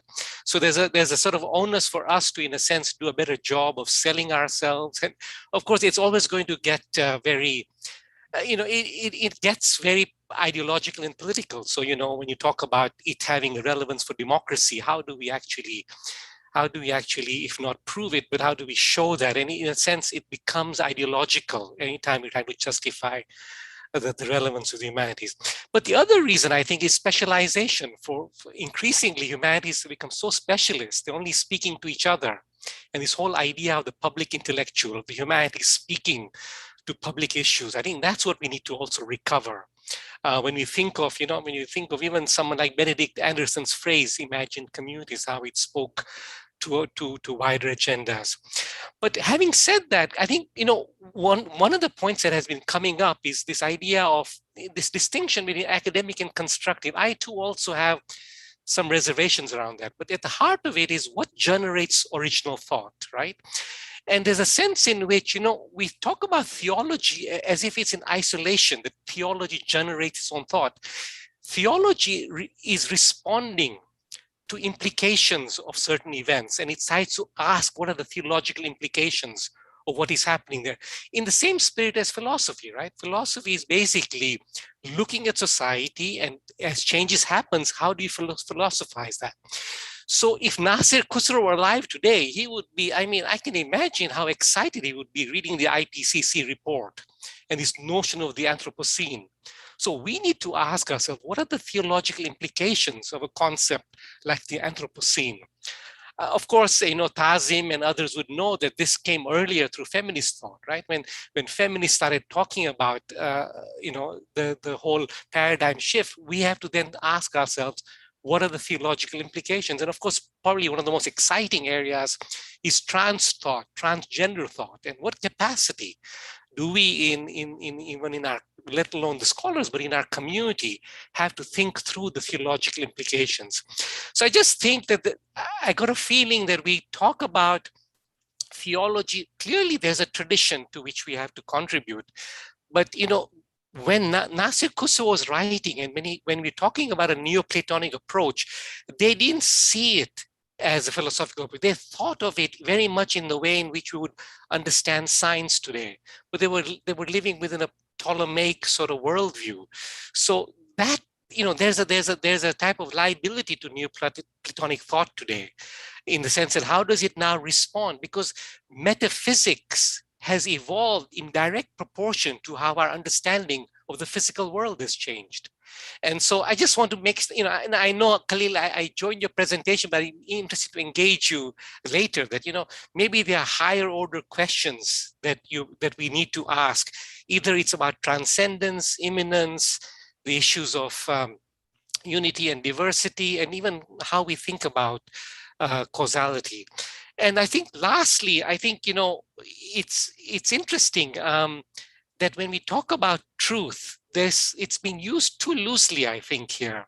And even to my good friend Karim, I may say that, when you're talking about haq and the term, you're actually talking about theological concept of truth. And yet you're perhaps wanting to put it over as a disinterested pursuit of truth. It's not disinterested. And I guess that begs the larger question: how do we distinguish theological from ideological? And I think a more productive question is, what sort of conceptions of truth get articulated in Ismaili thought, and what would be a contribution today in terms of pursuing, ideas of truth that are more challenging? And then that's where the hard questions would be. But anyway, I think I've said a mouthful. You can see from my sort of breathless pace, I'm quite excited. So thank you for the wonderful learning. Thank you so much for sharing that with us. Yeah, I would love to sort of, when you get time to sort of sit down and go over this whole contemporary relevance of Neoplatonism. I'm not convinced that changes in scientific cosmology have much bearing on Neoplatonic metaphysics, for the reasons that I showed on Sunday. And by the way, anyone can go view the recordings of the whole conference. But I do think that your point about there is no such thing as a disinterested search for truth, I completely agree with that. And in that sense, and somebody like Kevin Chilbreck, who is a religious studies expert, Kevin Chilbreck has written that in some sense, the type of truth that academics are pursuing is not very different from theology, like at the core. What academic study and what theology have in common is that they are making normative claims against within a particular context, right? So both of these are normative. Both academic and theological discourse are making truth claims. The difference seems to be that academic truth claims are very much about the historical and anthropological plane, whereas theological truth claims they make historical claims, but they also make supernatural, metaphysical type of claims as well. But they do intersect in that both discourses are not disinterested. and both discourses are making truth claims that have normativity for a particular group or body of interlocutors. So I think that's very valid points you've made. Dr. Hirji, I see your hand up. Yeah, thank you very much. And I'd just like to echo what others have said about the conference, and I've been able to attend as much as I possibly can and look forward to going back to the videos. Is very useful and remarkable in so many ways. So thank you to everybody who has presented and organized. I just wanted to just throw out a couple of observations and maybe questions to others. As an anthropologist, one of the things that's happened in anthropology, and this speaks to David Hollenberg's question about the humanities, is there's been a call, apparently in American anthropology, particularly in American anthropology recently, to let anthropology burn. And part of it is this whole kind of epistemological crisis about authority, questions of voice, of participation, about concepts of truth and how they're arrived at methodologically, and suggesting that certain disciplinary frameworks are holding up a kind of a liberal democracy and humanism, which is in fact a Western European construct. And I think I wonder to what extent, if we were to kind of, in a sense, laterally, ask that question about the stability of the Ismaili studies subject. What if we were to let Ismaili studies burn? What would be left in its wake? How would we want to reconstruct it? Where would we like to see it going? And I think it's interesting for me to use my own disciplinary background to pose questions to those working more squarely within Ismaili studies, which I do not. I only look at the kind of glow of it in certain areas that I work in. So I just wanted to kind of pose that as a kind of almost a provocative statement, is that, this conference is in a sense asking for a certain sense of reparation. It's asking for certain kinds of repatriation. It's asking for questions of obliteration in certain sense. And that is exactly what is being asked for in anthropology for those of us who are sort of participating in this debate. So that's kind of just one provocation, is if Ismaili studies were to burn down, what would be left in its wake, and who would want to reconstruct it, and what would you like to see there, and what would you not like to see there? Who would participate in this project? And is the Ismaili studies a subject itself subjected to other kinds of implicitly or explicitly part of other kinds of epistemological framings, which in itself are creating some of the homemade problems that people have identified in terms of truth, authority, questions of voice, participation, etc. So it's kind of one set of questions. The other set of things is more to do more in terms of culturally contextualizing some of the historical material that I've listened to and heard about and read about from many of the really erudite and fantastically interesting, young and scholars that have participated in this conference. Is that one of the issues about this whole process of decolonization that is taking place in the broader academy in North America and Europe is the very issue of how we think about the culturally constituted subject. And one of the things that's happened, for example, in North America and Canada in particular, is Indigenous voices kind of raising the bar on saying, well, nothing about us without us. Right. And so that's been the kind of statement and positioning of Indigenous scholars and scholarship, is that the participation of communities in the subject making process in academia is not only necessary, but is essential. And I just wonder if this could help us think about the subjective or constructivist approach versus the academic approach, is to say that without the participation of communities in the process of knowledge production, to what extent are we, there's a certain deficit. And how do we then think about what Indigenous communities in Canada or elsewhere are saying around the world about the production of knowledge about them, and to think about that. And one of the areas I thought about was this idea of refusal, which is a big issue in Indigenous studies, that they refuse to participate in the processes of certain epistemological projects because they are themselves then going to become implicit in certain kinds of colonial framings of themselves. And the equivalent term that came to mind in Ismaili history is the term rafida, which is in a sense being talked about as a kind of a position that's being taken heresiographically. But in a sense, a rafida is actually an act of refusal, and adopted by Imam Jafar Sadiq and others as, in a sense, almost like, a kind of taking a pejorative and making it something affirmative. Yes, we are a rafida, and we do refuse a certain kind of positioning of us in a particular political, social, theological milieu. And the last thing I would say is one of the areas that we haven't really covered in this panel is the idea of geographical diversity. I work on sub-Saharan Africa, and Ismailis and other Muslims have lived in sub-Saharan Africa since the time of the Prophet. The Muslims and Ismailis, maybe more properly, since about the 17th century, 18th century. And maybe there was a whole earlier period which we don't really know very much about in the 8th and 9th centuries. But certainly there were connections between the Fatimid and South Sub-Saharan African coast. And yet there's been very little study and work on the Ismailis who went there, arrived there. And I think that this is a call to people who are coming up in the field, that there are whole new areas of Ismaili studies. The Khoja communities, and I'll leave it with this thought. One of the things I've been sort of doing, bits and pieces of ethnographic research on is this whole kind of intermarriage between different communities of Ismailis who arrived in coastal East Africa. And I remember, and in fact, yesterday I was just having a conversation with my mom, and she was telling me all these stories about fish eaters and meat eaters, Kachis and Kathiawaris, and how there were marriage brokers who were trying to mend the fences between these different communities. We also know that there were Sindhi speakers and Punjabi speakers and Kachi speakers and Gujarati speakers. And I think this cultural milieu is actually oftentimes denuded by creating a whole term like Khoja, or Gujarati Khoja, or Nizari Ismaili. So I think this cultural sensitivity needs to go beyond just kind of saying that these communities were different, but actually figuring out how these differences actually were managed on the ground.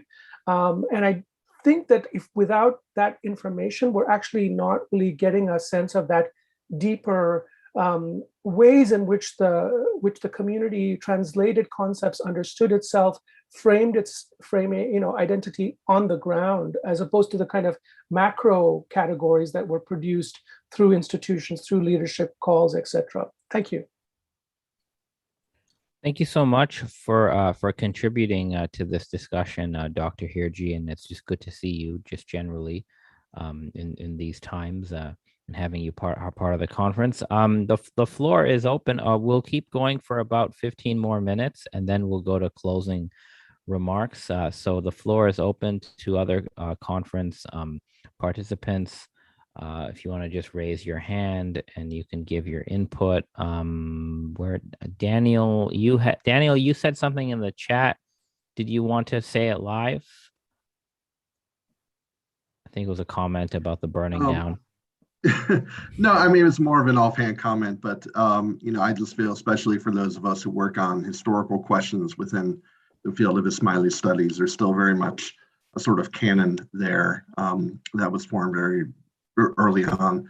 And someone asked in the Q&A about where can I do a PhD in Ismaili studies.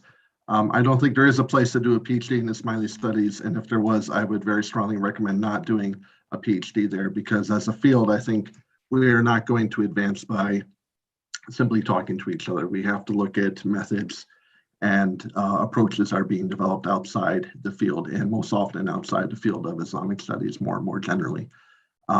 So I think it's really with that engagement with broader fields that new approaches, new ideas are going to come into being. Yeah, I would second what you said, even in my own career. So I went in with when I went to Harvard and I started, my topic was an Ismaili focused topic. But what I realized that strategically, to even get a job, to even try to get a job, to attempt to get a job, you need to make your niche a topic that has relevance across multiple Muslim histories and communities. And as part of that, you can include the Ismaili materials, right? So Daniel, I know you did this. right? Central Asian, Eurasian history is like your broader sort of thing. Like you can authoritatively do that. And then you also covered, the Ismaili component. For me, the topic was intellectual history of Muslim thinking on revelation. And I think half my thesis was devoted to Ismailis. And this is my advice for people who are not going to follow the general advice and still do this. That's what I would say. You have to pick a more general topic, whether it's history, intellectual history, anthropology, and you can include the Ismailis as part of that narrative. And that actually does a greater service overall, because we don't want the public to think that the Ismailis are this completely rogue, totally exceptional outsider type thing, and pigeonhole Ismaili subjects in their own thing. So that's what I would encourage. But there's one issue that I want to raise. And so on one hand, whether Ismaili studies is burnt out or not, for this to keep going, we will need more people doing it. You have to replenish the ranks in a sense every generation. It's also important from a community perspective, just as what Dr. Hirji just said, that the communities being studied should have a voice at the table and should participate in that production process, or it truly is colonial. It's colonial. Now, here's the problem that we're facing. I have 2 kids. Some of you have kids. Daniel, you have a couple kids. I cannot in good conscience tell my sons to become an academic. I cannot do that. I will tell them to become doctors and dentists and other things. Even though I believe that morally we have a collective obligation as a community to have some of us go into Ismaili studies, but I cannot in good conscience tell my kids, right? Or anyone in the community. I can't tell anyone in the community unless, frankly, they have 2 careers at once. So there's one student that I mentor who's he was presenting at this conference. He's going to Harvard Divinity School, and he has promised me that he will continue being a computer programmer throughout his humanities grad career. And I said, if you continue being a programmer, then do 10 PhDs because you're working and you're earning. But if you're just doing humanities by yourself, I said, you won't get a job, right? Those of us who have jobs, for at least speaking for myself, it's just total luck. That's all it is. It's not because I was better than anyone or worse. So I want to propose out there that from a community perspective, we need a community-based solution to this issue of lack of employment. I think what we need is, in addition to the Institute of Ismaili Studies, and I'm just putting this out there, I think we need donor-funded research institutes that will be prepared to hire a PhD graduate in the field as a full-time researcher, pay them a living wage so they can do this research and contribute to our communities without having to spend 5 to 10 years on a precarious job market going from adjunct to adjunct, because as many people have said, this entire economy is stacked against the humanities, right? So the only way I think that we can keep producing scholars of the humanities within our communities, which I believe we need because the public and the community needs that education, but we, the community, with frankly, some of our members of our community have the money to give. We need to pool that money together, endow some research institutes that can pay annual living wages to these PhD graduates so they can make wherever, $50K a year guaranteed, and then now go publish your research. But every now and then we want you to educate our Jamaats as well. I think we need a model like this. Other Muslim communities are running this is sort of like the old Waqf type thing in a modern thing.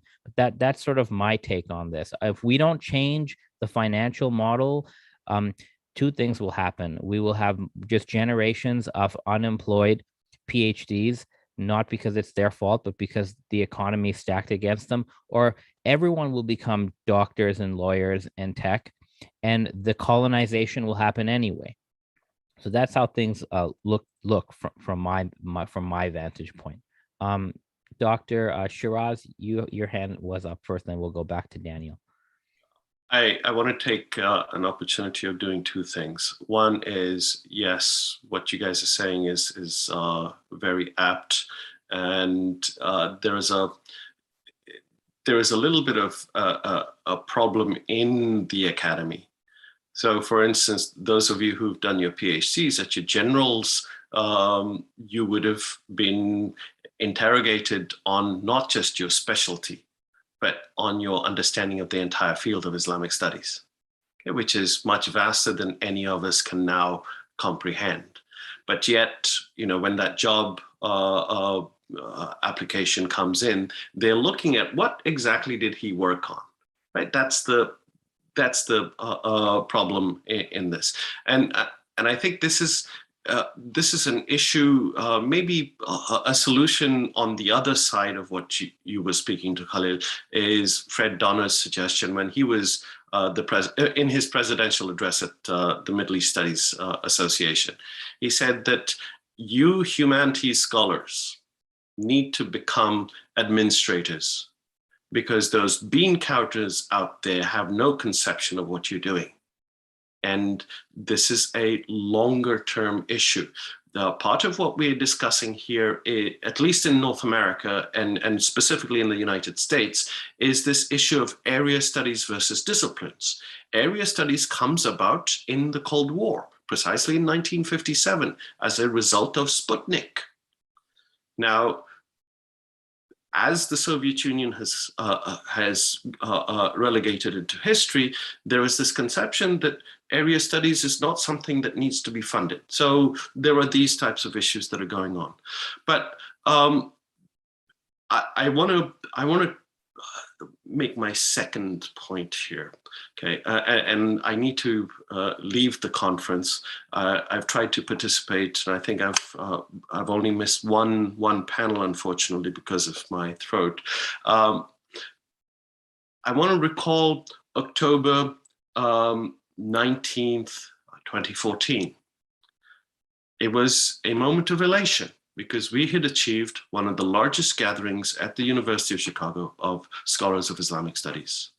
And we had had a two-day conference on Ismaili studies.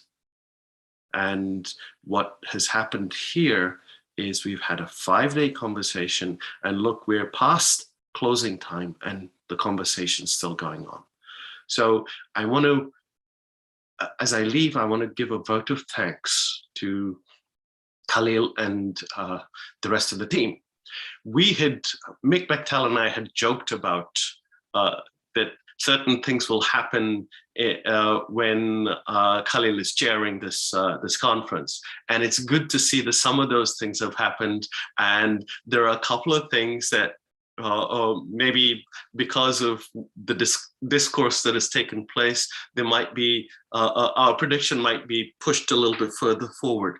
But it was delightful to be a part of the various panels that were arranged. It was delightful to be part of all the discussion. And Khalil, you and the team have done a tremendous job. Yes, you didn't have to collect $50,000 to put the conference together, and you didn't have to worry about what's going to be for lunch, or do we serve that barfi with red and green in it, or how is it going to be red? Okay, and it was, the red and green was chosen because these are Shi colors. But the challenges that you had to face were equally, perhaps even greater, of bringing together people. And what has been done here, I think, has been really phenomenal. And I hope that we continue to operate in this model, that no one person, no one entity takes over this conference, that it should be something that moves from place to place. This will invigorate. This is going to give it energy and force. So Khalil, on behalf of, I think everybody joins me in this, the participants, the audiences. This has been a phenomenal conference. And as you go to tomorrow, look back. What you've done is really amazing. And inshallah, pass it on to somebody who can build it even higher. For my part, thank you very much. Salamat Bashi. Thank you so much, Dr. Hajiani, for those kind words. So we have a few hands up. We'll hear from Dr. Beban, Dr. Qasim, and then I will close. So Dr. Beban, please go ahead. Sure. Yeah. I mean, I wanted to follow up on something Shiraz said. I just saw actually Hazim had actually the exact same thought that I was about to say. Is that I think one step forward is we need to think about in some way formalizing the organization of this conference, not in terms of a certain entity taking it over, as Shiraz warned us against, but in terms of thinking about institutional continuity. About I think one benefit of this is that I think it's very important that we position ourselves as working in partner with the IIS and the institutions, not as a sort of alternative or in opposition to in any way, but rather complementing and extending the really wonderful work that IIS and NITREB and other institutions are already doing. And I think there is an unfair perception within the community that I have seen that I think, as far as I can tell, has not been cultivated by the IIS itself, but that are certain, that we're only allowed to read certain things, or perhaps only allowed to read things that are published by certain venues. And that's certainly not the case. Certainly there's nothing that any of the recent imams have said that would indicate that.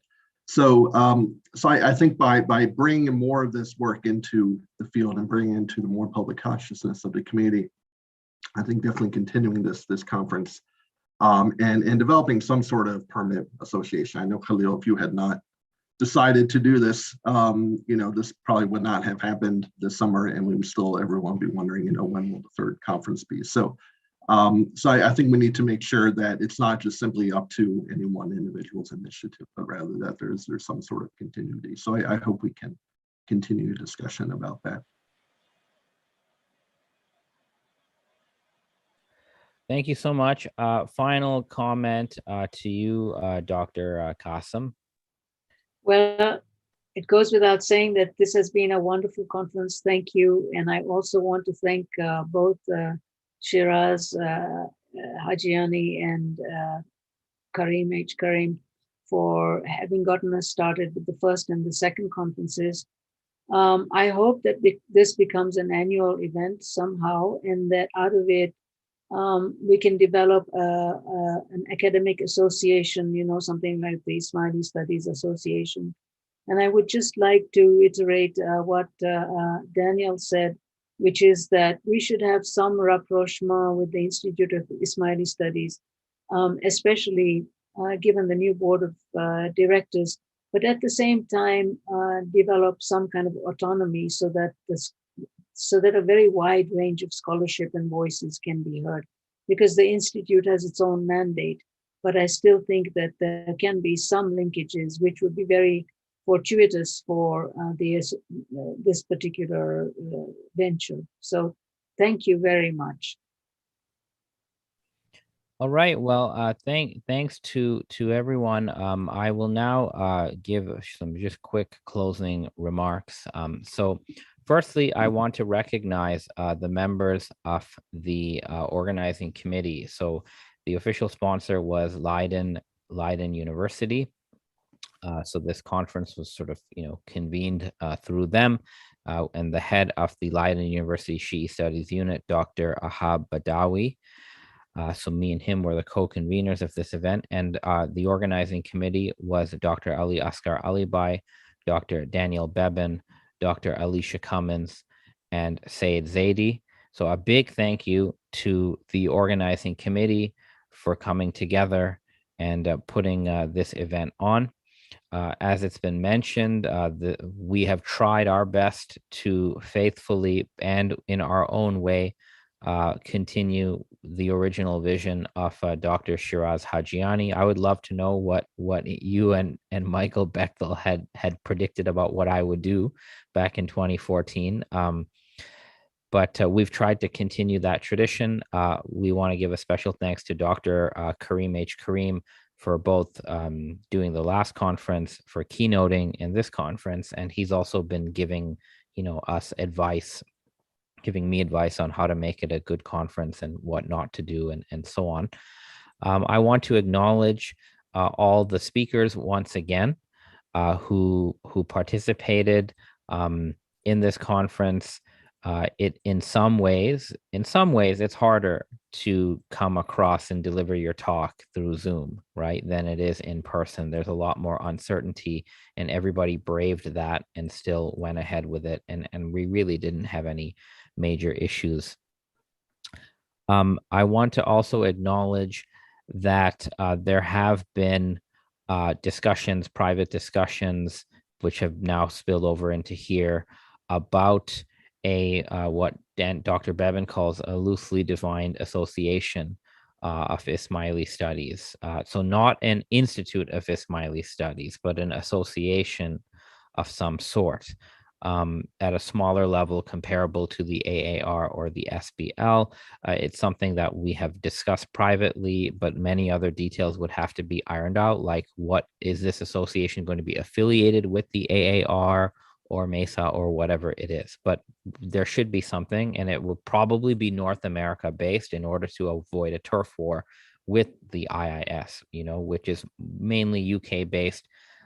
You don't really see a strong IIS presence in North America on certain levels, but this is what this organization could fill. And certainly we would want to be partnered. We want to be a partner of the IIS, but still autonomous from them. So that is something that we've talked about, and you can stay tuned. Those discussions will continue on in private.